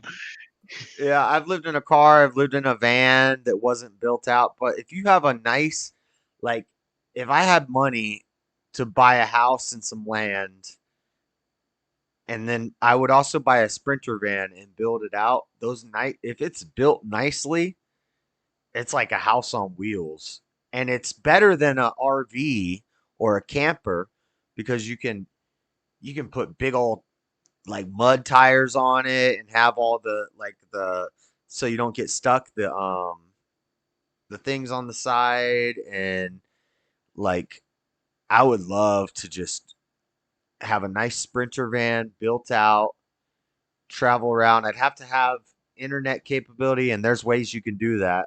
I've looked into all of it. One day I'm going to do it and be able to stream from my van and just drive around all over the country, go to all the national forests, and I would love that, dude. That would be the ultimate life for me. If I can stream, I need internet access so I can stream. If I can stream, but I can also be on the road and be going to like forests and camping spots. Oh my god, I would love it. Kind of like what Mayhem does with trucking. Yeah. The urban adventures.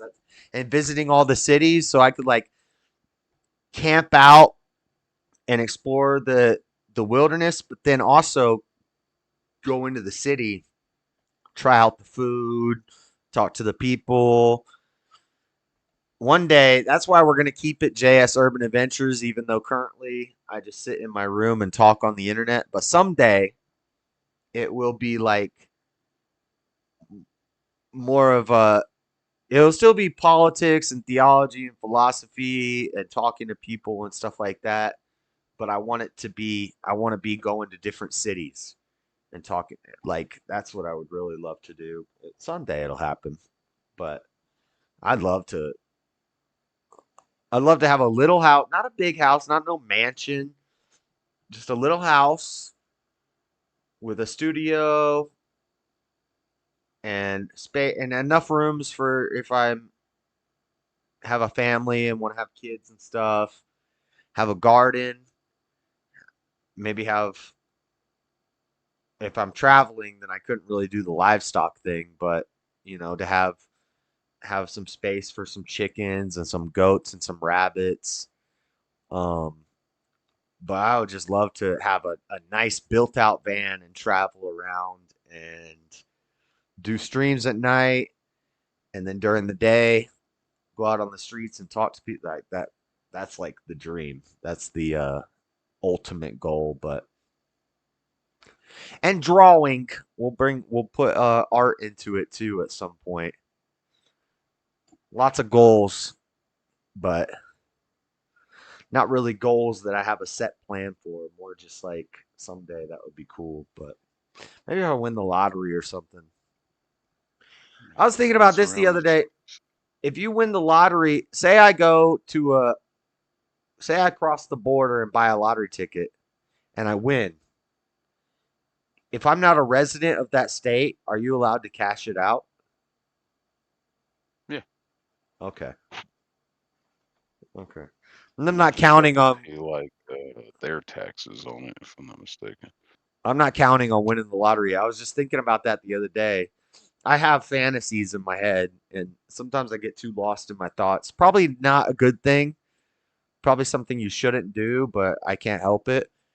And I was like, what if I drove across the border and won the lottery?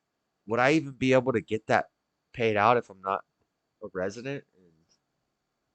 It was just something I was thinking Yeah, about. you get it cashed out there. You got multi-state games too, like a Powerball or Mega Million. I believe you can cash those in your home state, but I believe it's the state that you bought it in. You just have to pay the taxes to that state where it was sold.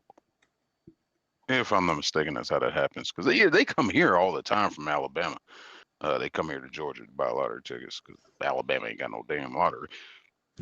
Well, that's the plan. We got to win the lottery, and then we got to buy a little house on the prairie and a van.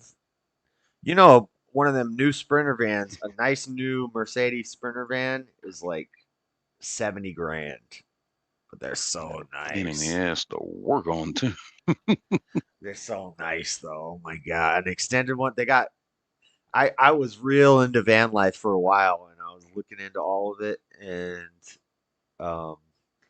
they got different models. They got the short one, then they got the really long one with the extended wheelbase.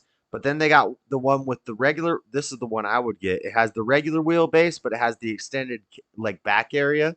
And you can fit a queen size bed in that back area and still have space to build out a whole living area. You can do like an indoor shower, but I wouldn't do that. What I would do is here's what you do. You open the back doors and you use magnet curtains to hang a curtain on the back doors when you open them up. And then you have a water tank built on the outside of it that's heated by the sun. You paint it black. It's just a PVC pipe. And you can hook a like a bicycle pump, like what's on a bicycle tire. You put that in it, and then you can pump it up with a bicycle tire to pressurize it. And you have a hose going to it with a sprayer, and you just open the back doors, you hang a curtain, and then you have a little hookup, and you have the sprayer, and you can have a shower wherever you go. Nice.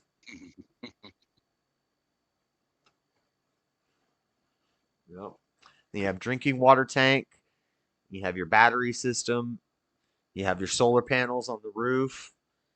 And I know how to do all that stuff. I should look into getting a job building those things because I know all about that. Like I went deep into that for like 3 years.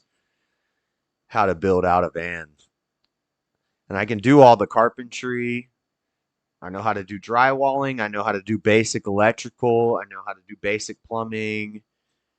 I could build out a van and have running water on the outside, solar panels, battery bank, electrical, lights, paneling, wood paneling all throughout it, countertops, cabinets.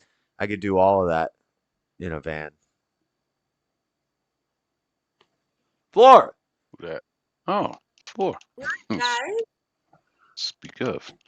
4, you haven't talked to me in like a week on Facebook. I messaged you like a week ago. You haven't responded. What? I literally reply to you. What, today? I know. You sent a reply while I'm doing a stream because you're like, I want to jump on the stream later, but No. It's just that my messenger in my YouTube, like when it comes to you, I just don't get like the notifications, and I'm pretty sure I read it at some point, but we just have to talk in private because I have to let you know what's in the book. You're gonna be very proud of me. But let's do the airplane tickets right now. don't be twiddling your fingers and tell me I'm going to be very proud of you. It's because like it's just something very good. This whole week, something very good happened. I planned it many hours into this, and today actually started, and it's a really good thing. It's a really good thing. Okay, we'll talk about it in private, but you know what makes me happy is if you say, I got a plane ticket and I'm going to be there in 2 weeks. Yeah, that's what we're gonna do right now together. Okay. Okay. Hey, Boff, what's up? Hi. Why you sound like a dick to me? I can't get too mad at her. I said one word.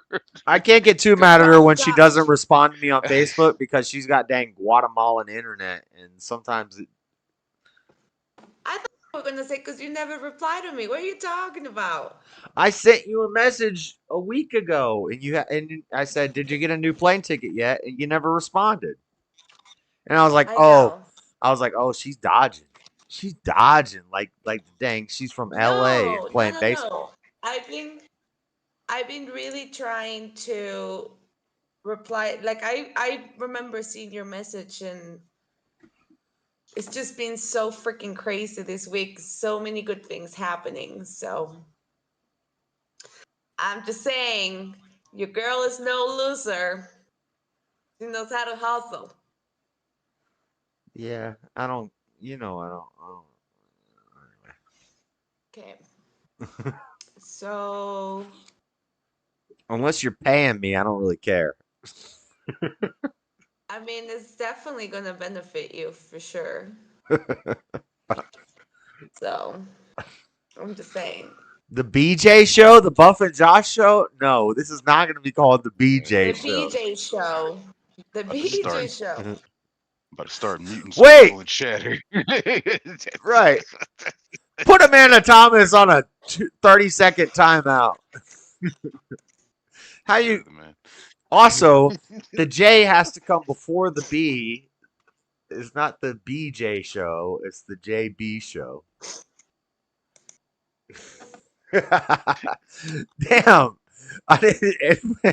Sorry, Amanda. All your comments just got deleted. I hate that when you. Josh. No, I love you, Amanda. We love you, Amanda. It was a joke. It's just 60 seconds. Here we are. You'll be right back. Don't worry about it. It's a 60-second timeout, but unfortunately, it removes all your comments previously. Look, Josh, this is so good because of what happened. The tickets dropped so much. Or maybe it's the time. I'm telling you, the time has something to do. Yeah, well, yeah. So the Guatemalan economy crash. No, oh Josh, I need to apologize. Last week I was a bitch, and I have to admit it and apologize to you because I was very bitchy. I'm sorry. I'm back to normal. Yeah. Yeah.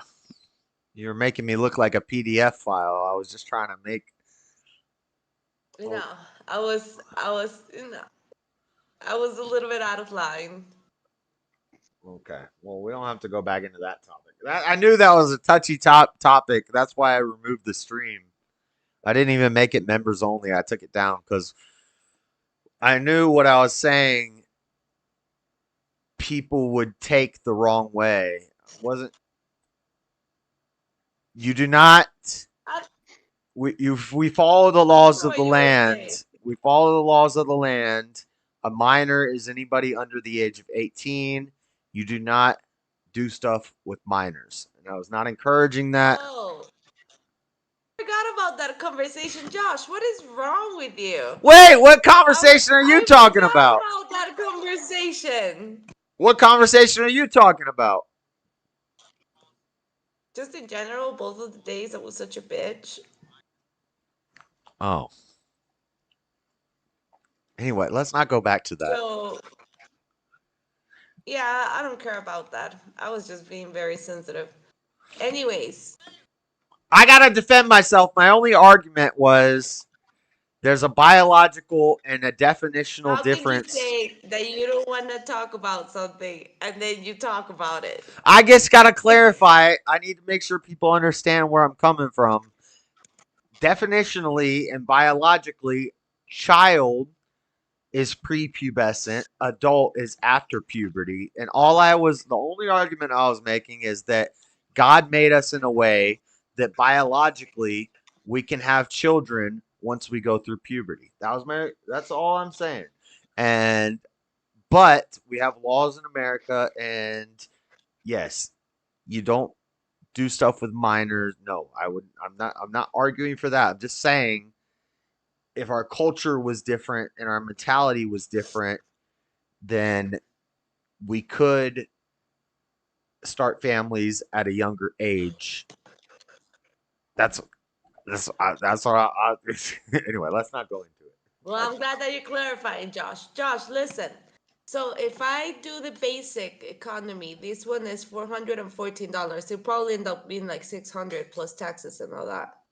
The only thing is, and I don't like this, is that the seats will be assigned after check-in. Why does that matter? It matters because of the view. The view is through a little ass window, and you can only see it when you take off and when you land. I promise. It's over. It's nice to get a window seat and to be able to see the stuff as you come down, especially if you're flying from Utah to California. I got a window seat, and it's pretty cool because you get to see Vegas and you get to see. Anyway, but you're not gonna see all that stuff. How does that help this case? She doesn't want to stare at a wing. Don't worry about the seats. No. I don't like when this is. Well, I can upgrade it to main. Are you more worried about the view from the plane while you're flying here, or are you more worried about the view of me and my glorious strength? That was kind of hot. Not gonna lie. Let's say that wing sounds pretty good right now. Well, I can upgrade it for 600. For 600, dang, never. For $123 more, and I can select and change my seat. No, just get the cheapest thing. Dang, all the planes suck.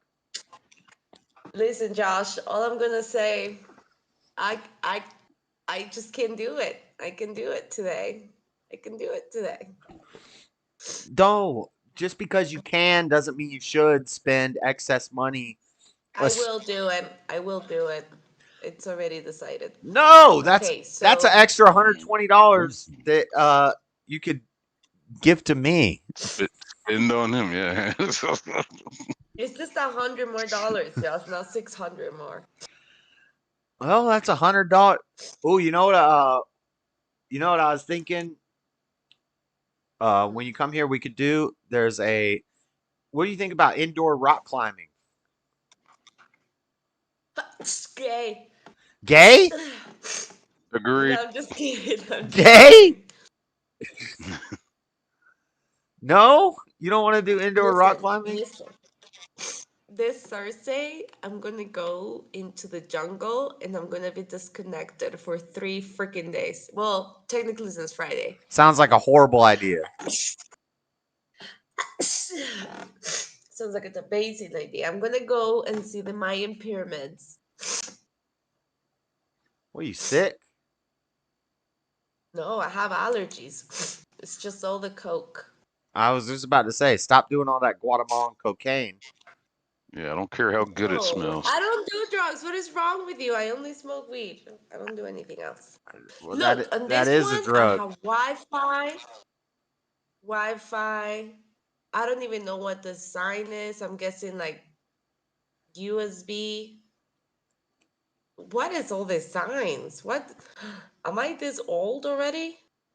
Stop. Just get a damn ticket. Stop thinking about this. Just buy the next ticket out. It has live satellite TV. Seat back screen size 9. You want to see a Personal pyramid, a pile of entertainment. rocks for 3 days? What are you talking about? I'm talking about the flight. I'm saying it better be tomorrow. It's not tomorrow. Well, when is it? You know your thing is 6 months and it's been 4 months already. It's only December. Your visa No, was it's Wednesday, August the 21st. Okay. Wednesday the 21st. Yes, that's the only one that it has the cheapest right now. So all in total will be 636. That's with taxes, fees, and charges. I've done indoor rock climbing. Going up isn't as scary as going down. I don't know. I don't like heights. I don't do very well with heights, Josh. So you don't want to do? And I'm gonna go. I mean, I'll do it, of course. Like, I don't care. I'll just We don't gonna have be to do quiet it. like a little. We don't have to do it if you don't want. I just thought there's a rock climbing gym right across the street from where I work, and I park outside of it during my lunch break sometimes. And I was looking at the prices yesterday, and a day pass is like $35, but it's like $110 a month.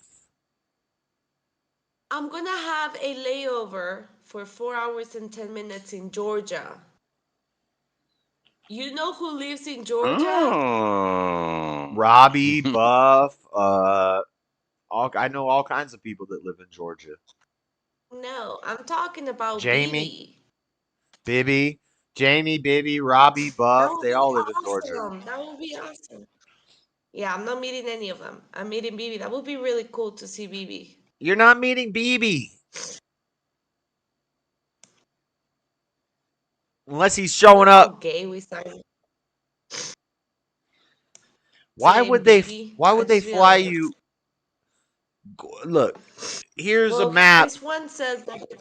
Look, here's a map of America. So here's Florida, and here's Texas, and here's Guatemala, and here's Utah. Why would you go all the way? Left and right is different on the camera. Okay. Why would you go all the way over here to go all the way back to here if you could just go straight? Josh, I don't make the whole trips, I just buy them. That I don't proves know why they doing it. You know why? Because the world is round.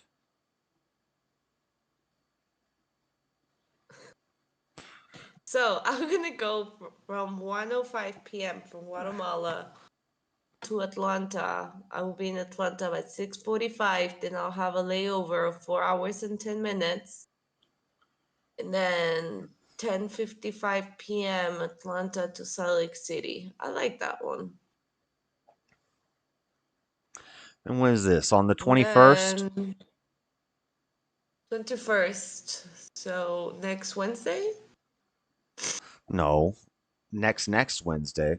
Oh, I wouldn't be able to come meet you anyway because I can't get past TSA checkpoint. Well, nobody's inviting you to that party, okay? Oh, okay. Nobody's inviting you to that party. We're not gonna have all my gonna have all my subscribers meeting floor at the airport. Yeah, I get it. Yeah. Don't invite the co-host to the party. Yeah, and don't be walking around Atlanta at night. God, just stay in the airport. Okay, so that's what I try to tell her. She's like, I'm gonna go get a hotel room and I'm gonna go dilly-dally. You need to just stay in the airport. Go to Starbucks. So I only have one carry-on.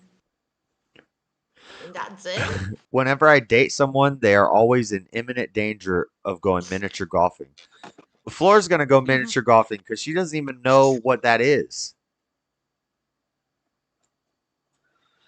I try to think of something adventurous and fun like indoor rock climbing. No, we're gonna go play putt putt. There is an axe throwing place, and I'm like a master axe thrower. I'm probably got some indigenous in me because I can take a hatchet and I could decapitate a squirrel from a mile away. Josh, I'm gonna send you videos where people were decapitated Don't and their hearts were taken out. let's not do that. The feds are on me enough as it is. Let's not I don't need it. Back in the Mayan world, Josh. I'm gonna visit the freaking Mayan world. You know how phenomenal? Ooh, Boff, I'm gonna send you the Star Wars shot. You're gonna send him Star Wars stuff. And you're gonna send me decapitation videos. Yeah. Because you don't even know what I'm talking about, Josh. I don't know if we should send that on Facebook. Okay, so I would love to be sitting next to not people. That would be great. Dang, like almost all the seats are taken already. That's crazy. And this is 2 weeks in advance. I don't want to be next to the wing. You kidding me? Oh my god, you gotta stop being picky. You're spending money. 34F. Window. See? 34F window. That's what I was looking for. But I'm kind of on the back. That's where you want to be. You want to be in the back because you're by the bathrooms. Okay, this one is the one to Georgia now. From Georgia to Salt Lake City.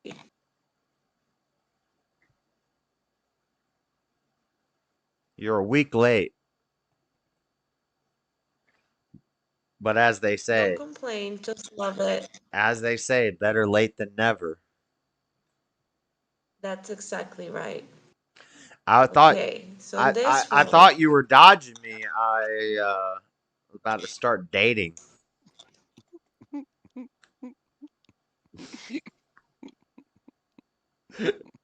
Dating who? I don't know.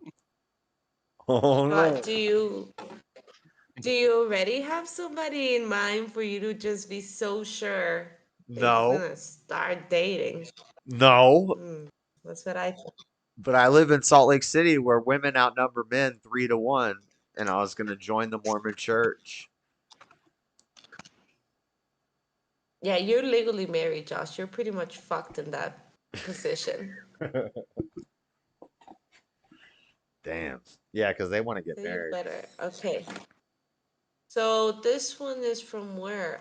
I'm so confused. I did it through my phone the first time. Look at this nice seats. More control with main cabin. Dang. They're really selling. Where am I even picking right now? You need to get off the upsell. From where to where? Just buy the dang ticket. Spirit Airlines. Whatever you can get. Delta. Delta. What do we know about how did Delta do last time? No, last time I think I had Continental. Or I don't know, I'll have to look. 36F window. Okay. The back of the plane is the safest, but the front has the freshest air. Well, who needs air? Well, I'm going to the back. I thought the middle was the safest, so I guess I'm gonna be safe the entire time. It's fine. If the plane goes down. Loading. Let's put my information in. They need to get extra check bag. I don't want to get a carry-on because I want to be able to take some coffee. No, you get your carry-on plus your extra. You get your overhead, your carry-on, and then you need to pay for one. No, this fuckers only gives me. They only put carry-on free, one piece, and then it says first bag 272 Qs. Is that An overhead bag, or is that a checked bag? It just says first bag. I don't even know what that means. If it's a checked bag, it's like a suitcase that goes under the plane. Okay, let's see. Yeah. Non-member. Oh, it's because I'm a non-member. I'm not gonna sign up. That's right, Amanda. So it's okay. That's fine. Fine.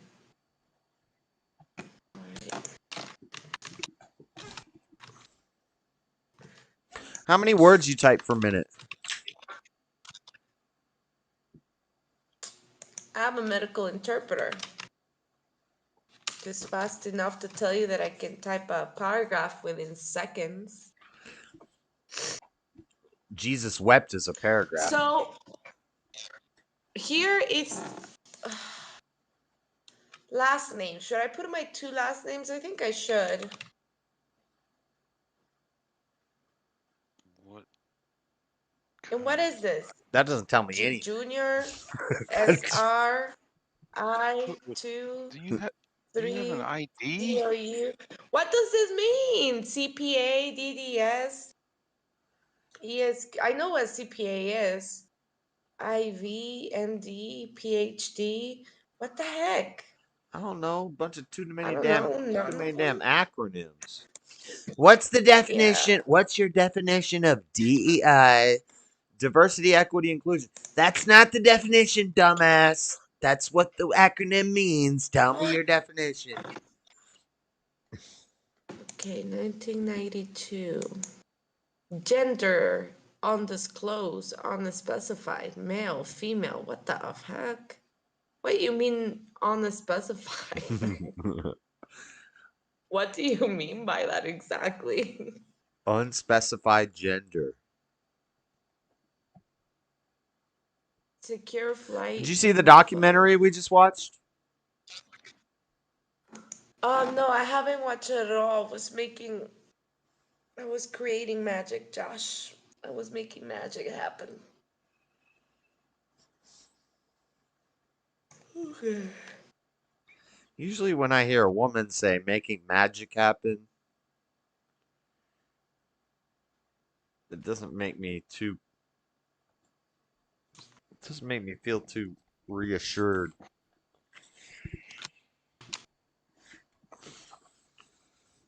Oh no.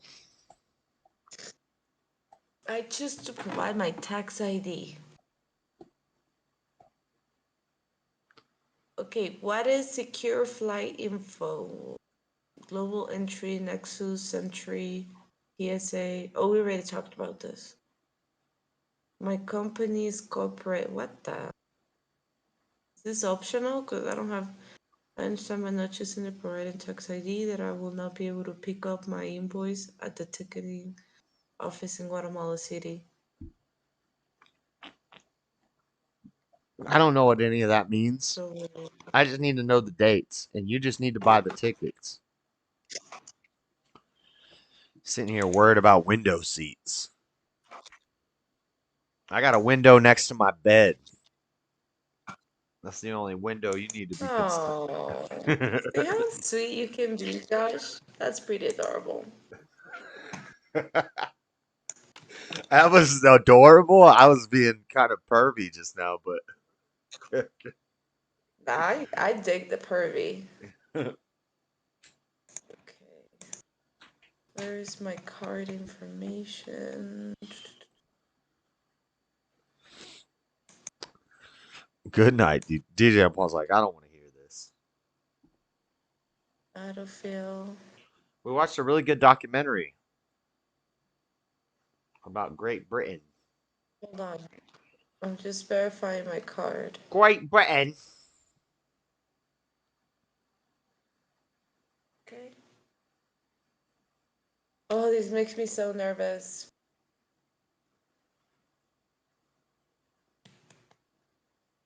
Just buy it. It's loading. Put Waiting your hand. for the flight info. Get your hand away from your. Oh. Josh, are you heat or something? No, I'm.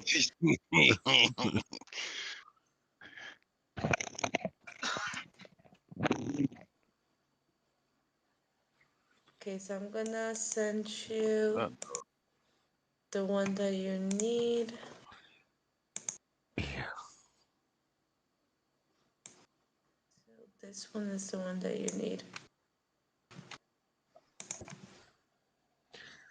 I don't need nothing. I'm gonna be sitting in the drive-through. I swear to God, if you do that, Josh, I'm not even getting into the car. I'm just straight up leaving.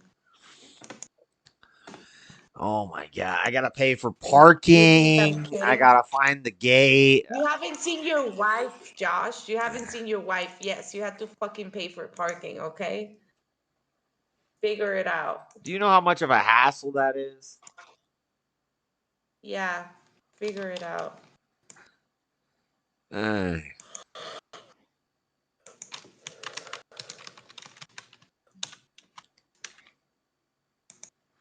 I know. Ooh. Amanda says she's waiting for Josh and Floor live. I'm waiting for Wolverine and Deadpool. Oh, I thought you were gonna say something more kinky than that.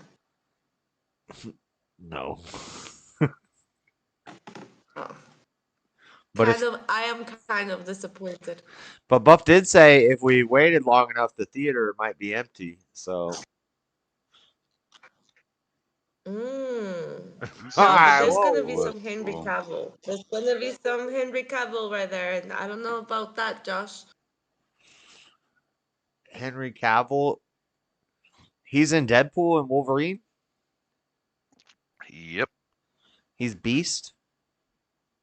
No, it's a quick little cameo. Oh. Mm-hmm. She's already seen it. Have you already seen it? Josh, I don't have movie theaters here. I'm literally going into civilization when I get to you. But you have bootleg.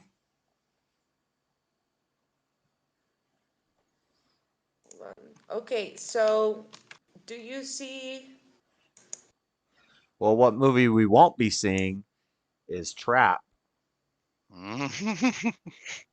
I'm glad I watched that bootleg and didn't go pay for that.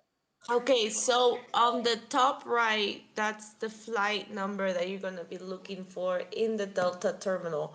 Where is this terminal? I don't know. I'll figure it out. The Salt Lake Airport's not that confusing.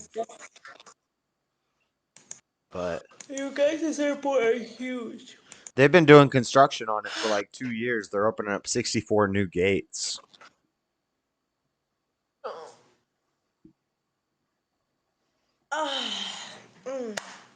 Okay. So let me tell you about this jungle little adventure I'm gonna have. Wait. Well, you know what? Never mind. Who's guiding this jungle adventure? Is it some rugged jungle adventure leader? Oh, no, Like it's The just Rock. a bunch of dudes, Josh. There's gonna be like 5 foreigners with me, and we're all gonna sleep in the same tent. No. What? No, I'm gonna. You got some rugged dang Mayan with a machete?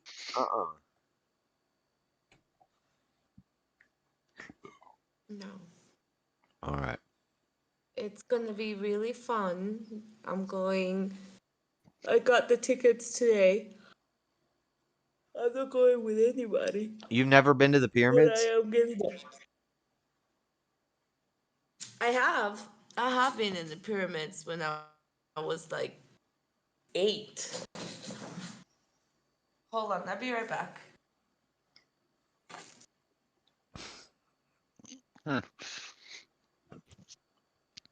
What did she send me?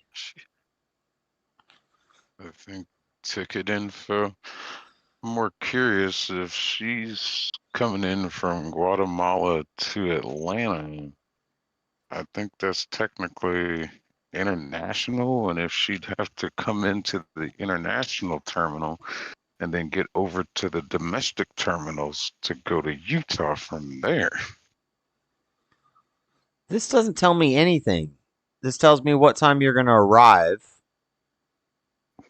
It doesn't tell me. What is this? DL 435 Airbus 48321. I don't know what that means.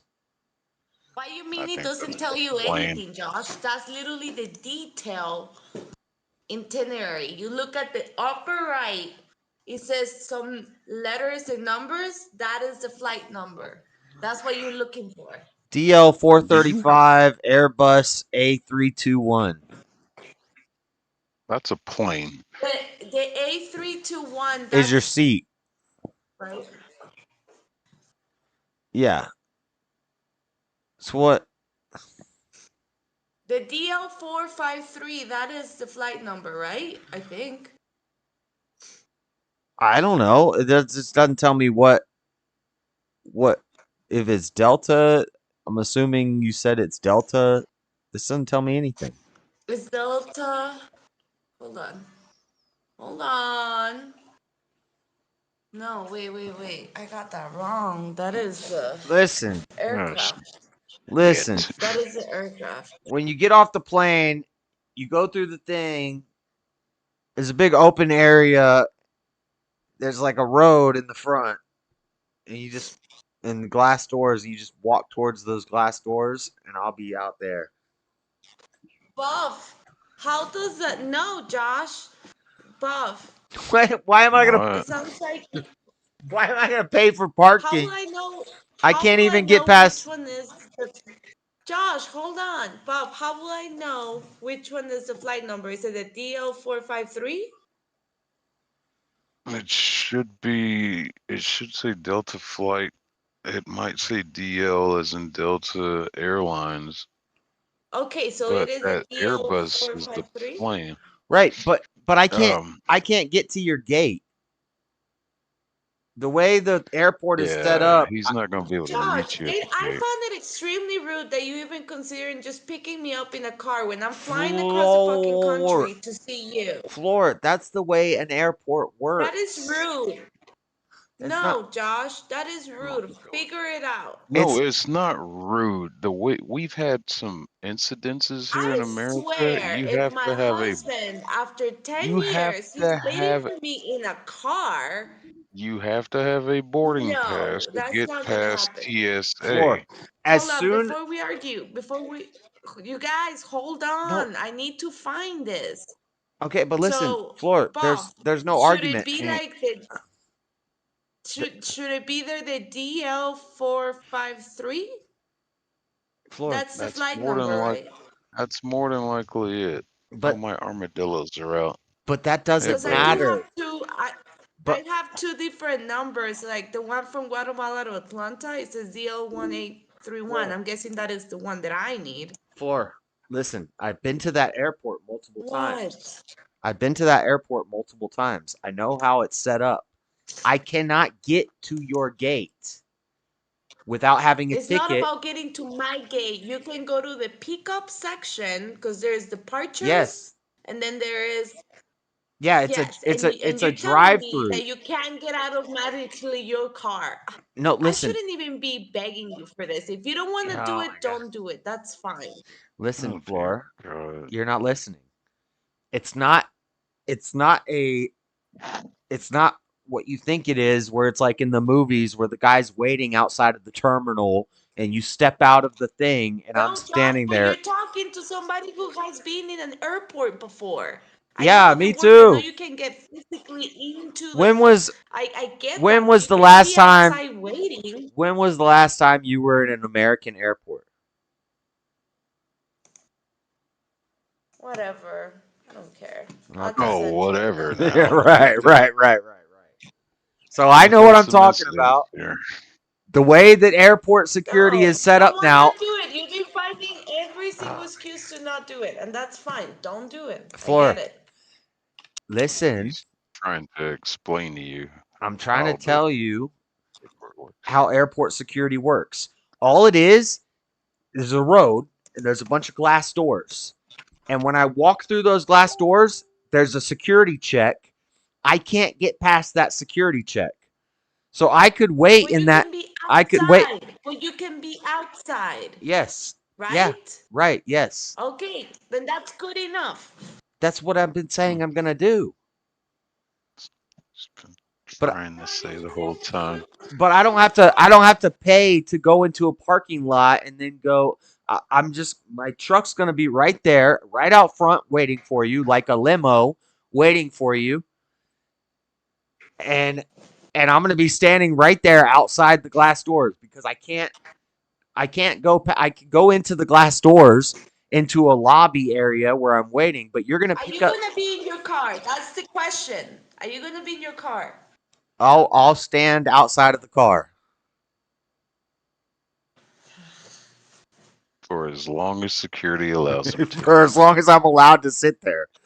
But No, that's because you just don't want to park your car, Josh. You could just park your car and walk over there. And you know that you can. Flora, do you know how that's going to be like $30? Yes, Josh, it's like $700 to see you. Right. Well, that's because you wanted to pay for a bunch of extra stuff. I'm not a coffee. Extras. Okay, so let's take the extra stuff away. It's like $500 to see you. You can't do 20. Flora, why is this so important? That I have to park my car and be standing there. Why can't my car be right there in the waiting area where you pick up people in the pickup area? Because it's such a lack of effort. Just a guy to pick me up in a car. Then I'm gonna get myself a Uber. And then I'll just get to your house. This is ridiculous. Listen, there's a drive-through, and it's where all the limos. If you were a rich and famous person getting picked up in a limo, they would park in that area and they would stand there. I'll get myself an Uber. It's the same thing. No. Give me your address and I'll get myself an Uber. It's No, the same thing. I'm gonna pick. Some dude waiting for me in the car. Oh my goodness. You know what? I don't like to lie. What? I don't like to lie. But let's just say I'll park my car and I'll be there with roses waiting at your terminal. As soon as you step off the airplane, I'm going to be waiting right there. Okay. That's more effort. You see, that's not difficult. Yeah. Don't be disappointed when that shit doesn't happen. Oh, that doesn't happen, Josh? No, I will. I will be waiting there with flowers, but I can't go. I can't help you get your bags. The bag check is past the security check. I know that. It's the same here in Guatemala right now. Right. So, I know that. So I'm going to be waiting in the waiting area, and my truck is going to be in the pickup area, which is where people go to pick people up. That's how it works. I'm going to do what I'm supposed to do to pick somebody up at the airport. And that's what's going to happen. And then what? Being rushing, we gotta go. No. Because... We don't have to rush. Oh, no? No, I'm going to grab your bags. Will be like, why is this dude just parking his car? I'm going to grab your bags. I'm going to hand you your flowers. I'm going to give you a big hug and a kiss. And then we're going to walk to my truck. We're making out. That's not going to be a kiss. It's going to be a full make out. You know how long it's been since I don't kiss anybody? It's going to be so weird. I don't even know if I can kiss anymore. Yeah, it's going to start with a kiss on the cheek. We're going to take this slow. It's going to be really weird, right? It's going to be super awkward because it's just weird. I don't like it. Yeah. We need to get over that quick. Yeah, the most physical contact I've had with another human being for the last 6 years was a handshake. So let's start with a shaking. I don't know if I should be sad for you or proud of you. Not really sure which one it is. You at least deserve a hug. We're gonna have a handshake, and then we can do like a hug. I'll kind of We're not gonna shake hands, Josh. I'm gonna climb you like a freaking monkey climbs a tree. I'm gonna give you like a hug. Yeah. Anyways, are you not interested that I'm going in such a famous place in the world? I mean, you live in Guatemala and you've been there before, so I'm not. In the Mayan pyramids?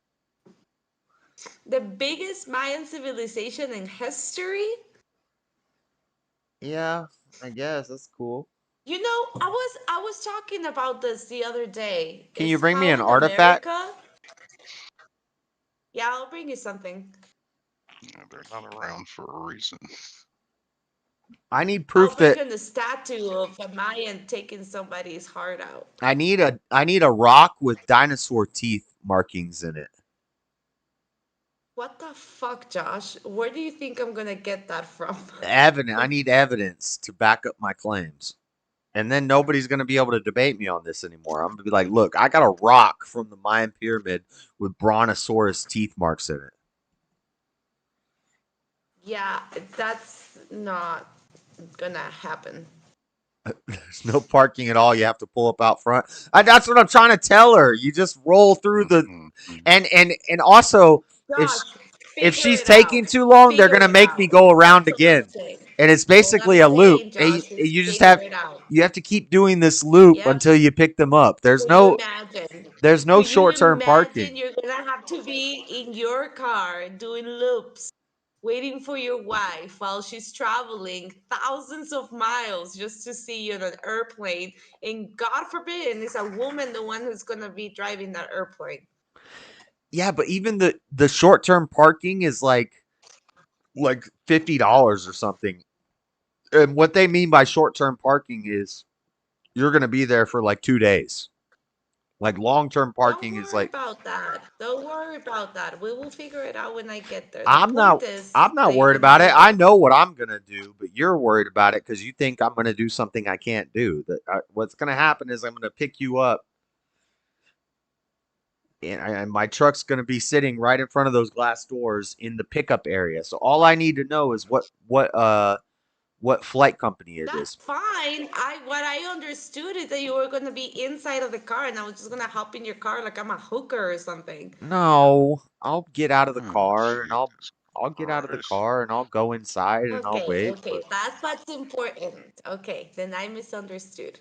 Okay. Yeah, you did. Nobody picks up hookers at the airport. I'm just saying I can't go through Sugar security. daddies don't do. I can't go through security and get your bags and West help country. you and all that stuff and put in parking. That can't happen. There's a Delta pickup area and I'm going to be in the Delta pickup area and I'm going to park and I'm going to be allowed to be there for like 10 minutes. And if you're taking too long, then I'm going to have to start doing circles. So, and I'm fine with that. I Okay. don't care. Yeah, I don't think I will take that long because migration I will pass it in Georgia. So I think that the longest that I'll take it will be in Georgia. If I get stopped by some reason. Have you ever flown into Atlanta? You might have to switch terminals. I guess you got 4 hours to figure that one out. I think you'll I run don't in. know, but I'll figure it out. You run into. Just make sure that Whatever happens. Just make sure when you land, you turn your phone off of airplane mode, and your time is reset, and that you don't miss your connecting flight because the time changes. No, it's gonna be a 4-hour delay. I will be good.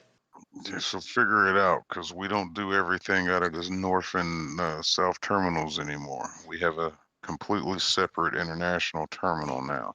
I don't even know what that is, You Bob. might Like I'm come in. literally just going by God grace, and I'm gonna do what everybody does. Then when they go to a That's foreign how people country, miss their you flights. ask, you ask people. You're like, where is this at? Where can I board this airplane? And they're Well, gonna tell now me. they have like Make sure they're wearing a uniform and a name badge. Dear God. they got like big computer tables, and you go to the table and you put in your flight stuff, and it'll tell you where to go. Josh, I barely know how to use an ATM at this point. Do you think I'm gonna understand how those computer touchscreens work? You just said you just said you're a professional typist, medical transition, blah blah blah blah blah. What does that has to do with a touchscreen that I have never even used the software before? You were At all, addicted to your ever cell in my phone. life. You were addicted to your cell phone when you were 18 years old. You know how to work a touch screen. That is No, I know how to work a touchscreen, but I like if I can figure it out how to use those computers, whatever they are, I'll use it. But I'd much rather just ask somebody, hey, do you know where this terminal or do you know where this flight They're number gonna is at? they're gonna point at a kiosk and say you can Yeah, check there. that's what they're gonna say. So then I'll go They're to gonna the point at the kiosk. I will computer. have 4 hours. They're I gonna point bet at you the guys it computer. will They're gonna take say, me less than 20 minutes to figure it out. "Go over there and figure it out." What you think we I got? have the worst heartburn. You think we got customer Say no. service? They go say no habla español while you're speaking English to them.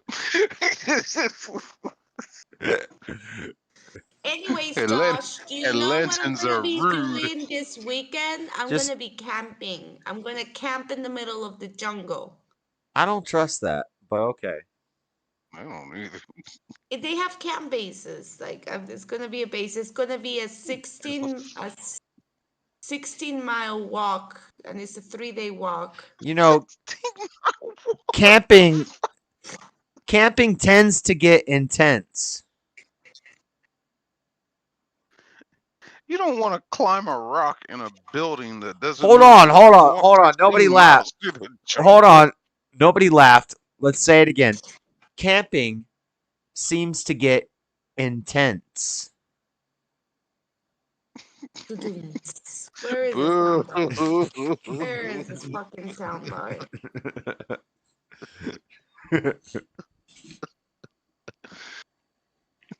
I hate you for saying that. Two mentals don't make a non-mental. Don't be using my sound bars against me.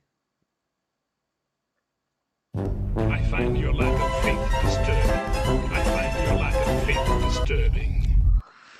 I find your lack of faith disturbing.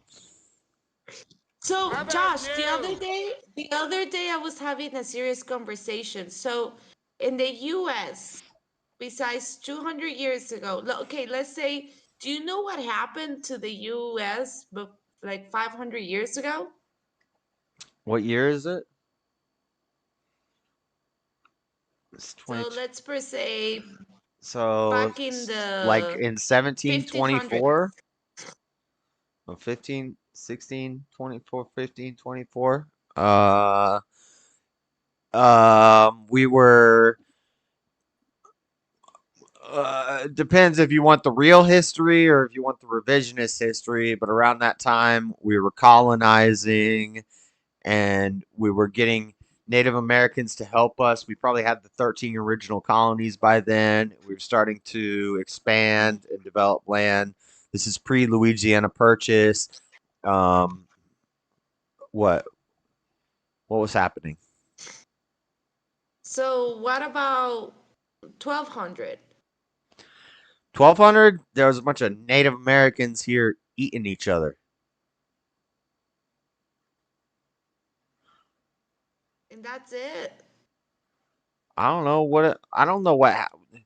Columbus didn't find America till 1492. So how the hell do I know what was happening here in the 1200s? Right, According to the Mormons, in this Moroni and Joseph Smith were coming, or Moroni and Jesus came to America, and I don't know what. So that's what I was thinking. Like in America, there is not things like, in Egypt there is pyramids, the Gaza pyramids, and then there is also in China, right? We have the wall. We have We have the metholithic. Taj Mahal. We have metholithic sites. What do you guys have? There's a snake in Oklahoma that all of his curves point to the different star. I talked about this a long time ago, but we have a giant hill that is shaped like a snake in it's not in Oklahoma. I forget where it is, but we have the Grand Canyon. They found Egyptian stuff and hieroglyphs in the Grand Canyon. So I don't know. It's probably just like undeveloped Egypt, Guatemala, Mayans, our Native Americans. They probably, You know, when we had Pangea and we had one group that, and then some of them branched off and tribes. We probably had a lot of tribes and tribalism and different cultures that were doing different tribal things. I don't know. What's your answer? No, it's just that I noticed that in America, right, when it comes to history, you guys are kind of like taught more in like to think more about the present, right? And not look that much back. Because usually, like the answers that you gave me, besides the Snake, Oklahoma thing, I mean, there is nothing else that is big that you guys know, right? Like, I had no clue about that snake. But, like, if you think about Latin America, UK, you think about the pyramids. If you think about Egypt, you think about their pyramids as well. If you think about China, you know, like they have this Yeah, because this is temples. God's country. We didn't have a bunch of people building towers to sacrifice people on. This is the chosen land. That all right, you need to chill out. You need to chill out with that one. That's what I'm talking about. It's like I don't know.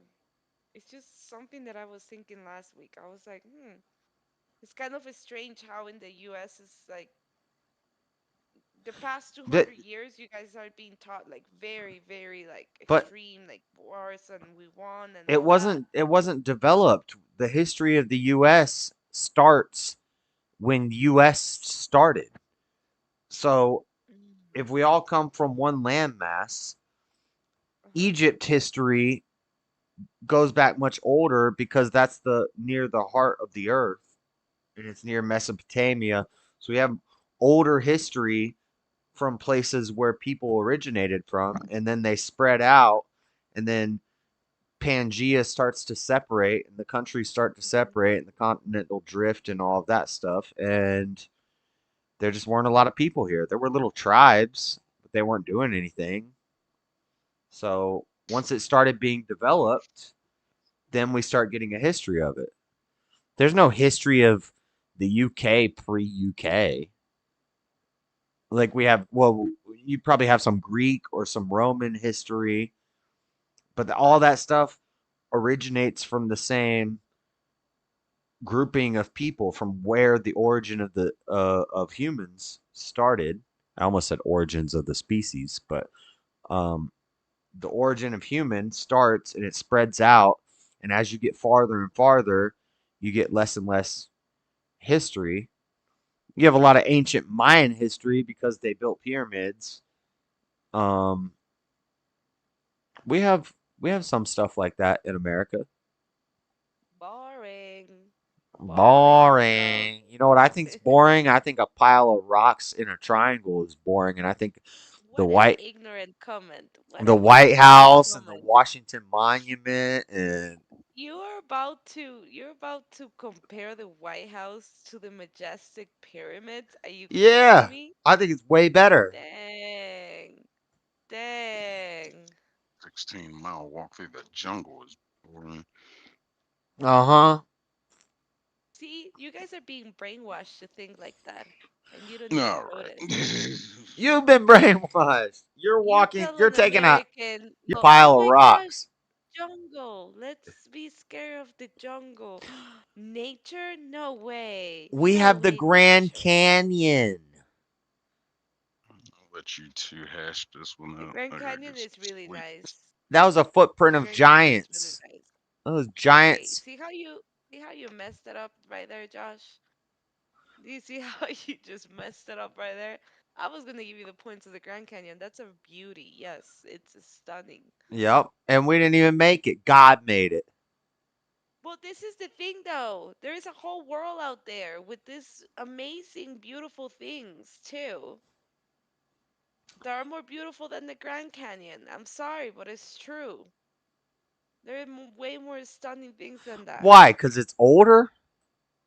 Not just older, but it's more beautiful than a canyon. Subjective. Yeah. Yeah. What do you mean? Like Romania. Go to Romania. You know how beautiful You've that never place been to is? Romania. I have never said that I have. Well, then how do you know how beautiful it is? You Because know, I they say read France. They say France is different beautiful. cultures. They say France is No. Paris is beautiful, and they got the Eiffel Tower. But but I've also read that there's rats and trash and dirt in the street, and that the river that they swim through is filled with sewage and poop. So Yeah, and also it rains like 80% of the year. yeah, So I would England is all not like that. groggy and rainy, and it's all. I wouldn't like that. I wouldn't like that. But what about the fields from Scotland? I think the Colosseum is more impressive than the pyramids. Yeah, that is true. No, I wouldn't say that. It's too small. It's too small. Tomorrow night. Yo, everyone. You know that they just discovered another 11 towns? So now it's estimated that there was around 1 million Mayans living in Tikal. How fucking amazing. That was a whole civilization of 1 million people. I'm Googling ancient America Mesolithic sites. Nothing impressive, right? Look at your face. Nothing impressive. We got incredible ancient ruins in the USA you probably didn't know existed. This looks cool. Certain places, Lapakahi State Historical Park in Hawaii. What year? Hawaii was basically stolen. Chaco Cultural National Historic Park in New Mexico. Ooh, this is a Metholithic site. This is a village built into the side of a mountain. The ancient Puebloans built what was the Chaco culture in 850 AD. Chaco, like my dog? Look at this Chaco Culture National Historic Park in New Mexico. They had a coliseum. I can't see anything. Well, I'm not showing it. I'm seeing it. Look. Let's look. Hold on. Let's put it on the thing. Look at that. Look at that. We had a dang coliseum in America. Boring. That's awesome.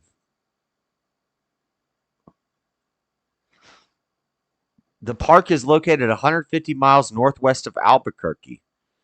Ooh, what How about big is it? fossilized footprints in White Sands National Park, New Mexico? Look at this. We have white deserts with fossilized footprints of what? Giants? Dinosaurs? Mammoths? Cliff Palace in Mesa Verde National Park, Colorado. Look at this. We have a village built into the side of a cliff in Colorado. Wow. That looks awesome. That looks like Iran if you ask me. Well, everything looked like Iran back then. Your pyramids look like Iran. Look Tikal. Look how much beautiful Tikal is. Like look how boring that looks. Look it up. Tikal. Look, the Cahokia Mounds in Collinsville, Illinois. Look at these mounds. These mounds were probably some ancient structures. Why are you saying it like that? What? Mounds. Mounds. Mounds. What's a mound? A mound is like a pile of dirt, basically. Okay, and you are telling me to not get excited about a pile of rocks. We had pyramids too. Chacohococoya Mounds. Mounds. River House Ruin in Bluff, Utah. This is in Utah. This is a village built into the side of a mountain. Hey, we should go and check that out. How far is it? You'll need a four-wheel drive vehicle and a strong pair of legs to reach River House Ruin, a sandstone cliff dwelling built by ancestral Puebloans between 8900 and the 1200s. Where's the 19 snake? Look, kilometers. here's the snake. Serpent Mound in Ohio. I said Oklahoma. It's Ohio. So this is Serpent Mound. It looks like a golf course, but this is actually an ancient Metholithic site. So overhead, look at it overhead. Um, each of the curves point to a different star constellation. I talked about this on the show. If you watched my show, you would know this already. But I talked about this on my show like 2 years ago. Each of the curves points to a different constellation in the stars. So they were using astronomy before it was even figured out, and they had directions and stuff with the stars. So the head of the snake and the tail of the snake all align with different star structures. That's base. That's in Ohio.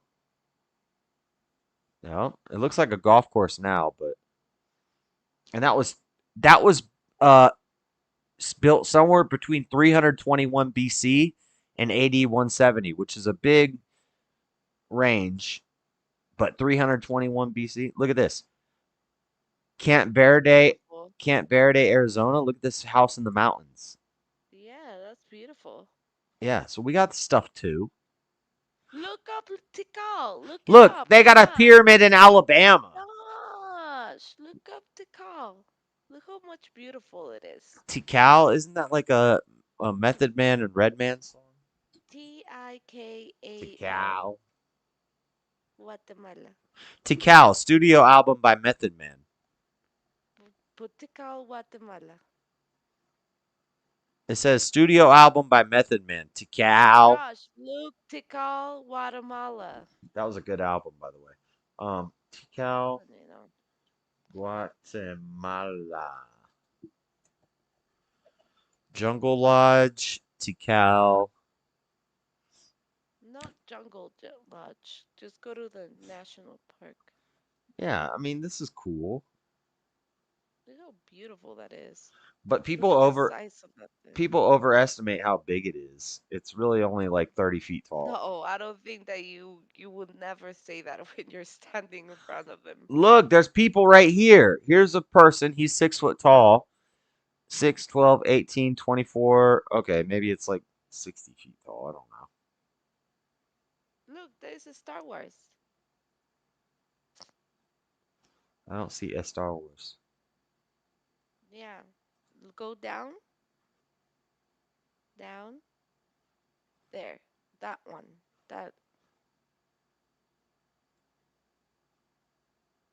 That's Guatemala. What are you talking about? That is a scene from a Star Wars. They used to call for the, what's it called? Ewoks? Oh, so you live in Ewok Village. I do. Look how beautiful it is. Look at this. Look at this white girl. I know. I hate when they blog. They always This lady blog. was like, "Look at that parrot," and it was our national bird. I was like, "What an ignorant bitch!" Oh, look, they're all we got a lot of vloggers. TikTok, viral. It's a very famous place in the world. So I'm gonna be running around all that jungle for 3 days. It's gonna be so cool. All right, well, just watch out for any dang indigenous. No, I'm gonna be with the guide the entire time. There's gonna be guide and Yeah, it better be a woman. no, it's gonna be a dude for sure. But trust me, I don't trust this. I'm very excited. I'm very excited to go. I don't trust this guide.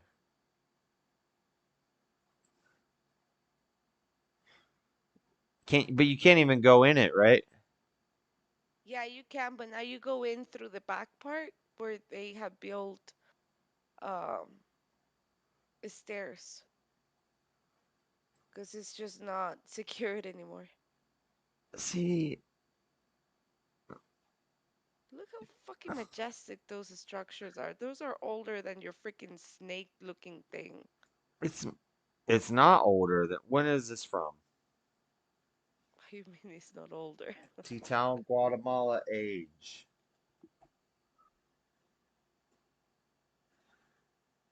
Oh, okay. It's a little. Yeah, it's kind of older. Kind of. It's only like 800 years older. 600 BC. Our snake was built in 321 BC at the earliest. So Built. That wasn't built. That was done by nature. no, nature did not build the Ohio snake. Hmm. Man built that. Look how cool that is, Josh. I'm so excited. But you've been there already. When I was a kid, it's gonna be different this time. I'm gonna be a full-grown adult listening to the monkeys. That'd be awesome. I just This is America. Look, we have megaliths in Montana. Great. This is way cooler. I mean, this. Look at this. How can you tell me that dry ass shit with no there is no, like, look at it. It's dry. It doesn't even have animals. The What? ones that they have, they're all scrawny desert animals, and you're comparing it to a beautiful You're saying it's got to jungle be with, wet to be nice? I mean, what are we talking about? We're talking about megalithic sites. No, it's just boring. I mean, what, you go there through one, maybe a couple hours and you're done I with gotta it? pee. Entertain the stream. Tell us as I'm all a not story. gonna do that. I'm not gonna do that. Read the chat. Do something No, entertaining. I'm actually gonna go to bed. No, I gotta pee. You can't go to bed right before I pee. I gotta pee first, and then you can go to bed. Okay, go to pee, but I'm not entertaining your chat.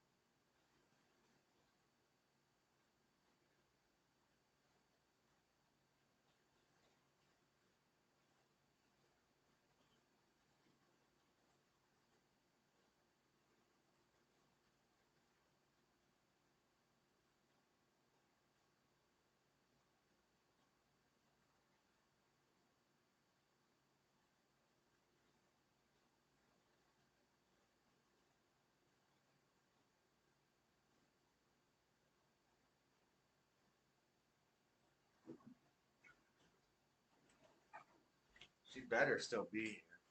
She better still be here. I'm here. That's right.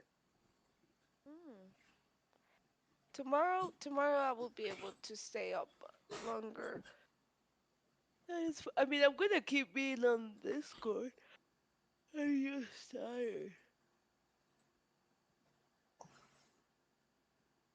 Look at Man, I this. wish you would be streaming on Fridays and Saturdays. If, cause I was looking at the comments that people had left online about to call, and they were saying that there is no service. But this is white people, so I don't know.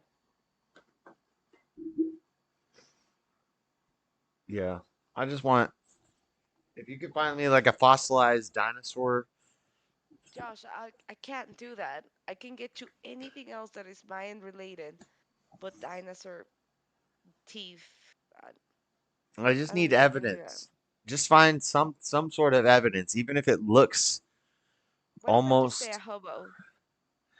No, just take a picture of a rock that looks like it has a dinosaur teeth mark in it. Okay, I can do that. I can look for that. Just find something that we can say was dinosaur. Okay. Because that will prove my position. 10 archaeological mysteries of the United States. See, we got stuff. Look at this. Bunch of rocks, boring looking rocks. Look at that. That's a Look at that. castle. That's a castle made out of What the sands. heck? What are you talking about? Do you know that the Mayans, they had hospitals? They have freaking libraries. They had libraries, Josh. Libraries, not that. Whatever. Yeah, they didn't even have written language, but somehow they had libraries. That makes Nope, sense. that's what they teach you. But it's been discovered that they did have libraries. Look, we have our own Stonehenge. What is a Stonehenge? Look, it's a cave. I feel like an animal is gonna come out of there. Whatever. It seems like a place with a bear will chill for 6 months. Look at What this is one. that? Look at that. What the heck is that? What the heck is that? How can you compare that to the beauty of a jungle and pyramids in history? we What have the a fuck is that? we have a Like, we have a desert.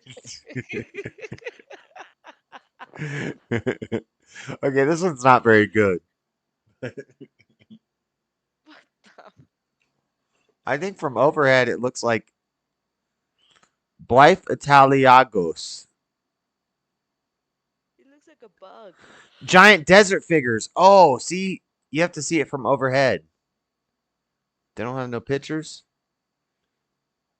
They look like people from overhead. Wow. Hold on. I'm gonna find them. I think that the cave people did a better job at drawing than that.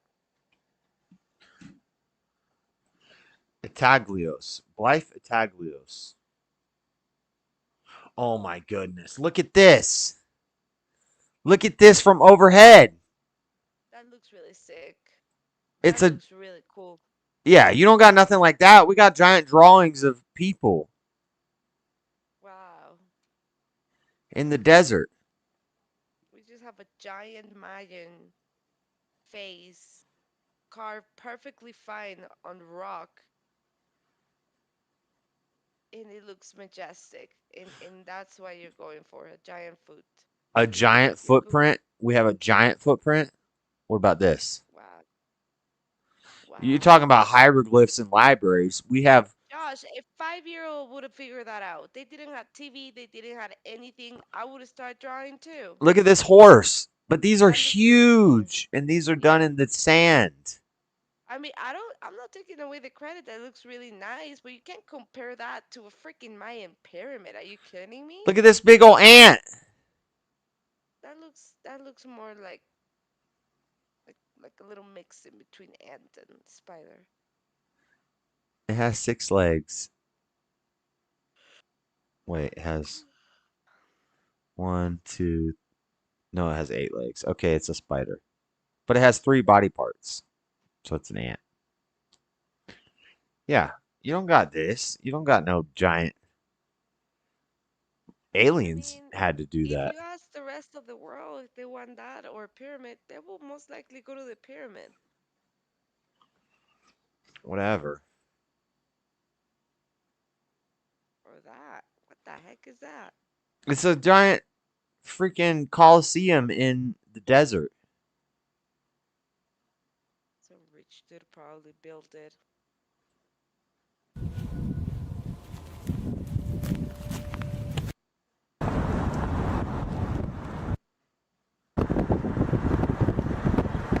See, we got pyramids too. Right here is, I believe, is what they call Mound B. See that structure right there on top? Supposedly, this is where the chief would inhabit, would stay up there, and people would come up to visit him. Yeah, so we have pyramids. Look, staircases. I don't know. I mean, it's beautiful, but I'm not impressed by it. Whatever. Just saying. Whatever. You don't know. You don't even know about ancient American Metholithic sites.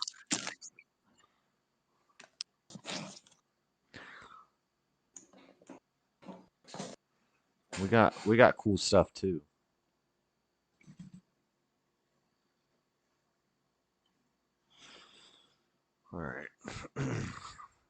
Enough of that.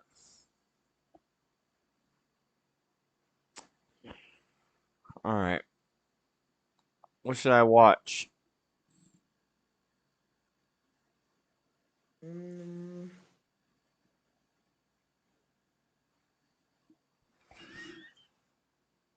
When's your flight for? You bought it? You paid for it?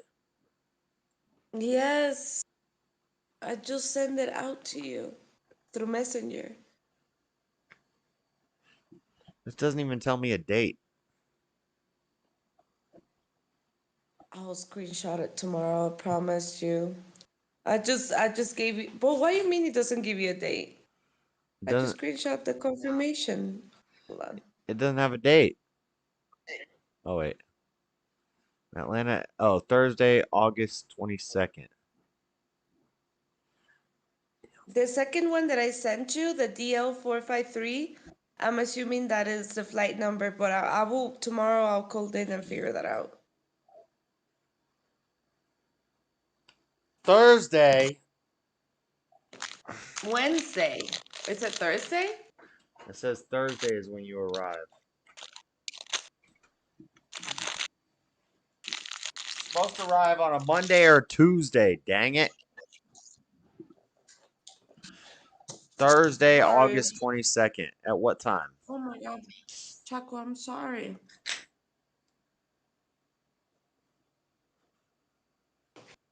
All right. I had to cancel my other days off. Yeah. If I take days off for this, Josh, but I'm serious. Let's go hiking to that place that you just showed me. That actually looks pretty beautiful. I would love to see it. we're going to hike to California or Arizona. No, the one that it was in Utah. Oh, I don't know where that is. Utah's a big state. We can't just hike anywhere in Utah. No, but we can go there. How far is Moab? I think Moab's like a 4-hour drive from me.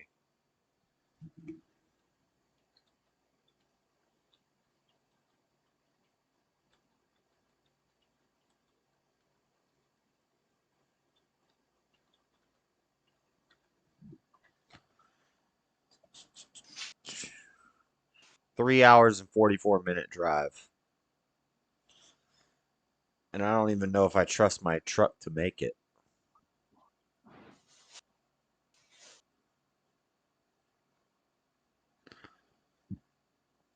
I'll take you to the Indian burial grounds up in Cottonwood Canyon. Yeah, we can do that too. That place was on fire a couple weeks ago. Really? The whole side of the mountain was on fire. Not the whole side of the mountain. Well, it's summer, so. Yeah, I think it was lasers, but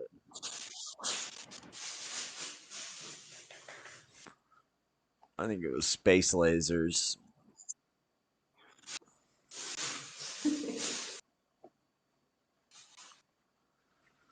They're trying to laser my city up.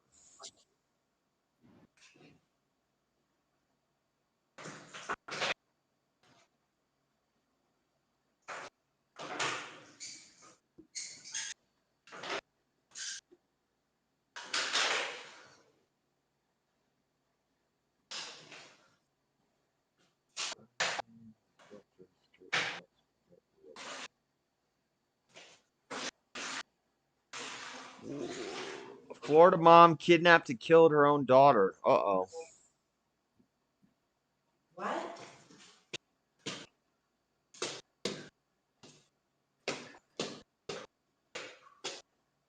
Destiny realizes he's debating a flat earther Trump supporter.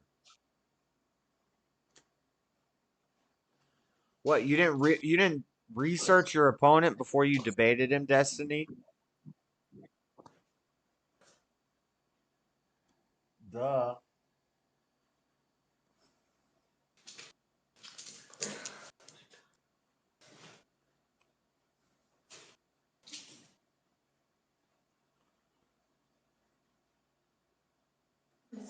to open this.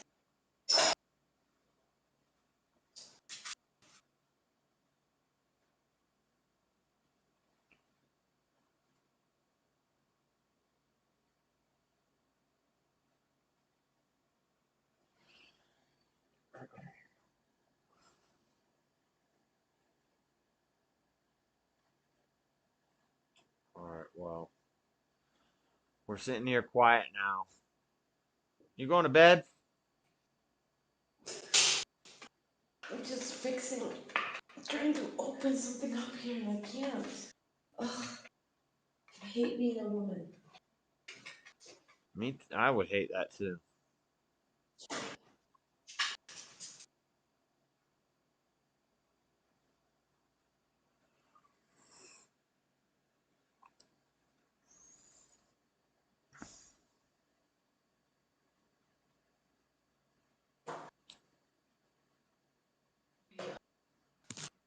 She attempted a triple blinker for $100. Was this girl gonna hit 3 vapes at the same time? What are you watching? I'll watch in a second. I don't know. I'm just trying to find something interesting.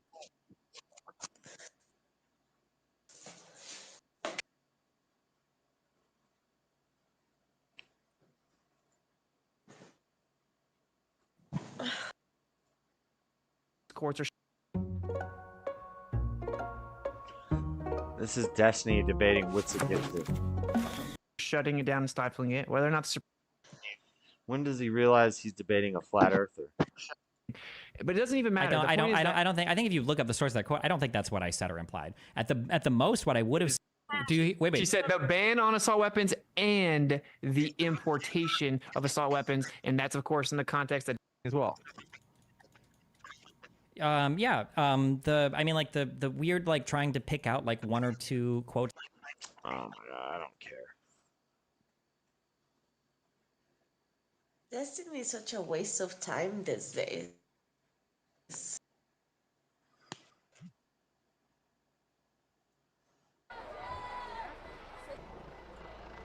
UK fire is spreading fast.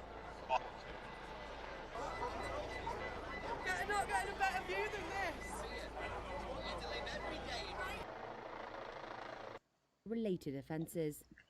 Police believe they were supporters of a right-wing Hey, anti-Islam, Josh, I have a question. group. A large. What? I have all the answers. I know. So, what is up with this economy?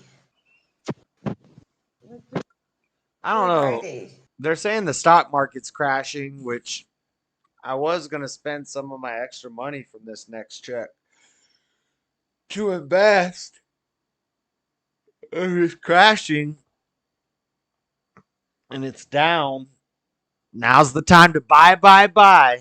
I'm not a financial advisor.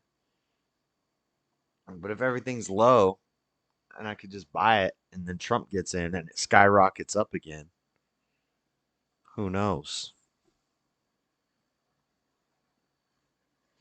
I don't know. The whole world's falling apart. I don't know, 'cause I saw that the yen fell 10% and apparently has like never been that low.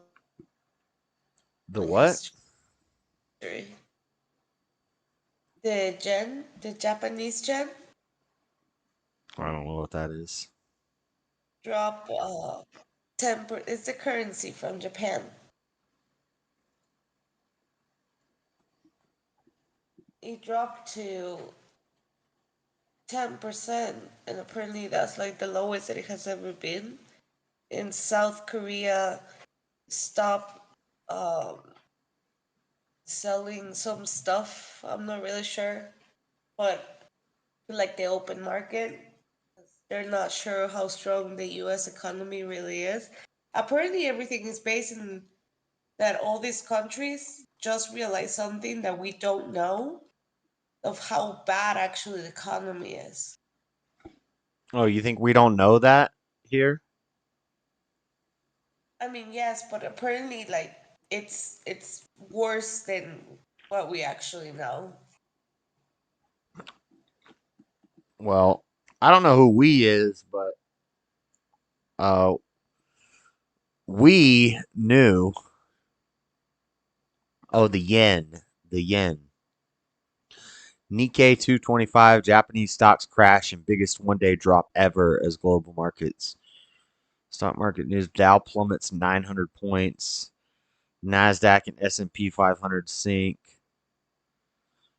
Biggest concern is the market sell-off becoming a self-fulfilling prophecy. Wall Street hammered and plunging global markets. Yeah. That just means it's time to buy. Good. We needed a crash so I could reinvest. People are saying that that is a sign of war. Well, in war, there's certain stocks you can watch that will go up.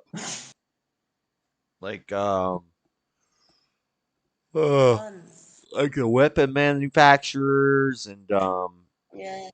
stuff like that. Yeah, the whole world's going to end in a couple years, so you might want to worry less about your visit to the pyramids and more about your visit to America and making some babies. No, they're both equally important. They're not equally important. One is much more important than the other. Making children to bring to heaven with you is far more important than sightseeing. Some rocks built by some ancient tribes. It's more than that. Way more than that. It's called culture. You know, culture. And this is crazy for an American. Culture doesn't matter if the world is on fire. What matters is your family. The world has always been on fire, Josh. Not like this. Not like it's about to be. Eminem made a song with Linkin Park.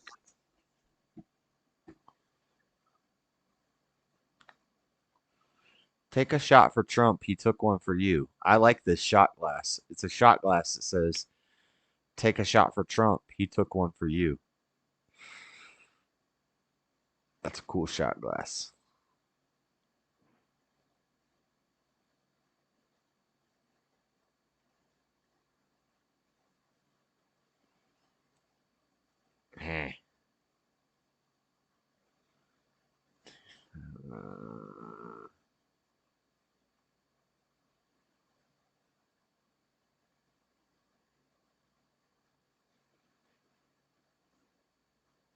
Ooh, is Nyjah winning the Olympics?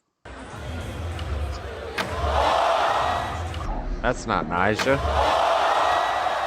And that's not the Olympics. That's the Street League.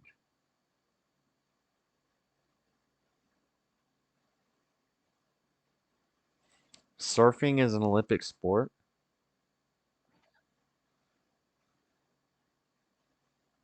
It is. Have you seen the picture of the Brazilian guy? The surfboard? It looks really cool.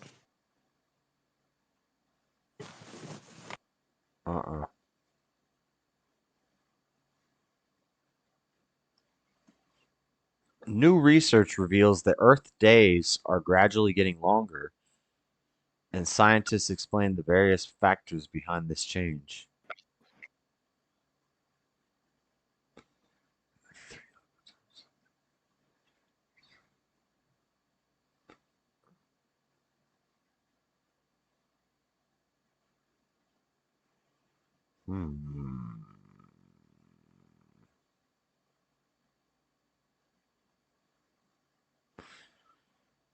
Forget you, Simone Biles. Whatever, you can do a cartwheel.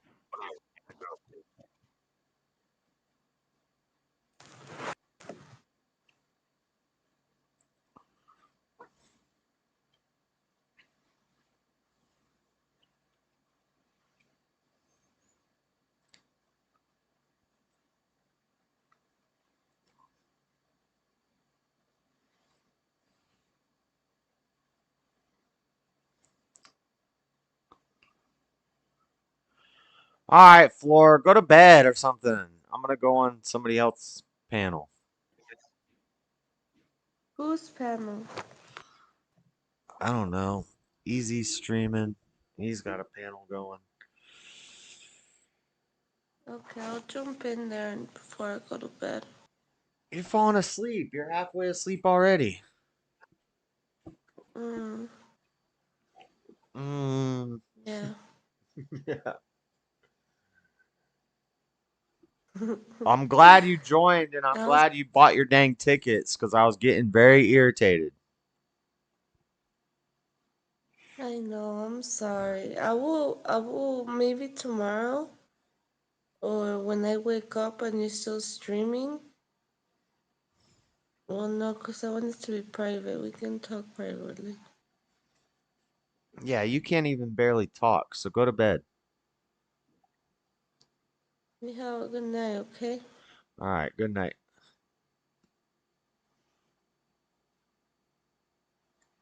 I think she's sleeping. Let me go get my nicotine box. I'm already kind of drunk. I've been drinking too much. Going, and it still kept going. We mean some like neo Nazis basically, because there's no KKK in England. KKK is an American thing. I know, but I think there is actually KKK in England. Let me make sure. Maybe I'm wrong. Motherfuckers forming franchises now.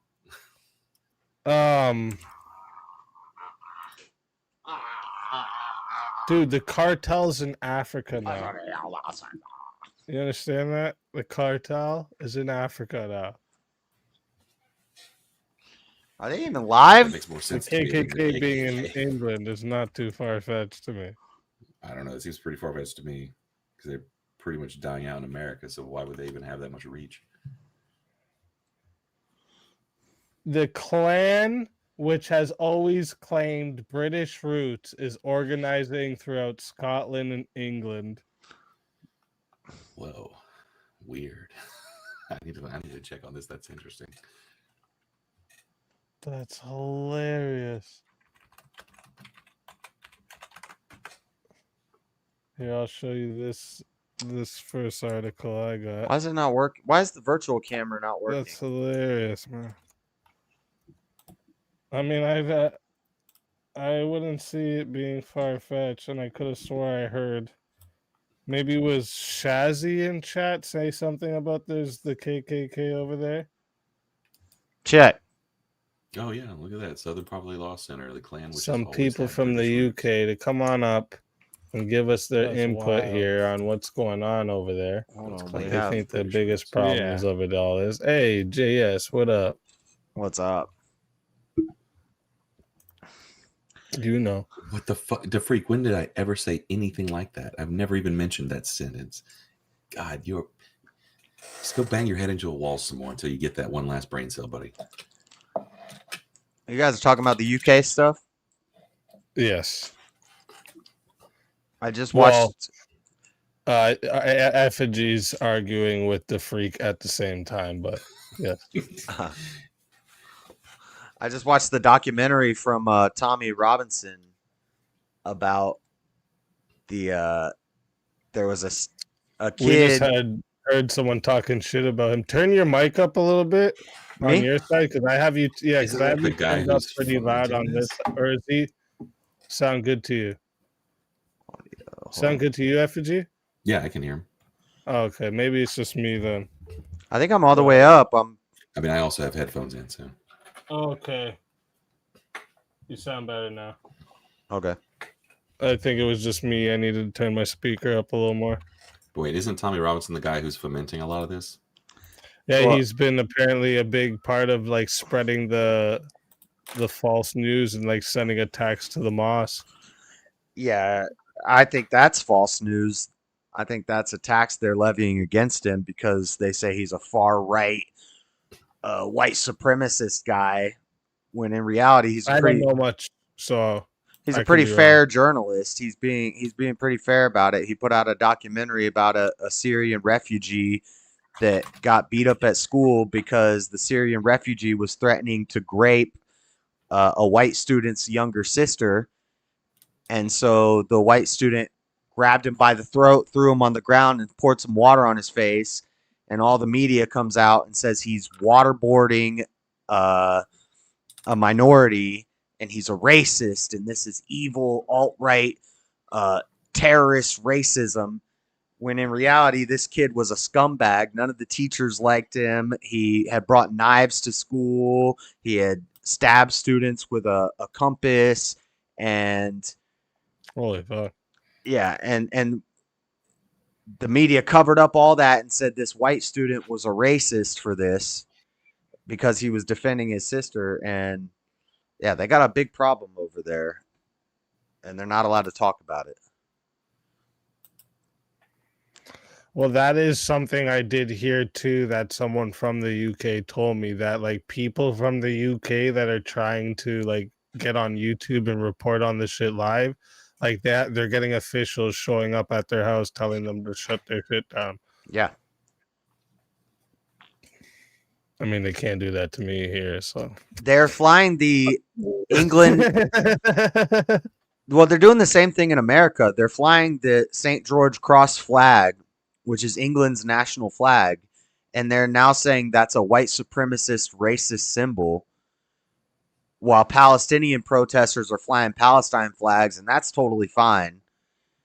And they've done the same thing in America. There was a big thing where on TikTok they were saying if you're flying an American flag, you're probably a white supremacist. American or a Confederate flag? An American flag. Oh, Well, that's I mean, stupid. I mean, we don't just take the words of complete dumbasses and like just paint entire sides of political spectrum with them all the time, right? We at least try not to. That just seems kind of the words. Every time I've went to America, I've always thought to myself, these motherfuckers are proud. Like every house has a flag, every fucking one of them. I was like, yo, these motherfuckers are proud. I like it. Yeah, like it's not like that here. It's not a bunch of Canadian flags people are flying here.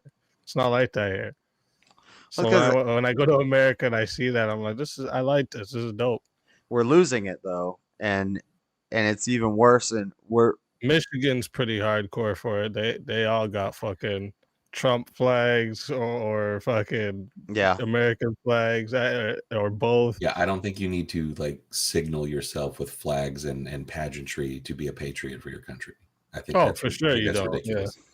You don't. I also don't think in a country like America that's cool so that big they do it, man. I just think it's cool. No, I'm fine with people flying flags. I just, in a country like America where you're not going to run into another country at all, like it seems like just you're jerking off over it. That's all it really is. In a country like America where you're not gonna what? In a country as big as America where you're not going to run into, like say like in Europe, you know, where their countries are like as big as our states, and you're going to run into other countries. I could see people flying their flags with a sense of pride as far as like to be like, hey, there's another country right next door. Okay. But there are huge swaths of America where all you're ever going to see for your whole life is America. So trying to like just like fly the flag is self-congratulatory and self kind of masturbation sometimes. I don't have a problem with people doing it, but like say like post 9/11, right? That was masturbatory. Like that many flags. That was, and I get it. People want to show pride, but at some point, when we're the most diverse melting pot, and we have all these other countries in our country, and people want to show pride for America, and we have what are you talking about? I think actually I could give a good argument too that the flag gives you guys one more thing, like one last thing that you guys have in common that you guys can all like share. You know what I'm trying to say? Sure. Because like you know, there was religion before, you know, when it was a majority of people who were Christian or Catholic. Sure, I just think this idea that people who fly the flag are somehow good was another thing that crazy. people had in common, right? Having kids. This was another thing people had in common. Most people had kids and lived in these neighborhoods with other people that had kids. Now that's going away. There's one thing left that you guys have. It's not really going away. Those flags. The family unit's not as strong as it used to be. People don't know their neighbors the way they used to. We are losing it. And maybe it's just because I live in a liberal area, but a year ago, all I saw was Ukrainian flags. And a couple months ago, all I saw was rainbow flags. So I don't see as many American flags anymore in my area where I live. Oh, shit. So, and now I see Palestinian flags. So, I don't know. I think it's just ways of people showing support for things, right? Like if you're holding it as a litmus test that people have to wave an American flag to be a patriot, that's ridiculous. That's stupid. Like no, I don't think it's right. Like I'm just saying it keeps something that like Americans have in common is like being. We're always gonna have it in common. It's our flag, right? Yeah, but if you don't have an American flag in front of your house, but you have a Ukrainian flag in front of your house, while all the taxpayer money is going to Ukraine when we could be helping people in America, isn't that kind of anti-American? No, not at all, even a bit. Because I didn't fly an American flag, and you're just showing support for something by flying a flag. It doesn't mean you're giving up your national citizenship in support of that country. Come on, that's ridiculous. How's that ridiculous? Because it's like saying someone who flies an American flag is more patriotic than someone who doesn't. That's a non sequitur. Just because someone puts up a flag doesn't mean they can't be like a crazy serial killer, right? Like it says nothing about you except that you like flags. Okay. Well.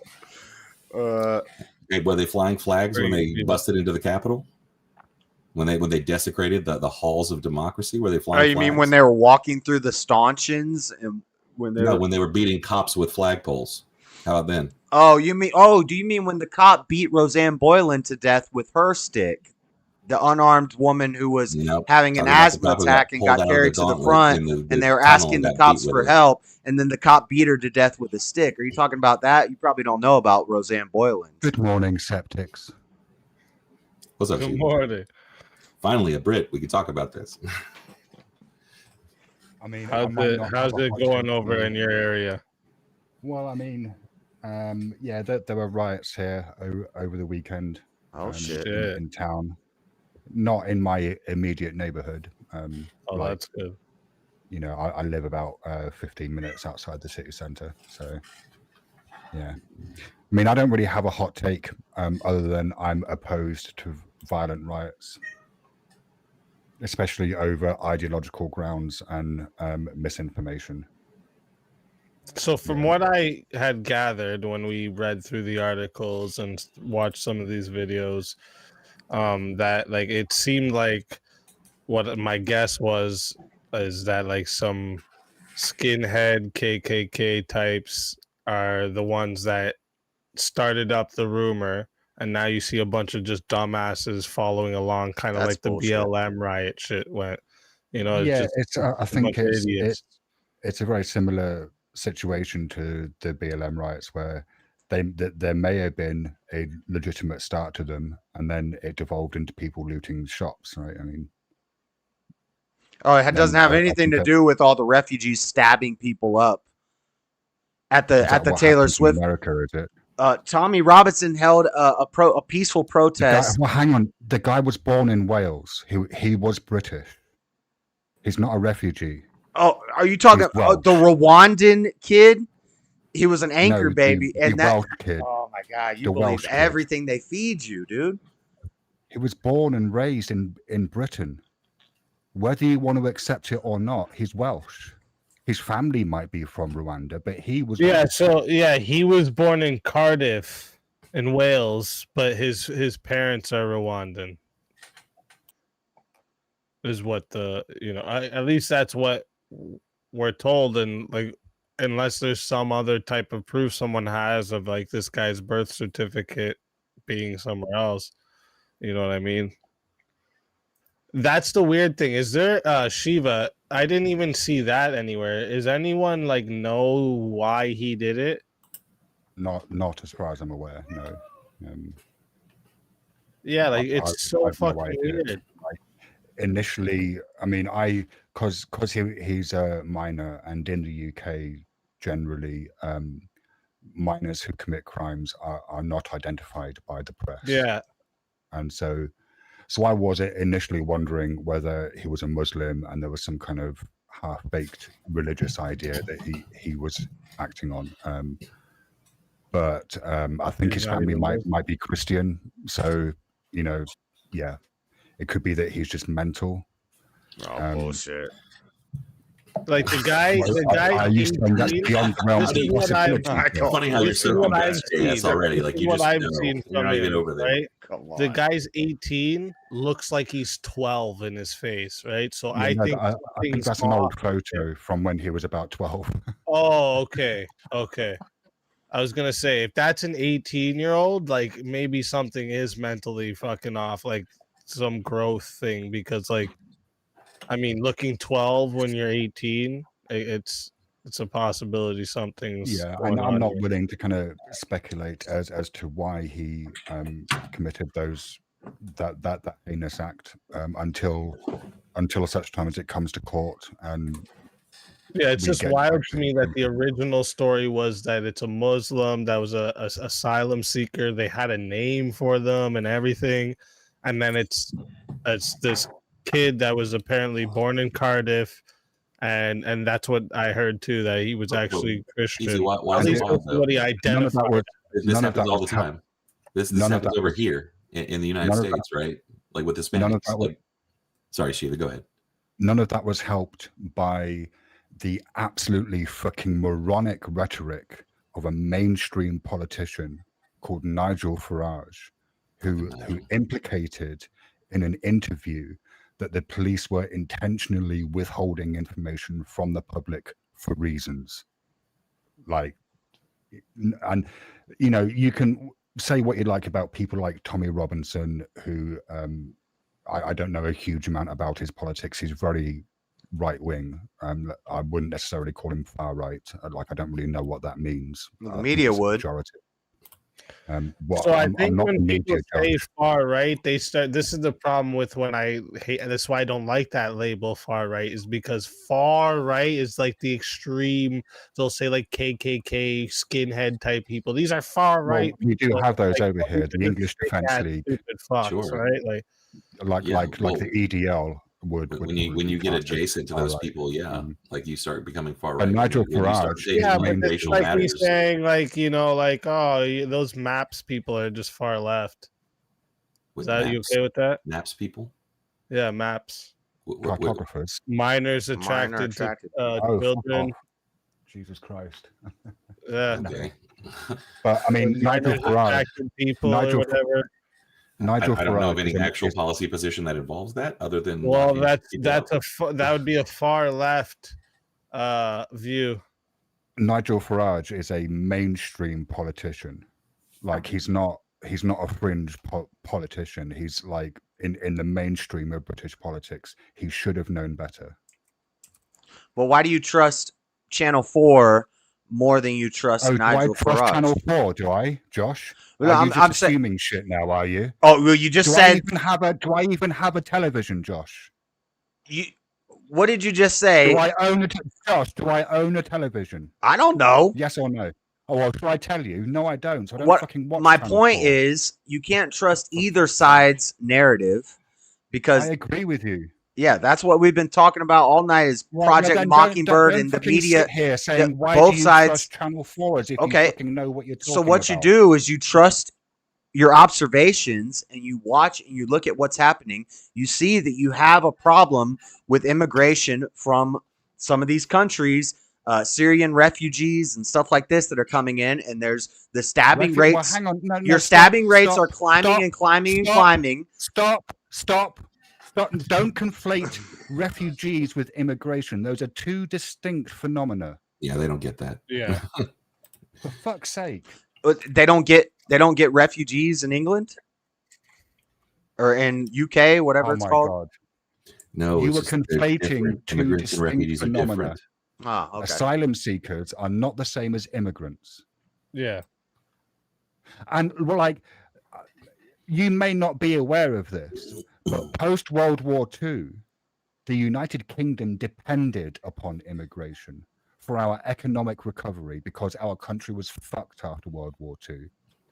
Like, it was literally, parts of it were literally destroyed by German bombers, right? Our infrastructure was completely fucked. If it weren't for immigrants, then we wouldn't have had the economic recovery at the rate that we had it. Sounds good. And I know that's probably not a very popular opinion, but that is a true thing that happened.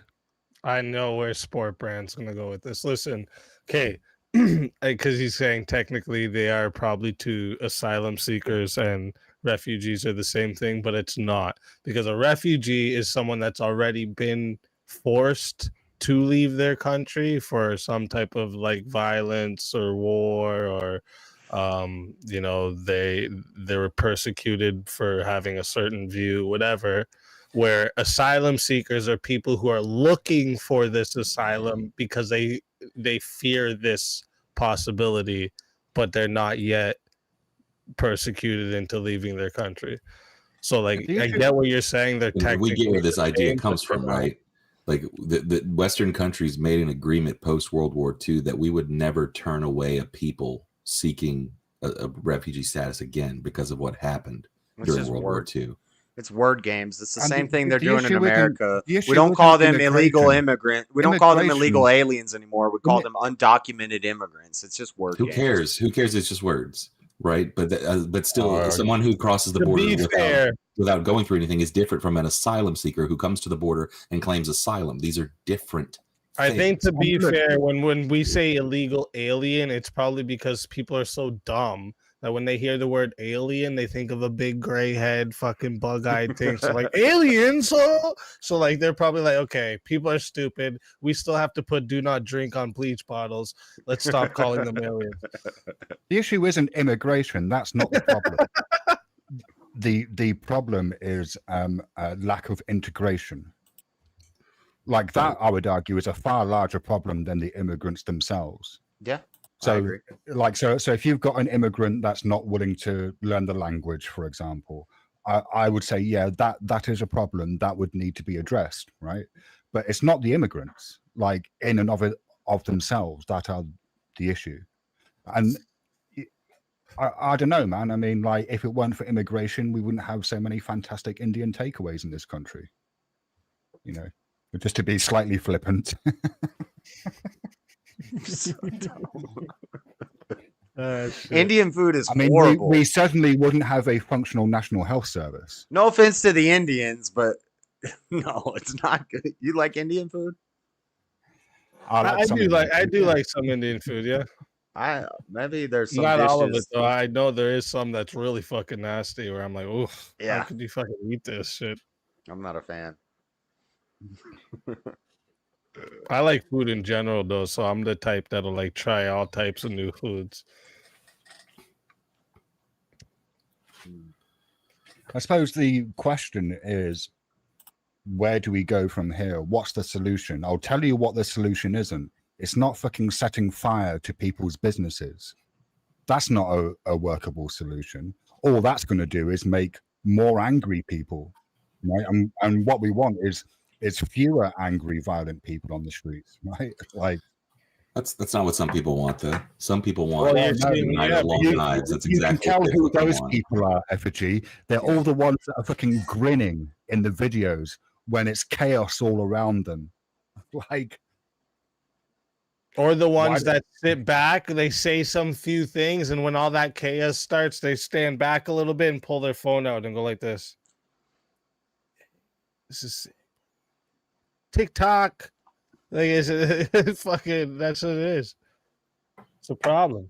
But no, I agree with you, Shiva, 100% on the integration part. It's like, it's a problem when people are coming from a different country to be in a country that they came even seeking asylum, right?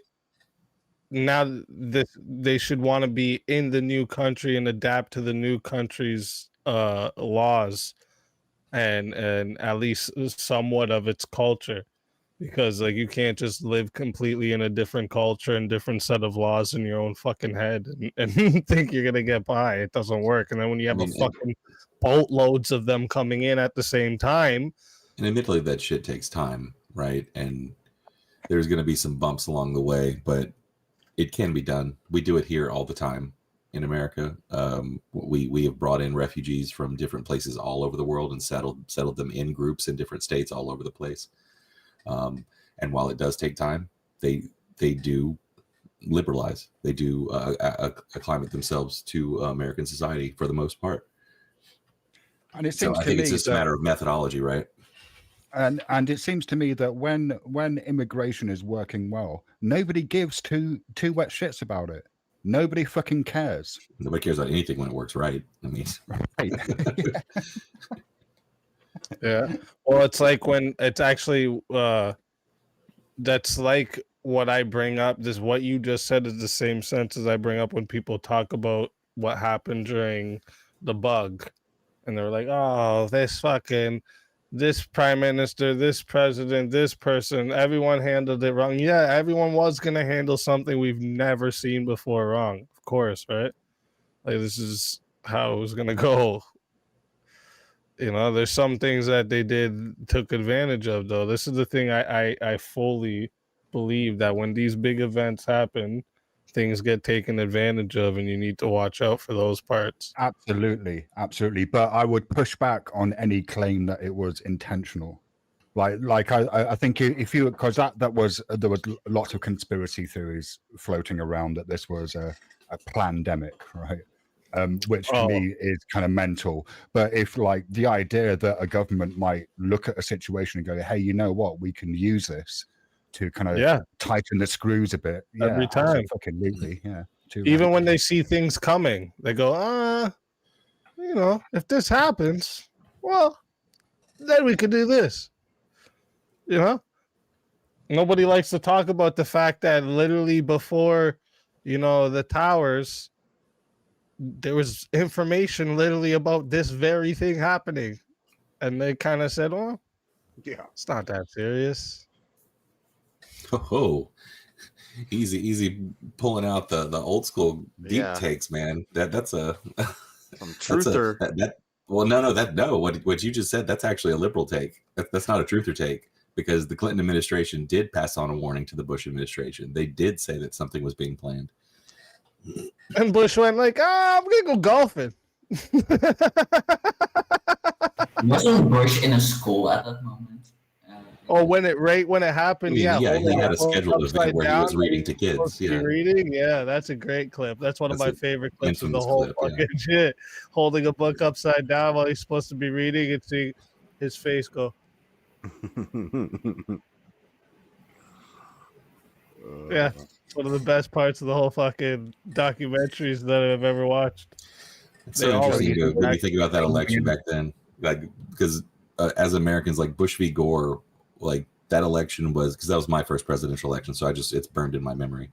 Like all of America was like just pie in the sky, like, yeah, we're on easy street. It doesn't matter. We can elect this guy or this guy. It doesn't matter that they're both kind of dumb. It doesn't matter that they're both kind of like, you know, whatever, because, you know, it's fine. Soviet Union's gone. We're America. It's fine. But they had hanging chads. You got to recount those hanging chads.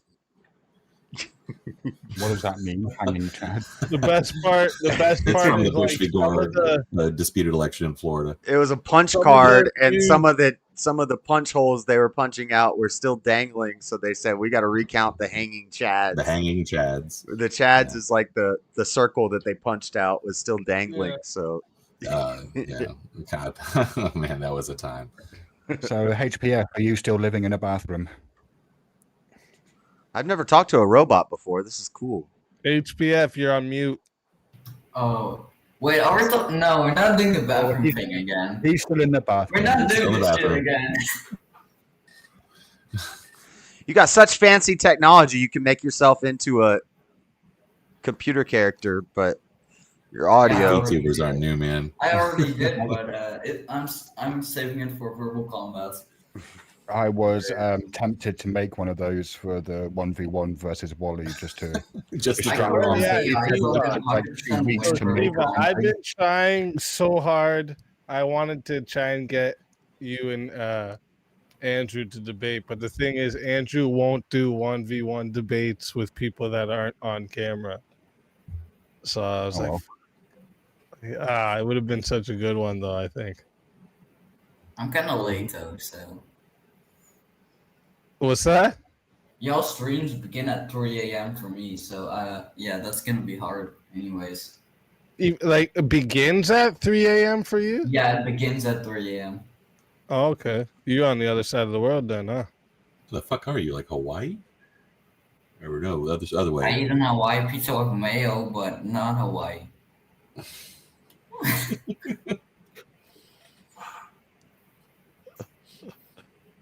Shit.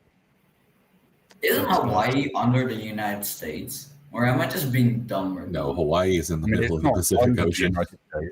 It's part of the United States. Yeah. I think that's what he meant with the way he said it, under United States. I mean, technically, I think it is like closer to the equator, so technically it's lower, but it's just in the middle of the Pacific Ocean. Yeah. Yeah, no, you have to go overseas, so... Well, if Alaska and Puerto Rico are part of the United States, then Hawaii is also part of the United States. Sure. That seems a weird justification. What? So if Alaska doesn't belong to the U.S. anymore, so does Hawaii instantly? I don't know. Yeah, they're going to break off and be their own countries. I mean, I think Texas would be the first one, wouldn't it? Alaska would be the last one. Texas is Alaska is supposed to be its own the last country one. this whole time. They never stopped thinking they were their own country. Alaska has Russia, Canada, It's like the and the Joe US. Rogan. It's like the Joe Rogan joke where fucking they first got into Texas and they're like, "Yeah, you guys keep going. We're gonna hang back here." There's a place here, just in the middle of our country, that wants to be a separate country. Oh, fuck. If we were going to give up Alaska, would it go to Canada or Russia? Russia or Canada. Depends. Canada. Well, that was the Yeah, two probably options. Russia would be funnier. Russia's the one that has the America claim. would have to make sure it's still on their side. We will never give up But America has Alaska. We forces probably have on so many Canada. missile silos in Alaska. It's ridiculous. Yeah, Alaska's Right? pretty cool. I've never been to Alaska. It's still cool. Isn't it Alaska that it's like fucking 5 men for every 1 woman that lives there or something? What? Dang, that's like the I think opposite of Utah. And Utah is like 300 square miles, isn't it? Utah is you like get 3 paid to women live in to every Alaska. 1 man. You get paid to live in Alaska. Yeah, the government Why? of Alaska, the state government of Alaska, pays out its oil revenues to its citizens. Yeah. That's based. Oil. Did someone just say oil? Come live down here in the cold, freeze your nuts off. We'll pay you. The fuck is a mile? A mile. Whoa! Don't get me started on this. Did you just say what the fuck is a mile? A way Yes. better measurement system than a kilometer. Shut the fuck up. No, it's not. Yes. We have foots. It's fucking not. We have feet. You know why it's called a foot? Because it's the average size of a foot. Hey Shiva, you got the money there with the king on it now? I mean, maybe. I haven't seen any. There Oh, might be some new coins, I suppose. I mean, coins that will be minted this year and notes that will be printed this year, I suppose. Yeah, they'll have the king on it. Urban, are you on next verbal combat, by the way? Who, me? It depends on whether I'm awake. I have been thinking I should take a week off to give somebody else the chance to win.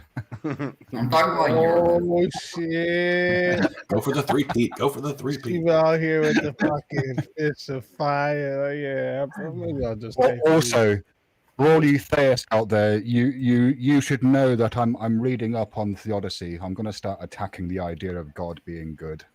Oh my god. Who's voting for this British atheist fuck? Shit, man. I don't know. I ordered. That's what I do. That's like my shtick. I'm definitely willing to hear your argument on that. I ordered a book called God, Freedom, and Evil by Cantiga, so that should be a good read. Shit. Just know I have something prepared for next verbal combat. That's an automatic. Is it a better mic? It's gonna be an automatic. Yeah, a better mic. It's gonna be an automatic Shut the fuck win. up, no. Did you say it's gonna be an automatic win? Yeah. Damn. Do you think so, HPF? I love this idea in the Bloodsport debates that there's like some kind of like I'll give you card that you can auto win. one piece of advice, HPF. Just don't piss off Daniel. Yeah. Wait, did you just not echo then? No, I did not echo. All right, okay. No, you did echo. I mean, reverb. I think you either are in the bathroom or you have like a very like empty office. He's coming to you from a concrete cell. That's what it is. Shut up, no. You need some sound panels on your walls. True. Yeah, true. I need sound panels, but I could just buy a lot of mattresses instead. Also works. The auto win in VK is just pay to fatality everybody else.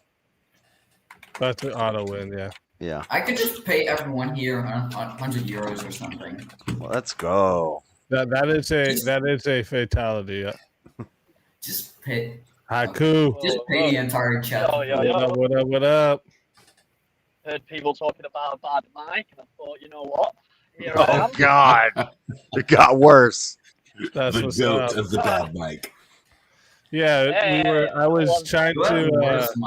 I was the actually worst trying to get you and Shiva up here earlier to give your take on like why you think this is happening. Because actually, it's perfect you came up, Haku, because you said about the 2-tier policing, and like earlier, Sarah was like agreeing with that and saying that like its own citizens are being treated like second class. So like I was wondering if you had like any input on that and any more examples. I do believe there is a lot of 2-tier policing, but I don't think it's like the public are getting like second class treatment. I just think some subsets are getting, but they're not all getting beneficial treatment, right? So like,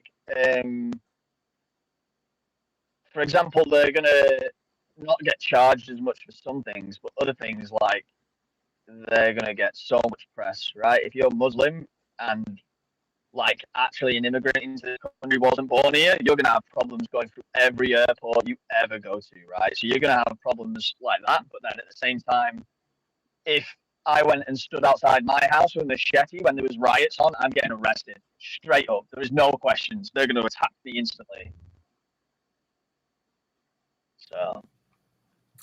So I'm reading a report from Reuters that said the misinformation may have been amplified by foreign bots. No, I'm sure JS would say that that's misinformation, but Well, I I'd think say, that's the exact. how do we know? Both sides are gonna. I would say that's the exact same. That's the exact kind of thing that foreign agitators would like to exploit. No, I think it was the Rwandan kid. He was born in Cardiff, but yeah. So Southport is where it started, right? That's where the murders happened. he was also in a. He was on TV. He was a child actor. He was in a. But here's the thing, though, right? The murder is incidental because we disagree over the why it happened. So obviously no one knows the actual concrete reason. So everything that happened after it is not really dependent on the actual reasons for the murder, right? Because they're people just making up their reasons anyway, and they're using it as an excuse to do it, right? The same way that a lot of people would argue that the George Floyd thing was. You know, it was just the spark. It's incidental to the actual reaction to it. Like you all saw what happened at Manchester Airport like a couple of weeks before that, right? Right, there were things happening before it. Yeah. Stamping on that guy, but like the video of that was like so unbelievably fucking lying that like those guys who got kicked in the head on the floor had broken one police officer's nose and assaulted 3 police officers. And I mean, properly, it was fucking. And they were armed police officers. You can't attack an armed police officer in our country, man. Like, there's just no extent. We can't do that. We can't allow it. But they didn't show that till way later. The guy got suspended, but the 2 Muslim men that attacked the police officers in the airport didn't get arrested. They are gone without charges. It's like this happened like a couple weeks previous. They didn't get no charges? No, they got off scot-free because of the kick on the floor that the police officer did to him. But if you have a look at the footage and you break it down, like the police officer gets attacked from behind by this guy, and the guy grabs him around his waist when they're falling, which is where his firearm is, right? He's an armed police officer, he has a firearm there, and he's in an airport. And a week prior to this event, I can't remember the guy's name, and I'm not going to butcher it because people are going to say I'm racist, but the guy who organised like the London Bridge stabbings and stuff like that, like the terrorist guy, he was charged the week prior to that, right? And the terrorist threats coming in. So instantly, these armed police officers are thinking that they're fighting a fucking terrorist threat now. Like, so people kind of go. You cut out. Get a fucking decent microphone for fuck's sake. What the fuck? Well, it's more like decent connection, right? Like that's the thing is. Oh, yeah. Haku, you're usually coming to us from a phone, right? Yeah, he's in working. The void. He's fallen off the grid. He's working. Oh, mate, I can hear you all. I can just see that I have no signal. Yeah, see, he's coming to us from a phone. That's why Haku always sounds like that. Not because it's a mic, just because it's a phone. Yeah. Yeah, it's. I live in the countryside and I'm always driving, so. When I hear far right skinhead KKK member or whatever you guys call them over there, the skinheads when I hear this, that sounds like the English Defense League. Yeah, that sounds like BS to me because this happened a week after the Henry Robinson protest, which was one of the biggest protests you guys had. And there was confrontations between pro-Palestinian protesters and them who were saying, we're tired of this in our country. And why can't it? Maybe there are some agitators that are with these groups that are burning down buildings and stuff. But I'm sure a lot of people in your country are tired of this and they're just patriots and they want to stand up for their country. Yeah, I'm and definitely tired of the EDL. Definitely. Yeah. No, I'm talking about. They're not patriots. Okay. They're fuck muppets. Make no mistake about that, Josh. Yeah, I'm sure you got some idiots over there. Yeah. We got some idiots over here too. And it's like you don't need the agitators to be burning down the buildings. You only need the agitators to wind up a mob. Right? And mobs are stupid. You'll have seen the stuff going around, Shiva, right? You'll have seen the stuff going around, like the plans and stuff, Shiva. You'll have seen that, right? All the lists of cities, towns, times. Have you seen this? Yeah, right? yeah. I think. Yeah. Like they're not like planning to come and peacefully protest these EDL members. And it's like you don't need the agitators to actually be being violent. You just need the agitators to agitate. That's all.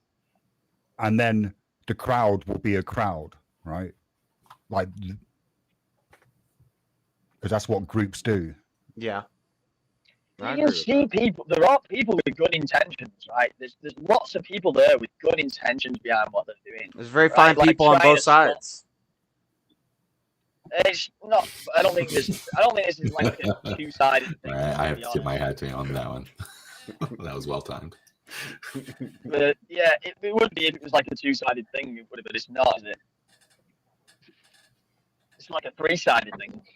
You've got the government and the police, and then you've got the racists and some British normal people, and then you've got the people that are being racist against. So you've got like three groups of it right now. So, and then you got people who aren't racist who just want their country to be secure. The patriots. But security is an illusion, Josh. All security is illusory. You know this, right? Yeah, I think I agree with you, but I mean, that's getting a little too philosophical about something that we agree that we actually do need, though, right, Shiva? We have security for things, right? I mean, of course, our government can't give us full security. You have security for things. What happened to your fucking Twin Towers? Fuck off. Well, it's an illusion. Let's not go back to that. It's a little. It's a nice little story. It's a nice little story that we fucking tell ourselves so that we feel safe. Fuck that. Shiva, live in the knowledge that life is dangerous. Right. Yeah, but do you think without any protocols of safety, things like that would happen more or less often? Right. There's more or less secure. Of course, they can't offer full security, but you can be more secure and you can stop letting in people who are doing things like this and opening your borders to them for equity and equality.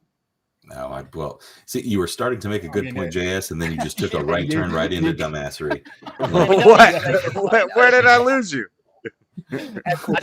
As soon as you started blaming people. I'm blaming the government. I'm blaming open border policies. I'm blaming protocols. We don't have an open border policy. Yeah, bullshit. What are you talking about?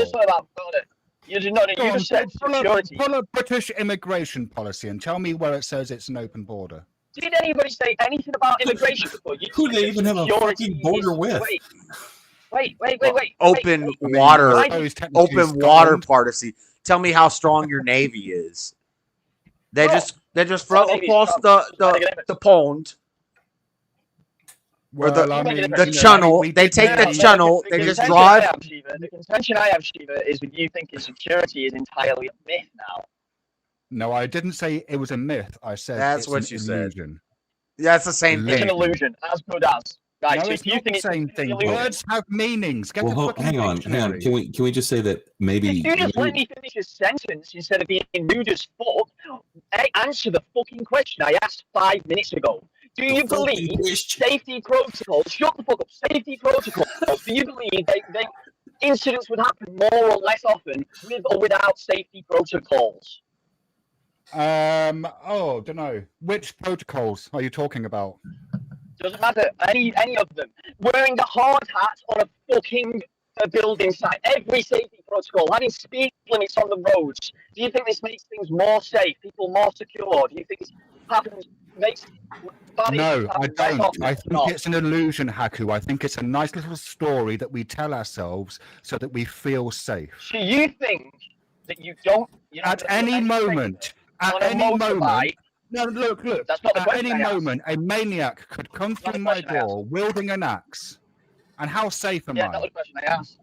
Not the question I asked, is it? That's how safe you are.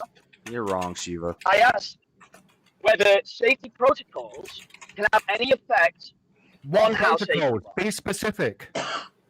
I literally just gave you two. I gave you speed limits on the road, and I gave you hard hats on a fucking building site. Are you hard of hearing? And what does that have to do with immigration, Haku? I never said anything to do with immigration. You just said security is an illusion. It is an illusion. Well, it's not. Well, then answer the question. Is speed limits on roads? You seem to be getting annoyed. Calm down, man. No. Let me ask you a question. You're being stupid. No. I'm taking the piss. You do realise that I'm taking the piss. Answer the straight question. Just answer the straight question. Do I think that you can be safer? Yes, you can do things that will make you safer. Well, there you go. So right. Make the do I think?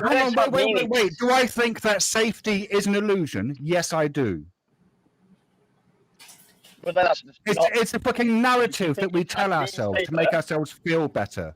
Wait, Shiva, can you agree that stuff in place, right? Hang on. Can you at least agree that absolute? Yeah, can you just agree that absolute safety, maybe absolute security, is an illusion? Like, if you agree that there's more of a scale between what you can do, like we agree that like putting like metal detectors and police outside of a venue for like a concert will stop someone from getting a machine gun in and murdering all those people, right? That made a tangible difference. We don't just say that there's no safety and security, right? You have to be talking about absolute safety, absolute security, right? Please, for logic's sake. Yeah. I mean, look, I do have to be honest, I am being a bit of a wind-up merchant. If you ride a roller coaster that goes upside down and you put the thing over your shoulder that locks you into the chair, is that just an illusion? Like, we could just get rid of that. Okay. Well, yeah, because that roller coaster could have been totally erected, right? Well, hopefully there's a safety crew. It could be poorly maintained. Hopefully there's a safety crew that's doing proper maintenance on the roller coaster to make sure that doesn't happen. In the deeply philosophical sense of we don't have, any certainty of what might happen in the universe from moment to moment, sure. But that is like, I don't know. That's like expanding the idea way beyond what we're actually talking about. To be serious for a moment, yes, you can put measures in place that will make one relatively safer than if you didn't have those measures in place. So, for example, Haku, wearing a hard hat on a construction site is inherently safer than not wearing a hard hat on a construction site. Yeah. So it's not an illusion. It's a practical.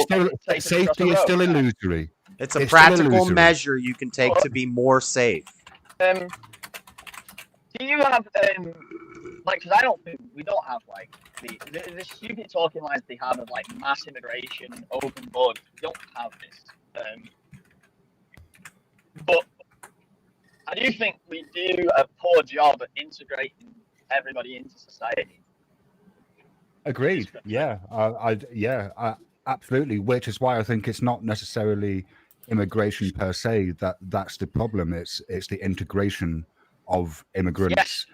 For example, like learning the language of the country that you're moving to, I would argue would be a thing that you would expect of an immigrant. So I always had a question about European refugee status. So are the refugees that are coming out of the Middle East in Europe, are they temporary placement? Do they have an expectation of returning once, like, say, like the civil war in Syria is over and stuff like that? Or are they being permanently settled in a new place? Like, that's one of the things I was never clear on. I mean, I know what happens over here. I don't know, to be honest. Asylum seekers do have a path to being allowed in. I'm not entirely sure on the process, though. Because they can still integrate through the same point system that we had previously, right?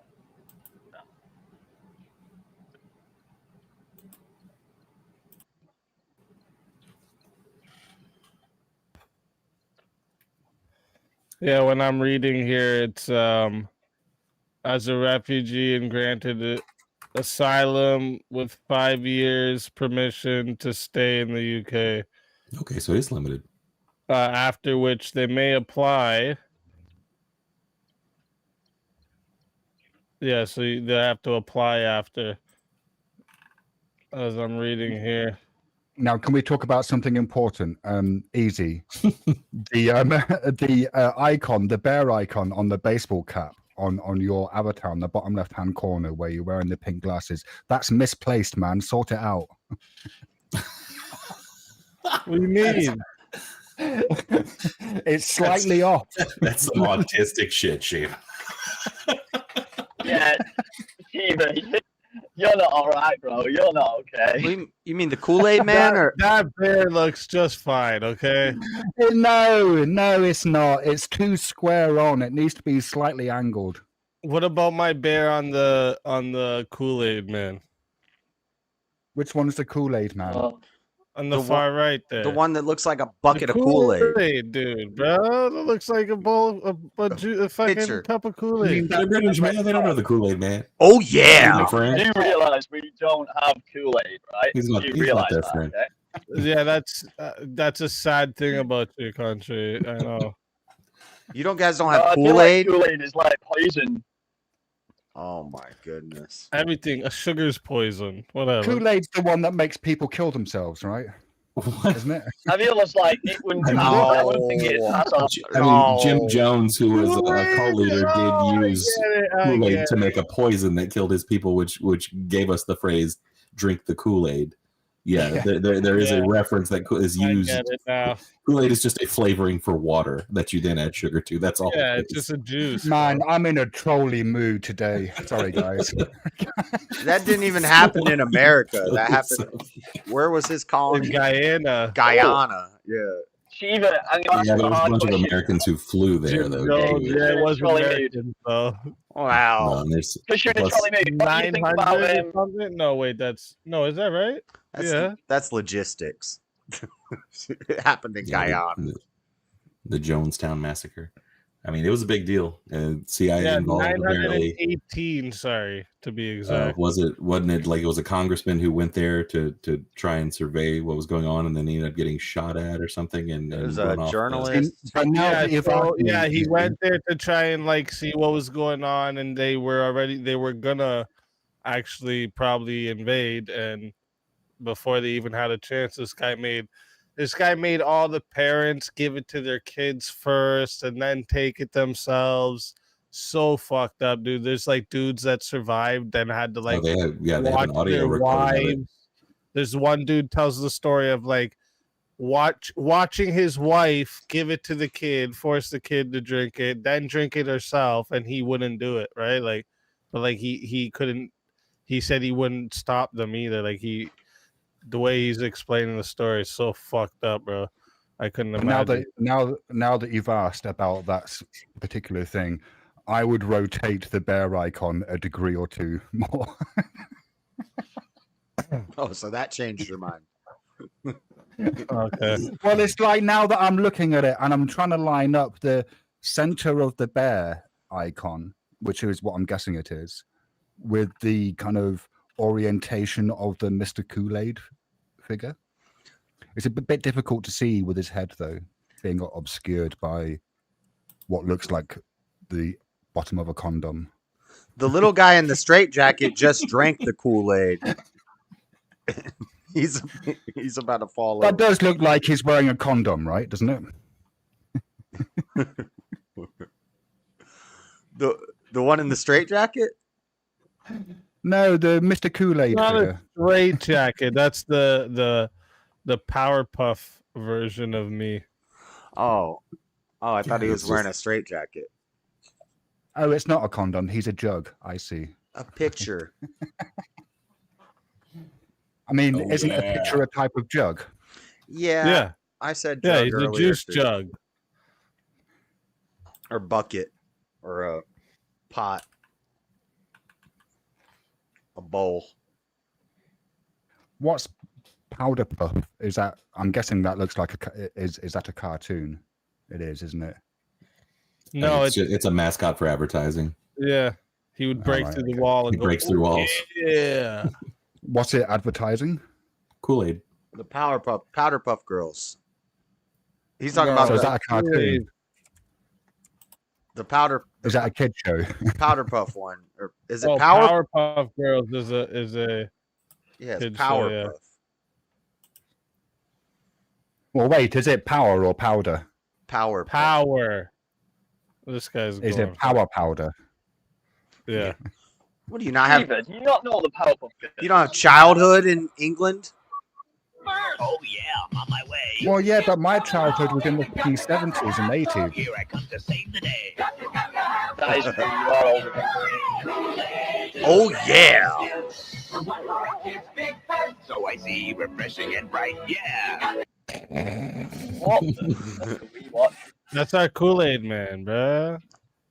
I mean, that Mr. Kool-Aid sounds like he smokes 3 packs of cigarettes a day, doesn't he? Well, he probably Totally. does. Yeah, totally. I always thought that about his voice too. Oh yeah. It always reminds me He of doesn't sound Dane like- Cook's comedy special where he says, "Oh no, Mr. Kool-Aid man, you got a bunch of lead paint chips in your head right now. I'm not drinking you." You know this? Check this shit out.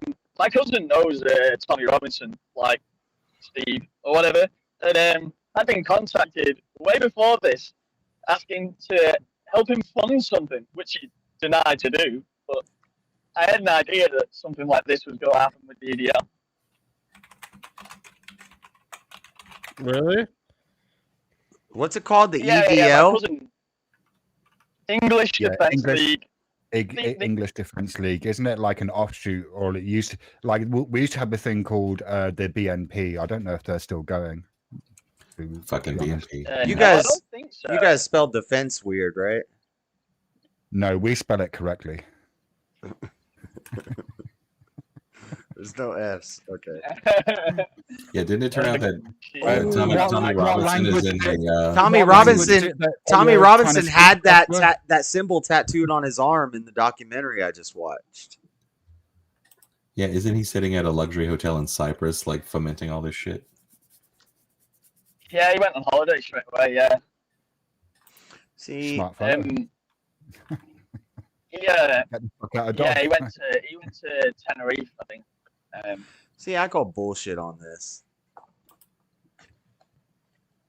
Bullshit on what? What bit? The English Defense Wikipedia, the English Defense League are a far-right Islamophobic organization. I just watched I just watched his documentary. He didn't call for violence against anybody.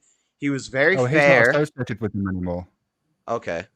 All right. Well, he left them because they're a far-right, racist, Islamophobic organization. All right. Well, you might. Yeah, maybe you're right about that. But he's also he's not legally permitted to have communications with the EDL. Is Tommy Robinson? But that's what they said about the Proud Boys in America. That's what they say about people. They try to push these narratives that these people that are just patriots that are sick of seeing their countries falling apart.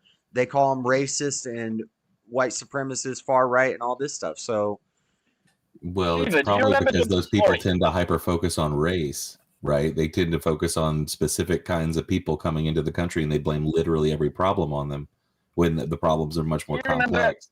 They kind of give themselves away by the things they talk about. You keep getting angry at this point when people get pointed out. I'm not angry at anything. Well, you keep like pointing out like when someone gets called far right. That's the whole point, right? Racial nationalists are far right, like they just are. So when someone has a race bent thing about the country, I get what you're saying. They take the right views and they take the extremist versions of it. I get what you're trying to say here. Yeah, I mean, that's like where they are on the spectrum. Maps is a far left view. Yeah, right. So they'll say these people are evil, hateful people when really, if you talk to them, maybe they weren't really like that. Well, I don't know. If they're KKK, they're pieces of shit in my eyes. KKK is they could give away millions of dollars to starving children. KKK is a myth. If we want to talk about illusions and myths, there's 3,300 KKK members in the U.S. It's a right now. Yes, currently. Oh no, he's not wrong. The KKK you think there were more? You think there were more in the 60s? Sprang from that, right? Like Patriot Front does exist. They're LARPers. It was sure. It was a joke. Wait, what was a joke? I'm saying it was. I'm not saying that they did it as a joke. I'm saying the group was a joke. Nobody cared about the KKK. The KKK. Wait, the KKK is a joke? Historically, they're a joke? Yes. The group that rode around hanging people was a joke. Bullshit. Yeah. Oh, so that the KKK never lynched it? Bullshit. More white people. You're talking to a man who thinks that dinosaurs helped build the pyramids. Oh no, I know. More white people got lynched than black people. Really? Really? Where do you get that from? Though? I don't know. Google it. How many white people actually? Hey, it's imagination. It's fine, brother. Don't worry about it. Yeah, I'll just make it. I just make shit up. I just bullshit out of my ass. Come on, what am I googling, Josh? What am I googling? Once again, like there's a decent argument in there. The current iterations of the KKK are very much separate from the original versions and the kind of reimagined versions. There's been essentially 3 waves. But man, saying that they're not responsible for like horrific shit. Kind of like doing for 100 years, like dressing like in robes, meeting up in the forest to go jerk each other off and burn sticks and call it, to the owl Moloch, even though Moloch wasn't even an owl. But anyways, shit like that you're talking about, right, FG? Oh, what the KKK like currently is like I'm not denying the KKK These existed. are like branches of the KKK type shit. They have the same type of views. But we're talking about when we're talking about the KKK in its heyday during Jim Crow. But yeah, no, these people were riding around, finding people and fucking hanging them from trees. Like what the fuck? Like, and they were JS, burning right. churches. They were leaving burning crosses on people's. Yeah, it was just. What JS is saying is not like it's half right. Where you're saying more white people, no, but there was white people that got lynched too. I'm saying it wasn't. It wasn't like black people back then were walking around afraid of the KKK. How much of one population there is in the other.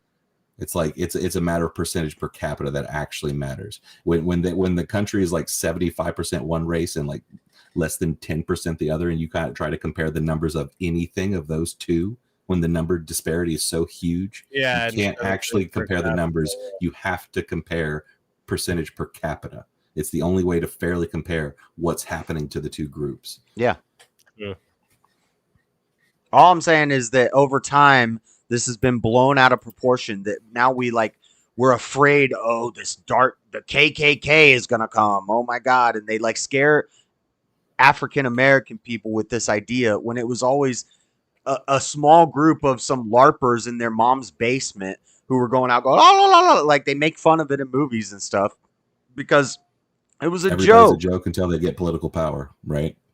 No, in my lifetime, when I was a teenager, a member of the KKK ran for the governorship of my state.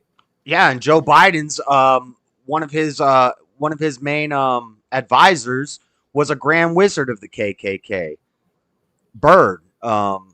What's his first name? Somebody in my chat tell me. Anyway, I'm getting sure, but I agree with you. They're currently, they're a joke politically. Yeah, they're not anything to be afraid of. But anything is a joke until it gets political power, right? I'm sure the far right groups that Haku and Chiba talk about over in Britain, they're a joke until they start getting political power, like anything, right? I'm sure the people that that Hitler was around in the 30s were a joke until they got political power. Yeah, but you mentioned the George Floyd thing earlier. There was tons of information that came out about the George Floyd incident. If you were paying attention, we had all the information. We had all the information. You don't get it. The incident, the sparks that kick off a fire in these kind of senses, they're almost incidental, right? The truth of a specific matter after it lit the fire almost doesn't matter, right? The fire's going. I don't think it is incidental. When you're saying it's a pandemic, I probably believe that it is. I'm not. What? You stop jumping around. Like, stick with an example if you're going to make it. This is all things we've been talking about over the last 30 minutes. So I know, but now you're fucking jumping around. Okay, where were we? Bring me back in. Pandemic. But pandemic, like no. What I was saying specifically is whenever you have these kind of riot things, and I think it's fair comparison to compare what's happening right now in the UK to what happened with Black Lives Matter, right? When you have a spark that kicks that off, it's too late to go back and like, well, we misunderstood, the thing that started the fire. It's like that's not going to stop the fire though, right? It wasn't George Floyd that caused those protests. It was a whole lot of shit that had been building up to the point where one incident caused that break. Yes, right? but same people thing in Britain. All these nationalist people who have been complaining about immigrants, whether they are right or wrong, this has been happening for a long time to the point where this incident was the spark, whether or not it was helped or not, whether or not it was fomented or not. It is now the spark for this thing. Yeah, so and then people pushed a bunch of lies. Stop because. And they believed in the lie. People pushed a bunch of lies and they believed in the lies. We had all this evidence. And then Candace Owens make a documentary 2 years later. And everyone's like, oh, man, I don't support BLM anymore. We were talking about that the whole time it was happening. We were watching it happen. So now when we're talking about this happening and you're denying it, you're pushing the lie, which is adding the fuel to the fire that you're talking about. You're pushing what lie? You're pushing the lie that it's a bunch of skinhead who isn't on the right. So. It's a bunch of skinhead white supremacists that are just burning down buildings and blah blah blah. When maybe that's not the truth. No, that's not even what we were saying. Because like Effigy agreed with me with like I think this is how it kicked off with these idiots, and then like it's just continued now. It's like if all these videos we were scrolling through, it's like kids. breaking into fucking malls and stores and running around smashing shit up. Like, yeah, it's like a bunch of sheep basically just following along now, and they're getting like the main group that kicked it off is basically getting what they wanted. But it's just like when fucking what's his name, Alex, last name J, fucking. Are we not supposed to say that name or what? Well, you know, it just. I know he's banned. It probably triggers something in the. Not if you want to stay credible by any rational human being. Yeah. Yeah. The eye of Sauron is going to get on it. But my thing is with him, he exposed the fact that there was literally people that were involved in military being sent into peaceful protests to ramp them up to fucking get everyone going, because that's how it works. Mm-hmm. Yeah, that's agitators for you, isn't it? You don't need the agitators to actually do the bad shit. You just need them to wind everyone else up. Yeah, that's true. That is a true statement. People. But when it's a social conformity that happens, you should never credit that guy with that. Yeah, but that goes with what I'm saying. Since the civil rights era, that's how we know this. During the civil rights era, that's how we know that agitators get in to crowds and do this. This has been a tactic for so long, and it is basically a military tactic. Escalation of force. You escalate force so you can control it. Okay, but how is that going against? Go and start breaking windows so they can send in people to arrest those people and make the whole thing stop. Right, and there were videos of that happening during the BLM riots, where a bunch of people wearing all black would just show up and start breaking windows, and the protesters would take videos of them being like, "Who the fuck are you?" Yeah. How's that not agreeing with what I'm saying? What I'm saying is that it's not this evil English Defense League that's starting it. It's well, I don't know what your version of Feds is in England, but it's bad actors who are coming in and starting this stuff and riling people up. And it's English not Defense League are bad actors. Make no mistake about that, Josh. Okay, well, that's what you say. Yeah. Yeah, you told me living in the country in which they're some of their worldviews. I haven't looked too much into them, Shiva, but give us some of their worldviews. Maybe we'll have an idea of them. Well, I mean, they've okay, so they are a nationalist group who are opposed to any ideas of multiculturalism. No, Islamists and Islamics, a single issue movement. Oh, sorry, is your name Shiva? Well, I'm sorry, but you're saying stuff that's not true. Let Shiva, go ahead. Shiva Tell us all about them, Josh. Go ahead. Tell us all about them. Go ahead. Wait, hold up. Wait up. If you have a rebuttal after Shiva's done, you can rebuttal. But let Shiva tell us. Yeah, I mean, I was going to fucking mention Islam. You've just given me a fucking minute. All Jesus right, Christ. Calm down. Bad. Right, so they're a British nationalist group who are opposed to multiculturalism and is especially opposed to Islam, right? Like that seems to be the kind of thing that they stand on. They're strongly against immigration as a concept, which is weird because if it wasn't for immigration, we wouldn't have fucking recovered after World War II. And I'm willing to bet you that they all like curry. Curry is gross. What about Curry finishes it off with. I mean, look, it's like I haven't. I don't kind of go to EDL rallies or meetings, so there's probably nuances in their ideology that I'm not picking up on. Like to be fair to them, even though I don't really want to be, but you know, I'm going to be fair to them. There's probably nuances. You probably have members of the EDL that are more extreme than others. I mean, I'm not entirely sure what a moderate EDL member would look like, but you know, I'm sure that they exist, right? But it seems to me that they're things that they stand on are they're opposed to multiculturalism, they're opposed to immigration, they're opposed to Islam, and they're opposed to like, I don't know, does that seem like an unfair characterization of them to you? No, but I also No. don't see a problem with that. English people who are opposed to Islamic radicals coming into their country and stabbing people, and Wait. He didn't say radicals. He didn't say radicals. He didn't I'm say saying radicals. radical. He just said Islamic altogether. Yeah. But we're saying that they're not just against radical people, right? And you know, it's Extremist. like they stand up for British values, which, as far as I can tell, is going into other countries and butt fucking them for their resources. That's British values. Ah, okay. Well, do you think that's not true? You do have a value, but like, No, but you hate your own people. No, I don't hate my own people. What are you talking about? Well, I asked you a couple weeks ago. I said, "So what's this deal with an immigration problem with refugees and Syrian refugees stabbing people up?" You're like, "It's not a problem. It's only in some areas." And I've looked at the stats today, and I pulled it up, and we see riots going out. It's happening everywhere. It is a big problem. You're conflating refugees with immigrants, you fuck muppet. All Stop right, it. you whatever words you want to use. not just that. Do you think there's no difference between the two? I'm talking about Muslim extremists coming in, and extremists are bad. Yes.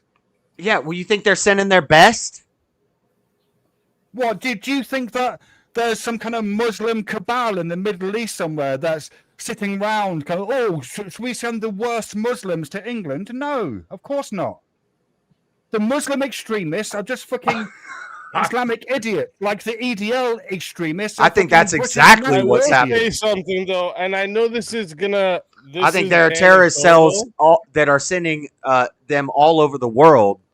Yes, I think that's exactly what's happening. Yeah, so this is anecdotal, but I'll say this because I'll tell you guys about this because it's something that when I had this conversation, I was like, "Whew, that's a scary thought that this guy is like saying this and acting like there's like a big plan for this."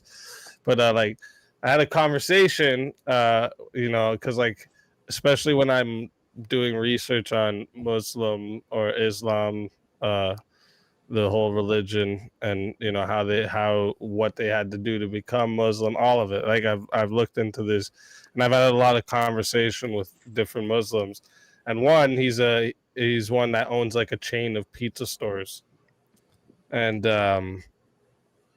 he started running for our local government. And when we were having different conversations, at one point, and we were having beers too. I'm going to mention this because I think this is what got him to like be more comfortable talking. And he started talking about how nobody realizes it, but we're all going all over the world and soon this will all be ours. And the way he fucking said it was so fucking creepy because he himself is literally like has all these pizza store chains trying to run for the local government.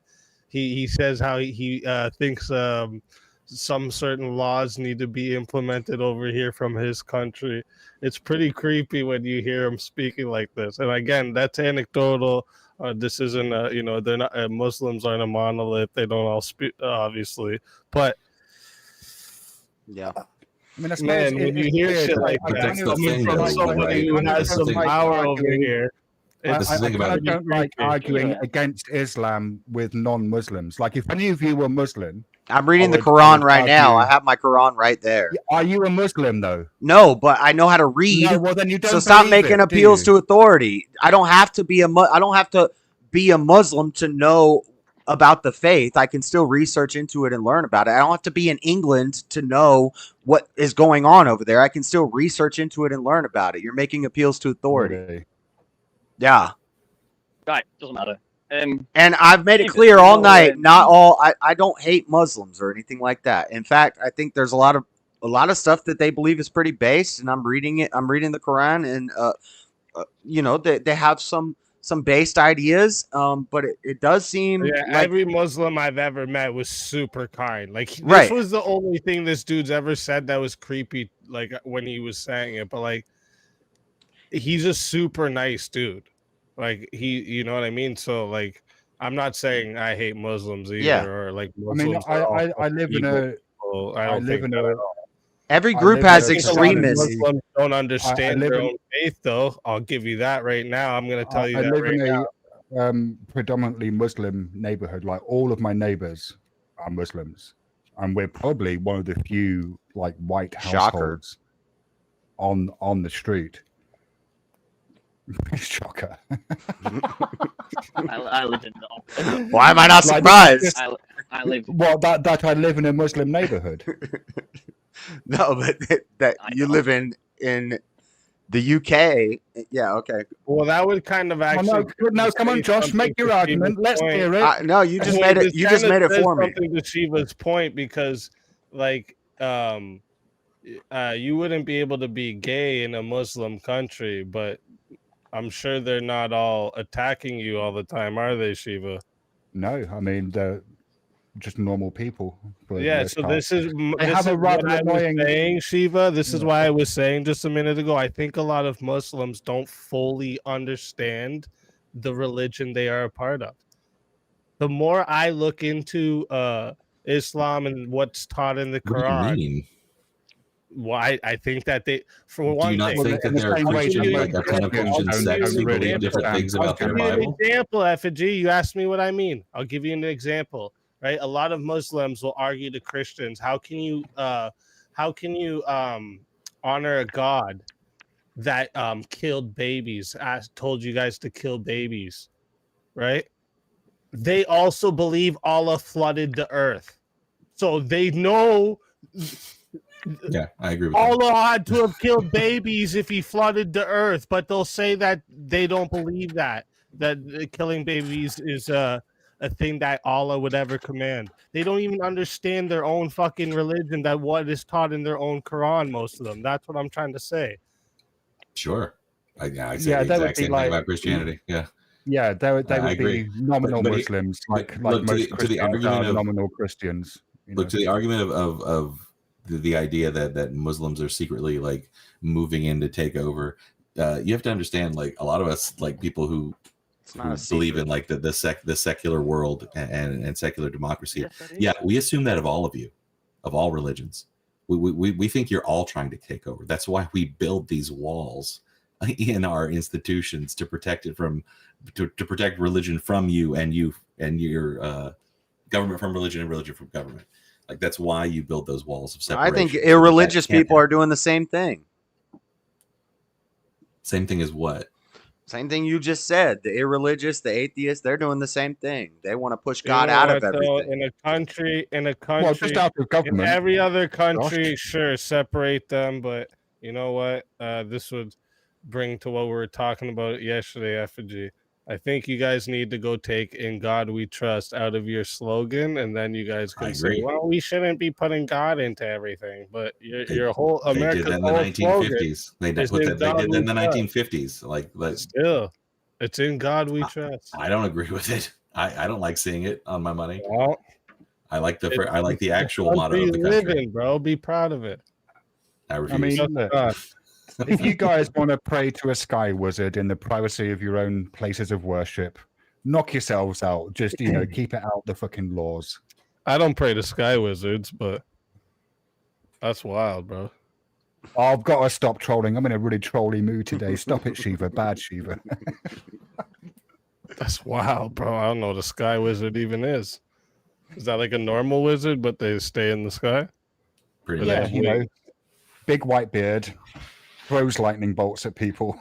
I will say, I think Shiva destroyed Wally in the free will segment of that debate the other day, and I don't know how anybody. Not according to the fucking chat. I know. I don't know how the chat, but like, listen, and I'm not. I love Wally. Wally, you're awesome, but he didn't even make an argument, and he's the affirmative, so the burden is on him, and his approach was just not say anything for the whole first half hour. And I was like, what is happening right now?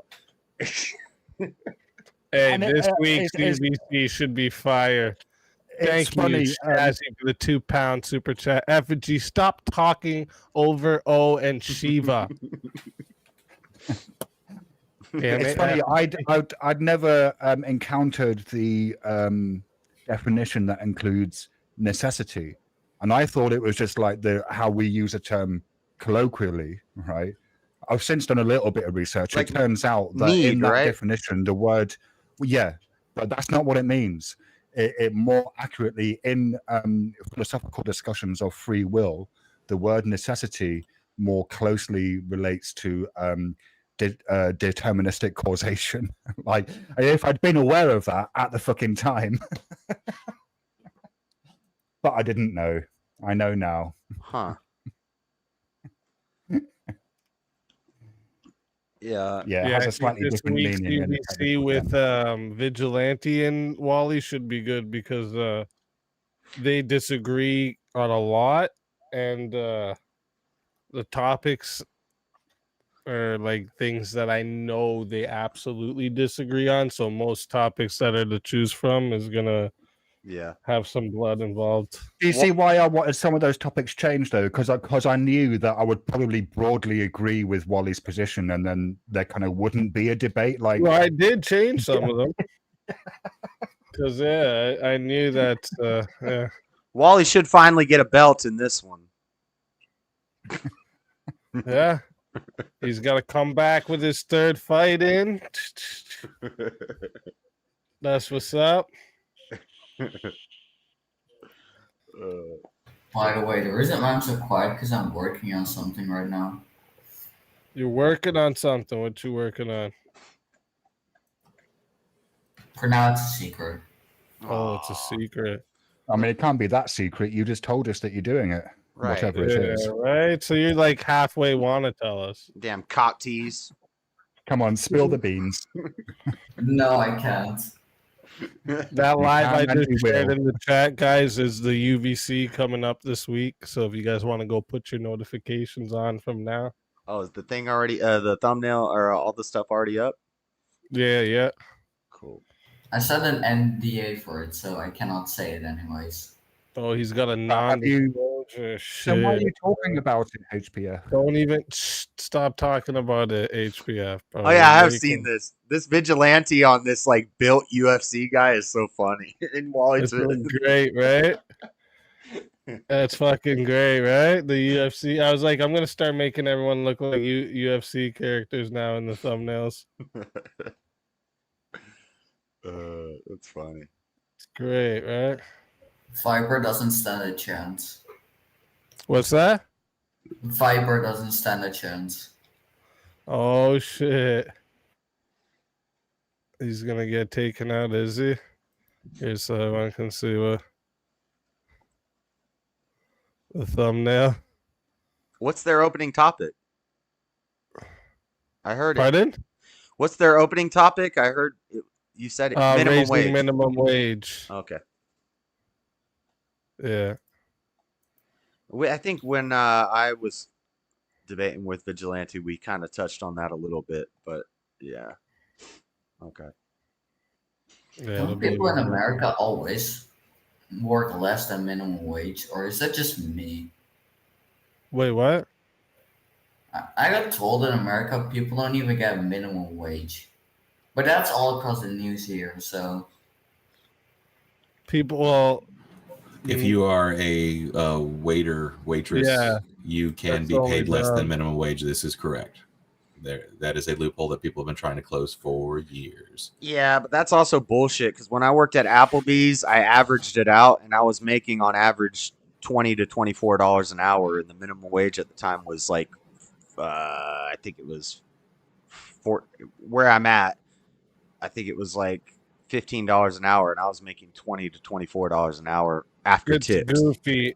I just think it's goofy that companies were like, "Oh, wait a minute, these waiters are getting tipped extra money on top of what we're paying them. Let's take away money." But the Like, problem it's is, just goofy. I would rather make $2.25 an hour plus tips and make $20 to $24 an hour than make $15 an hour, make minimum wage. Why not your $15 an hour plus tips? plus the tips you earned? That would That's be- the that- problem here. if we could do That's that, what I'm then- saying. Like, I don't yeah. understand it. That's what they just do never in- made no sense to me. That's how they do it Isn't in there a Canada. store in the States that is automated that asks if you want a tip, which I kind of find it extremely odd. Oh, you mean the ATMs when you use debit and it says, "Do you want a tip?" Yeah, and there's no one there. Like there's no one that you're tipping. It's Yeah. just you're just tipping the machine. Yeah, that's goofy. Now we have a computer terminal at the table in a restaurant, and you order off the terminal, and then it asks you for a tip at the end for the person that's bringing it, the expo that's bringing you out the food. And it's like, I don't want to. You didn't do any. Like, yeah, I don't like that. Some companies even take the tips from the employees. Yeah, that's a ridiculous one. The one where they like you just give tip. a perfect example of how automation is going to decimate the service industry. That's a perfect example. The service industry is one of the biggest employers in the country. Definitely. And if they can just put a tablet on your table that replaces everything they do, you just have expediters bringing things out. That's an entire job set just getting ripped because people want to save money. Well, they can learn to code, can't they, FG? Until AI takes learn that the code, bitches. Yeah, I was about to say, like, I was just watching a video the other day that said you don't need to learn to code anymore. You just get AI to code for you now. I think coding's pretty hard, and our average IQ is on the downtrend. So coding isn't that hard as people think, though. I've been wanting to look into it. You learned math as a kid. You can learn coding. It's not that bad. It's really pretty easy though. Logic. Yeah, like my daughters are learning coding in school already, honestly. So yeah, this will be something probably a lot of people will know in the future. So they have like coding boot camps. Do you think it's better to just learn on your own, or should you take one of those courses? Well, it's not like a boot camp, bro. It's That's like what they call it. They made these like coding programs into like fun games. That's where, just like, they teach you. That's just how what to, they like, call code. it. I was looking into it. They call it coding boot camp or something. Oh, okay. Yeah. But yeah, it's hands on, and the teacher's teaching them. So I mean, it's pretty good. I would take a coding course online for like a week or two, and then start going on your own. That's what I would do if I could really learn coding then. But then to get a job, you need the difficulty with just teaching yourself is that you can't be sure that you're actually getting a thorough grounding in That's the why basic you have 2 principles. weeks of. That's why you use 2 weeks of course, because then you can learn the basics in those 2 weeks and then practice it on your own and expand it.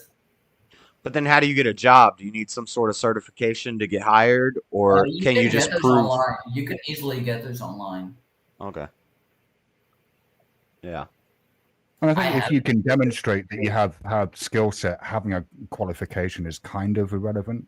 Like if you can kind of, go to I don't know, like a company that makes software security and say, here, look, I made this VPN. Like, Nowadays, that's not really enough anymore. I'm just tired of working with my back. I'm getting older. I want to, figure out a way to work Just with my stop mind. sitting down then. Just do standing jobs. Standing learn job? learn how to prompt AI, Josh. Nah, no way you just said that. Wait, what? Yeah, man, you stream, bro. You just fucking do what I did, bro. You want to make streaming into something serious, you gotta just dig into it, bro. Yeah, that's not guaranteed. That's kind of a. Well, it's not guaranteed, but it is a something that you can build yourself into. You're gonna go through a long time without nothing, right? Yeah. So at the starting, I went through half a year, and there's people who go longer, but I'm good at this shit. But I went half a year, so I worked full time, and what I would do is I'd start my stream at night, I'd go until the morning before I had to leave for work, and then I'd go to work, come home, sleep a few hours, get up, do whatever I needed to get done, and then get a stream again. I did that 7 days. The stream was 7 days, and I would work 6. And I did that for the whole half a year, and then I said, okay, I got to decide which one I'm going to do. And I had already built the channel up and, the crowd and whatnot. So I said, if the only way this will ever be taken serious is if I treat it serious. So yeah, you're right. It's not a guarantee thing, but Yeah. You put your all into it, get yourself a couple of little side hustles that you don't have to like do too much to keep some things going just for, you know, safety. Yep. Invest in shit. I'd better bounce. Bitcoin's going down right now. I gotta put some more in there soon. Yeah, everything's down right now. So does that mean this is a good time? I know it's not a financial channel, but if everything's crashing right now, it's a good time to get in, right? Well, Right. That's what I'm thinking. I would wait a little bit. Japan basically plunged the entire global market into a little bit of a dip. So yeah. Well, this has been a very enjoyable bout of trolling. That's what's up. I'd better go.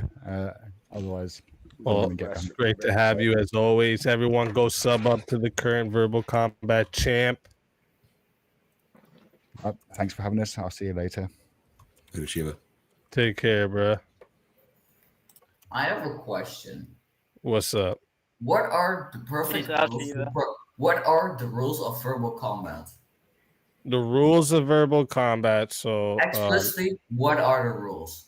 Yeah, the rules is simple. No going against TOS, obviously, because we want to stay on YouTube, and no attacking people's children. We don't do that shit over here. Okay. Yeah. Okay. Then it's correct. Okay. Yeah, and that's it. Simple.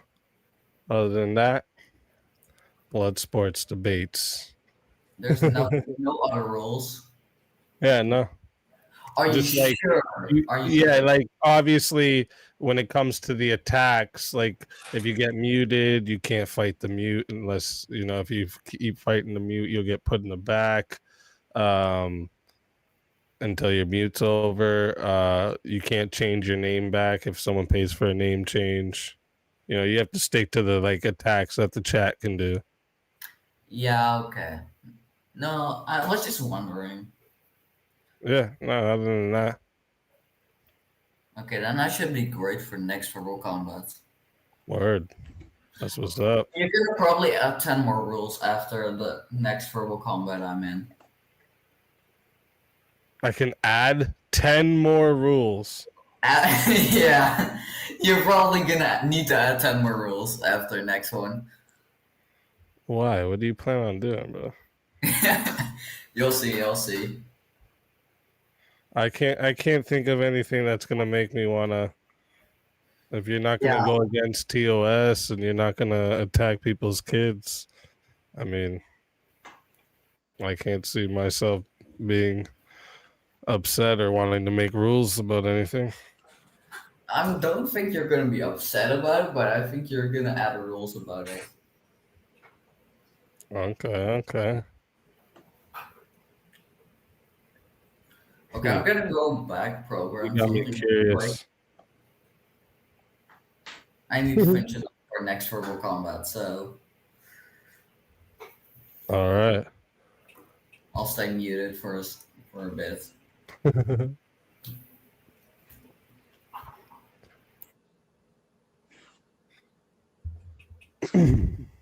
So weird that.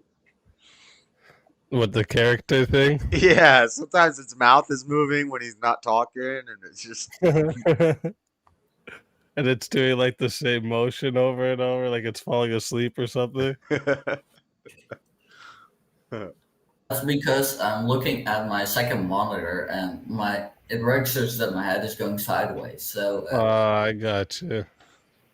You got what do they call them? Motion. You got little dots all over your face right now? No, I just used my camera, and I'm using full body tracking right now, but that doesn't work with this avatar. So yeah, so I was gonna say you don't need like to even put anything on you anymore, like for it to track your eyes and shit.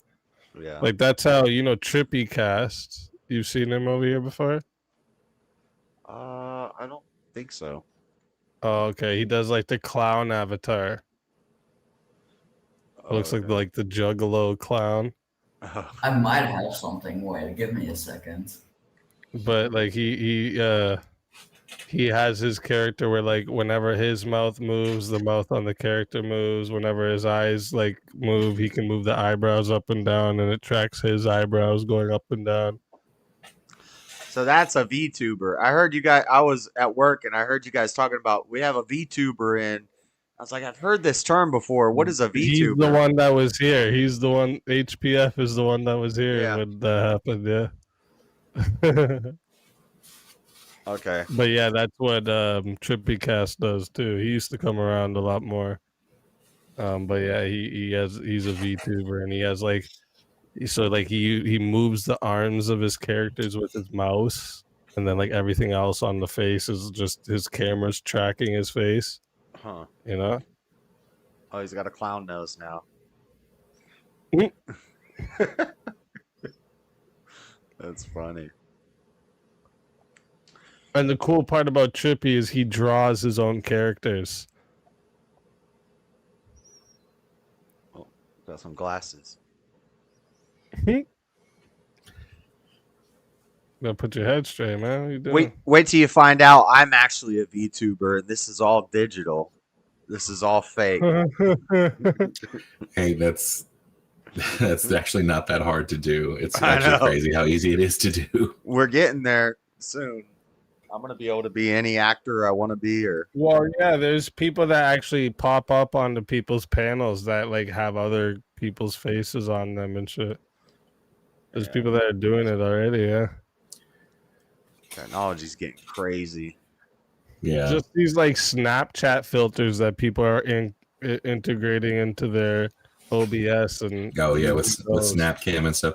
And this is even those are fucking wild sometimes. Dude, that's old school too. Like during the pandemic, I had to do so much stuff. Like I haven't been using my OBS right now, but during the pandemic, I had to do so much stuff on OBS. I directed an entire play on OBS. That's nuts. Using actors from across the country, and we used Snapcam for digital costuming, which was pretty cool at the time. I see people just now starting to use it on streams and stuff, and I'm like, man, that shit's been around since like 2020. Right? Yeah, people use those like crazy now. This guy's got some bread. A loaf of bread. I don't know if I could do the VTuber thing though. I definitely am not going to be showing my face with the current job, but so I don't think there's any way around. There's some other fun things you could do though. Yeah, like they have those filters too that it's like it'll turn you into like a fucking a different character, and it's just your eyes and mouth that it shows, but everything else is like some character. I guess like a dark silhouette or something. So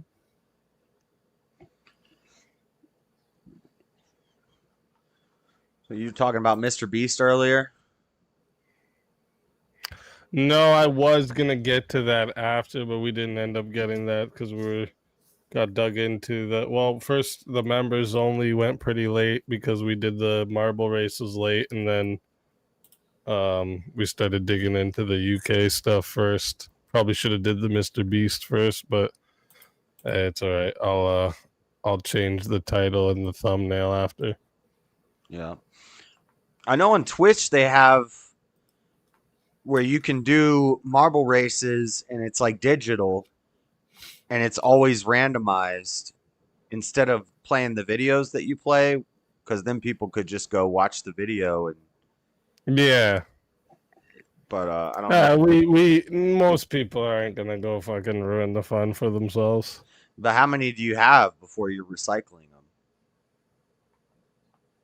Oh, I'm sure we haven't even recycled any yet. Okay. And like next week now, apparently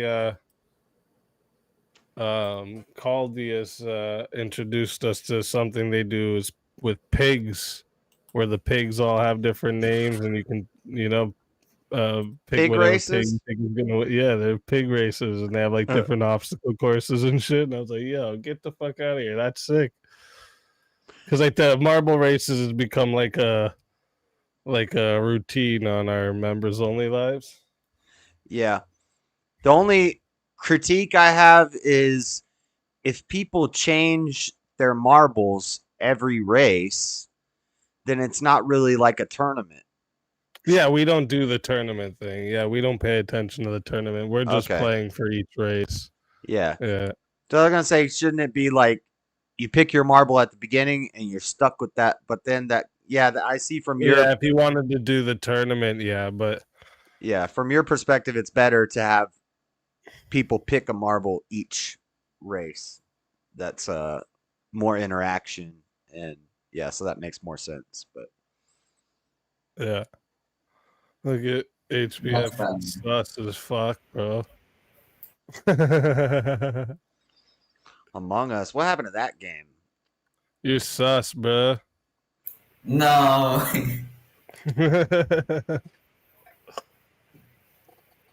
Imposter. Yeah. That's red, not me. I was too late getting into that. That would have been fun when it was in its prime. I mean, Shiva is the biggest imposter here, though. Oh yeah. Well, Shiva might get knifed up. No, that's a bad joke. The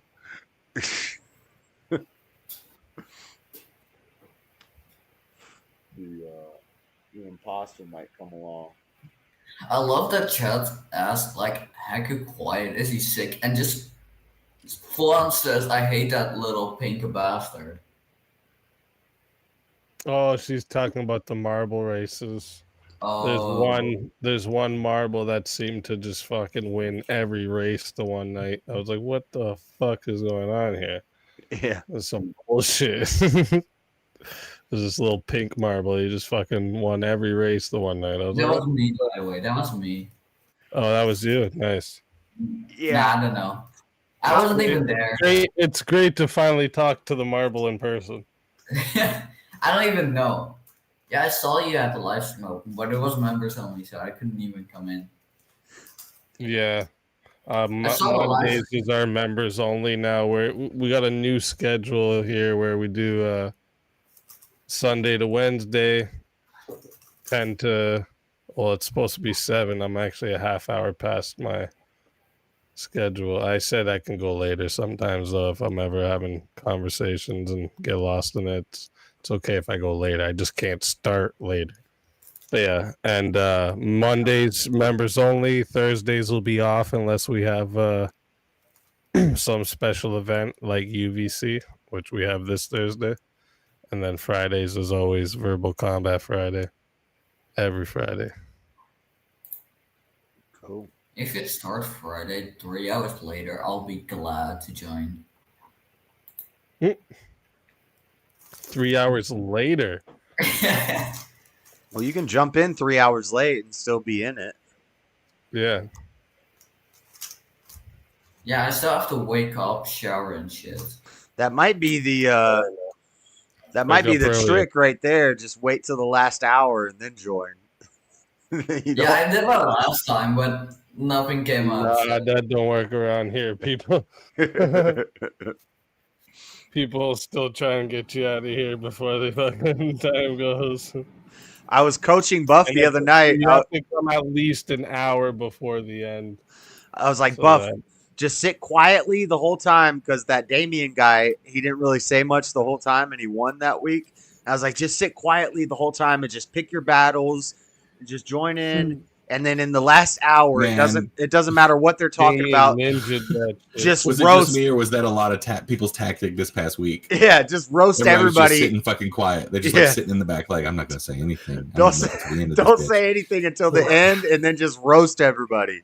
And that's what you need to implement. Easy. You need to have something that like goes at people who have just been sitting, like saying nothing for too long. Yeah, true. Oh shit! I never talk because I'm just gonna start pointing them out. For people, so I'm just quiet always. But I forgot to tell him, don't say anything bad about the chat.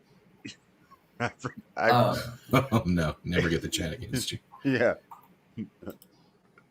Especially Daniel. Yeah. Or when can I? You know.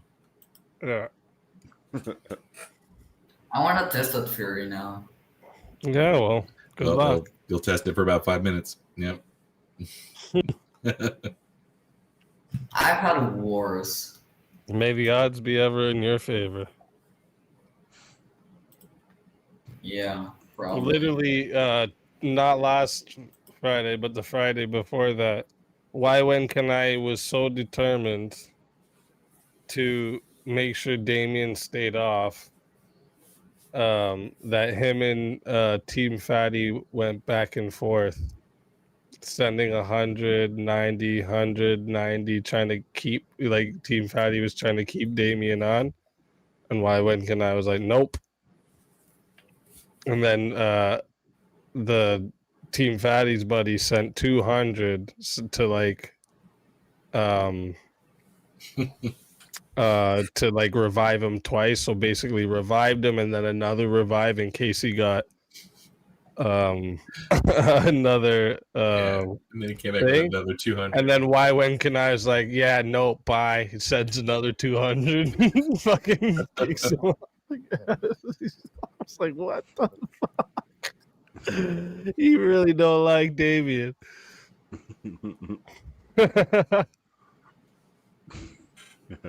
I'll be fine. I'll be fine. That's funny.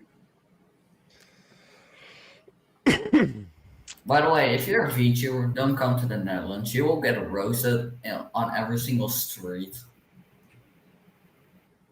On the street? How do they know? Hey, she was on a two weeks in a row streak. If he can win this week too, that's a 3 week verbal combat champion. What?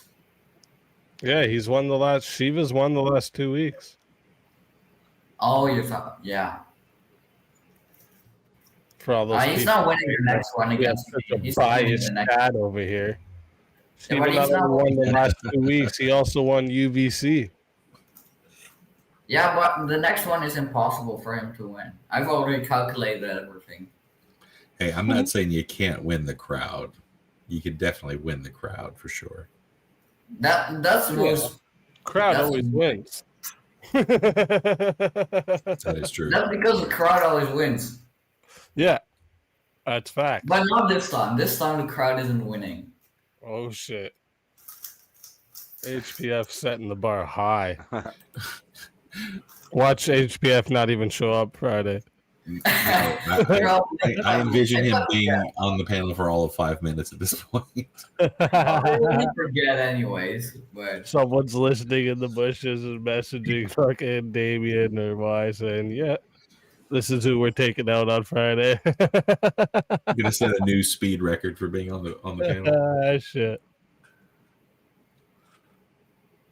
Too good. I really thought the day that I competed, I didn't even think, like, I figured if I got into 1v1s, I thought I'd lose every single one of them. I actually won one, but I figured the crowd wants to eliminate me. It just makes it more fun. But yeah.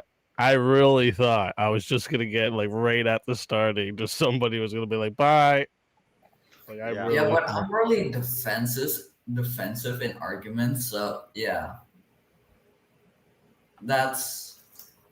But it's not talking about me and someone else right now. I'm not the issue. If we don't fix that echo on your mic, you're just going to get fatality just for having a bad mic. That's going to be fixed. It's happened. It's totally happened. I can't understand that guy. Kick him out. It's going to be fixed Friday. Only Friday. Only for Friday. All right. He's got big plans for Friday. He's going to crawl out of the pod that he's been talking to us. Shut the fuck up. Oh, shit. I have a mic, but it's so... Oh, yeah, FG, how did your talk with Jeff continue for the rest of your night? No. I like talking to Jeff. He's an interesting guy. I normally do, too, but... Man, he's some crazy shit. It's just really easy to set Jeff off. He's got very like specific triggers. I've had to learn them too because I've gotten booted as well. Don't tell him to like calm down. Like that's the number one. Don't ever tell Jeff to calm down. It will Yeah, have I the can exact see it. opposite effect. It's funny too, because like I literally didn't say anything about he can't spurg or don't spurg. I was like, I just said you're spurging. You're spurging, Jeff. And he's like, don't tell me on my show that I can't spurg. That's ableism. I was like, wait, what? What? I was like, all right, then. Well, you know, he's open about being, you know, autistic a bit, and it's obvious he does get triggered in certain ways, and then when he gets into it, like I've just kind of learned that you got to let him go. Just let him run it out, and then like take the temperature back down. Let his fumes run out. I'm probably the biggest autistic here. I don't know about that. Besides Shiva and someone else.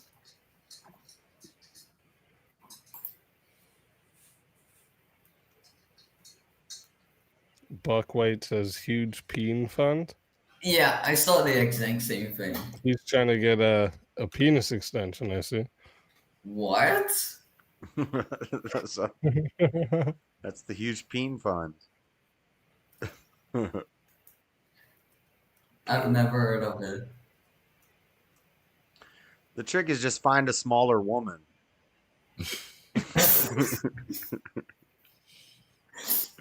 Okay, that was unexpected.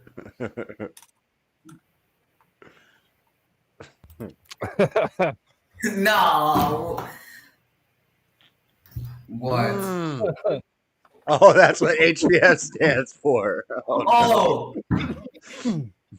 That's I just fucking realized. So that's fucking great. All right, I think I'm gonna wrap this up. I'm already fucking a little past the time I'm normally gonna go. I heard a cat. Yeah. Yeah, who's got a cat? That'll be one of my cats. Oh, Or it could be mine. I don't know. Being needy Mine's because it's in the louder. morning. He's like, the bowl is empty. How dare you? It's 1:38 p.m. What are you talking about? It's not that's the morning. only time the cats want anybody. Clean out my shit, feed my food, fuck off. Where did someone say an Asian dwarf? What's the context behind it?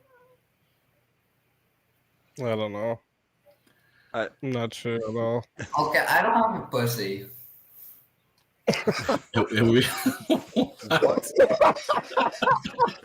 What? That's non sequitur. You wild, bro. What's even funnier is if somebody in the chat is actually like mishearing your accent to be Asian. I read that before. Someone thought I was Indian. That's funny. All right, cool. Well, I'm out. Take it easy. Y'all take care. Thank you for coming out. Appreciate you. Good talk as always. Yep. I'm gonna jump out too. Have a good night, Word. Easy. Later. Thanks for having me. Always appreciate you. Is it just like me against Chad suddenly? What? Someone said African giant.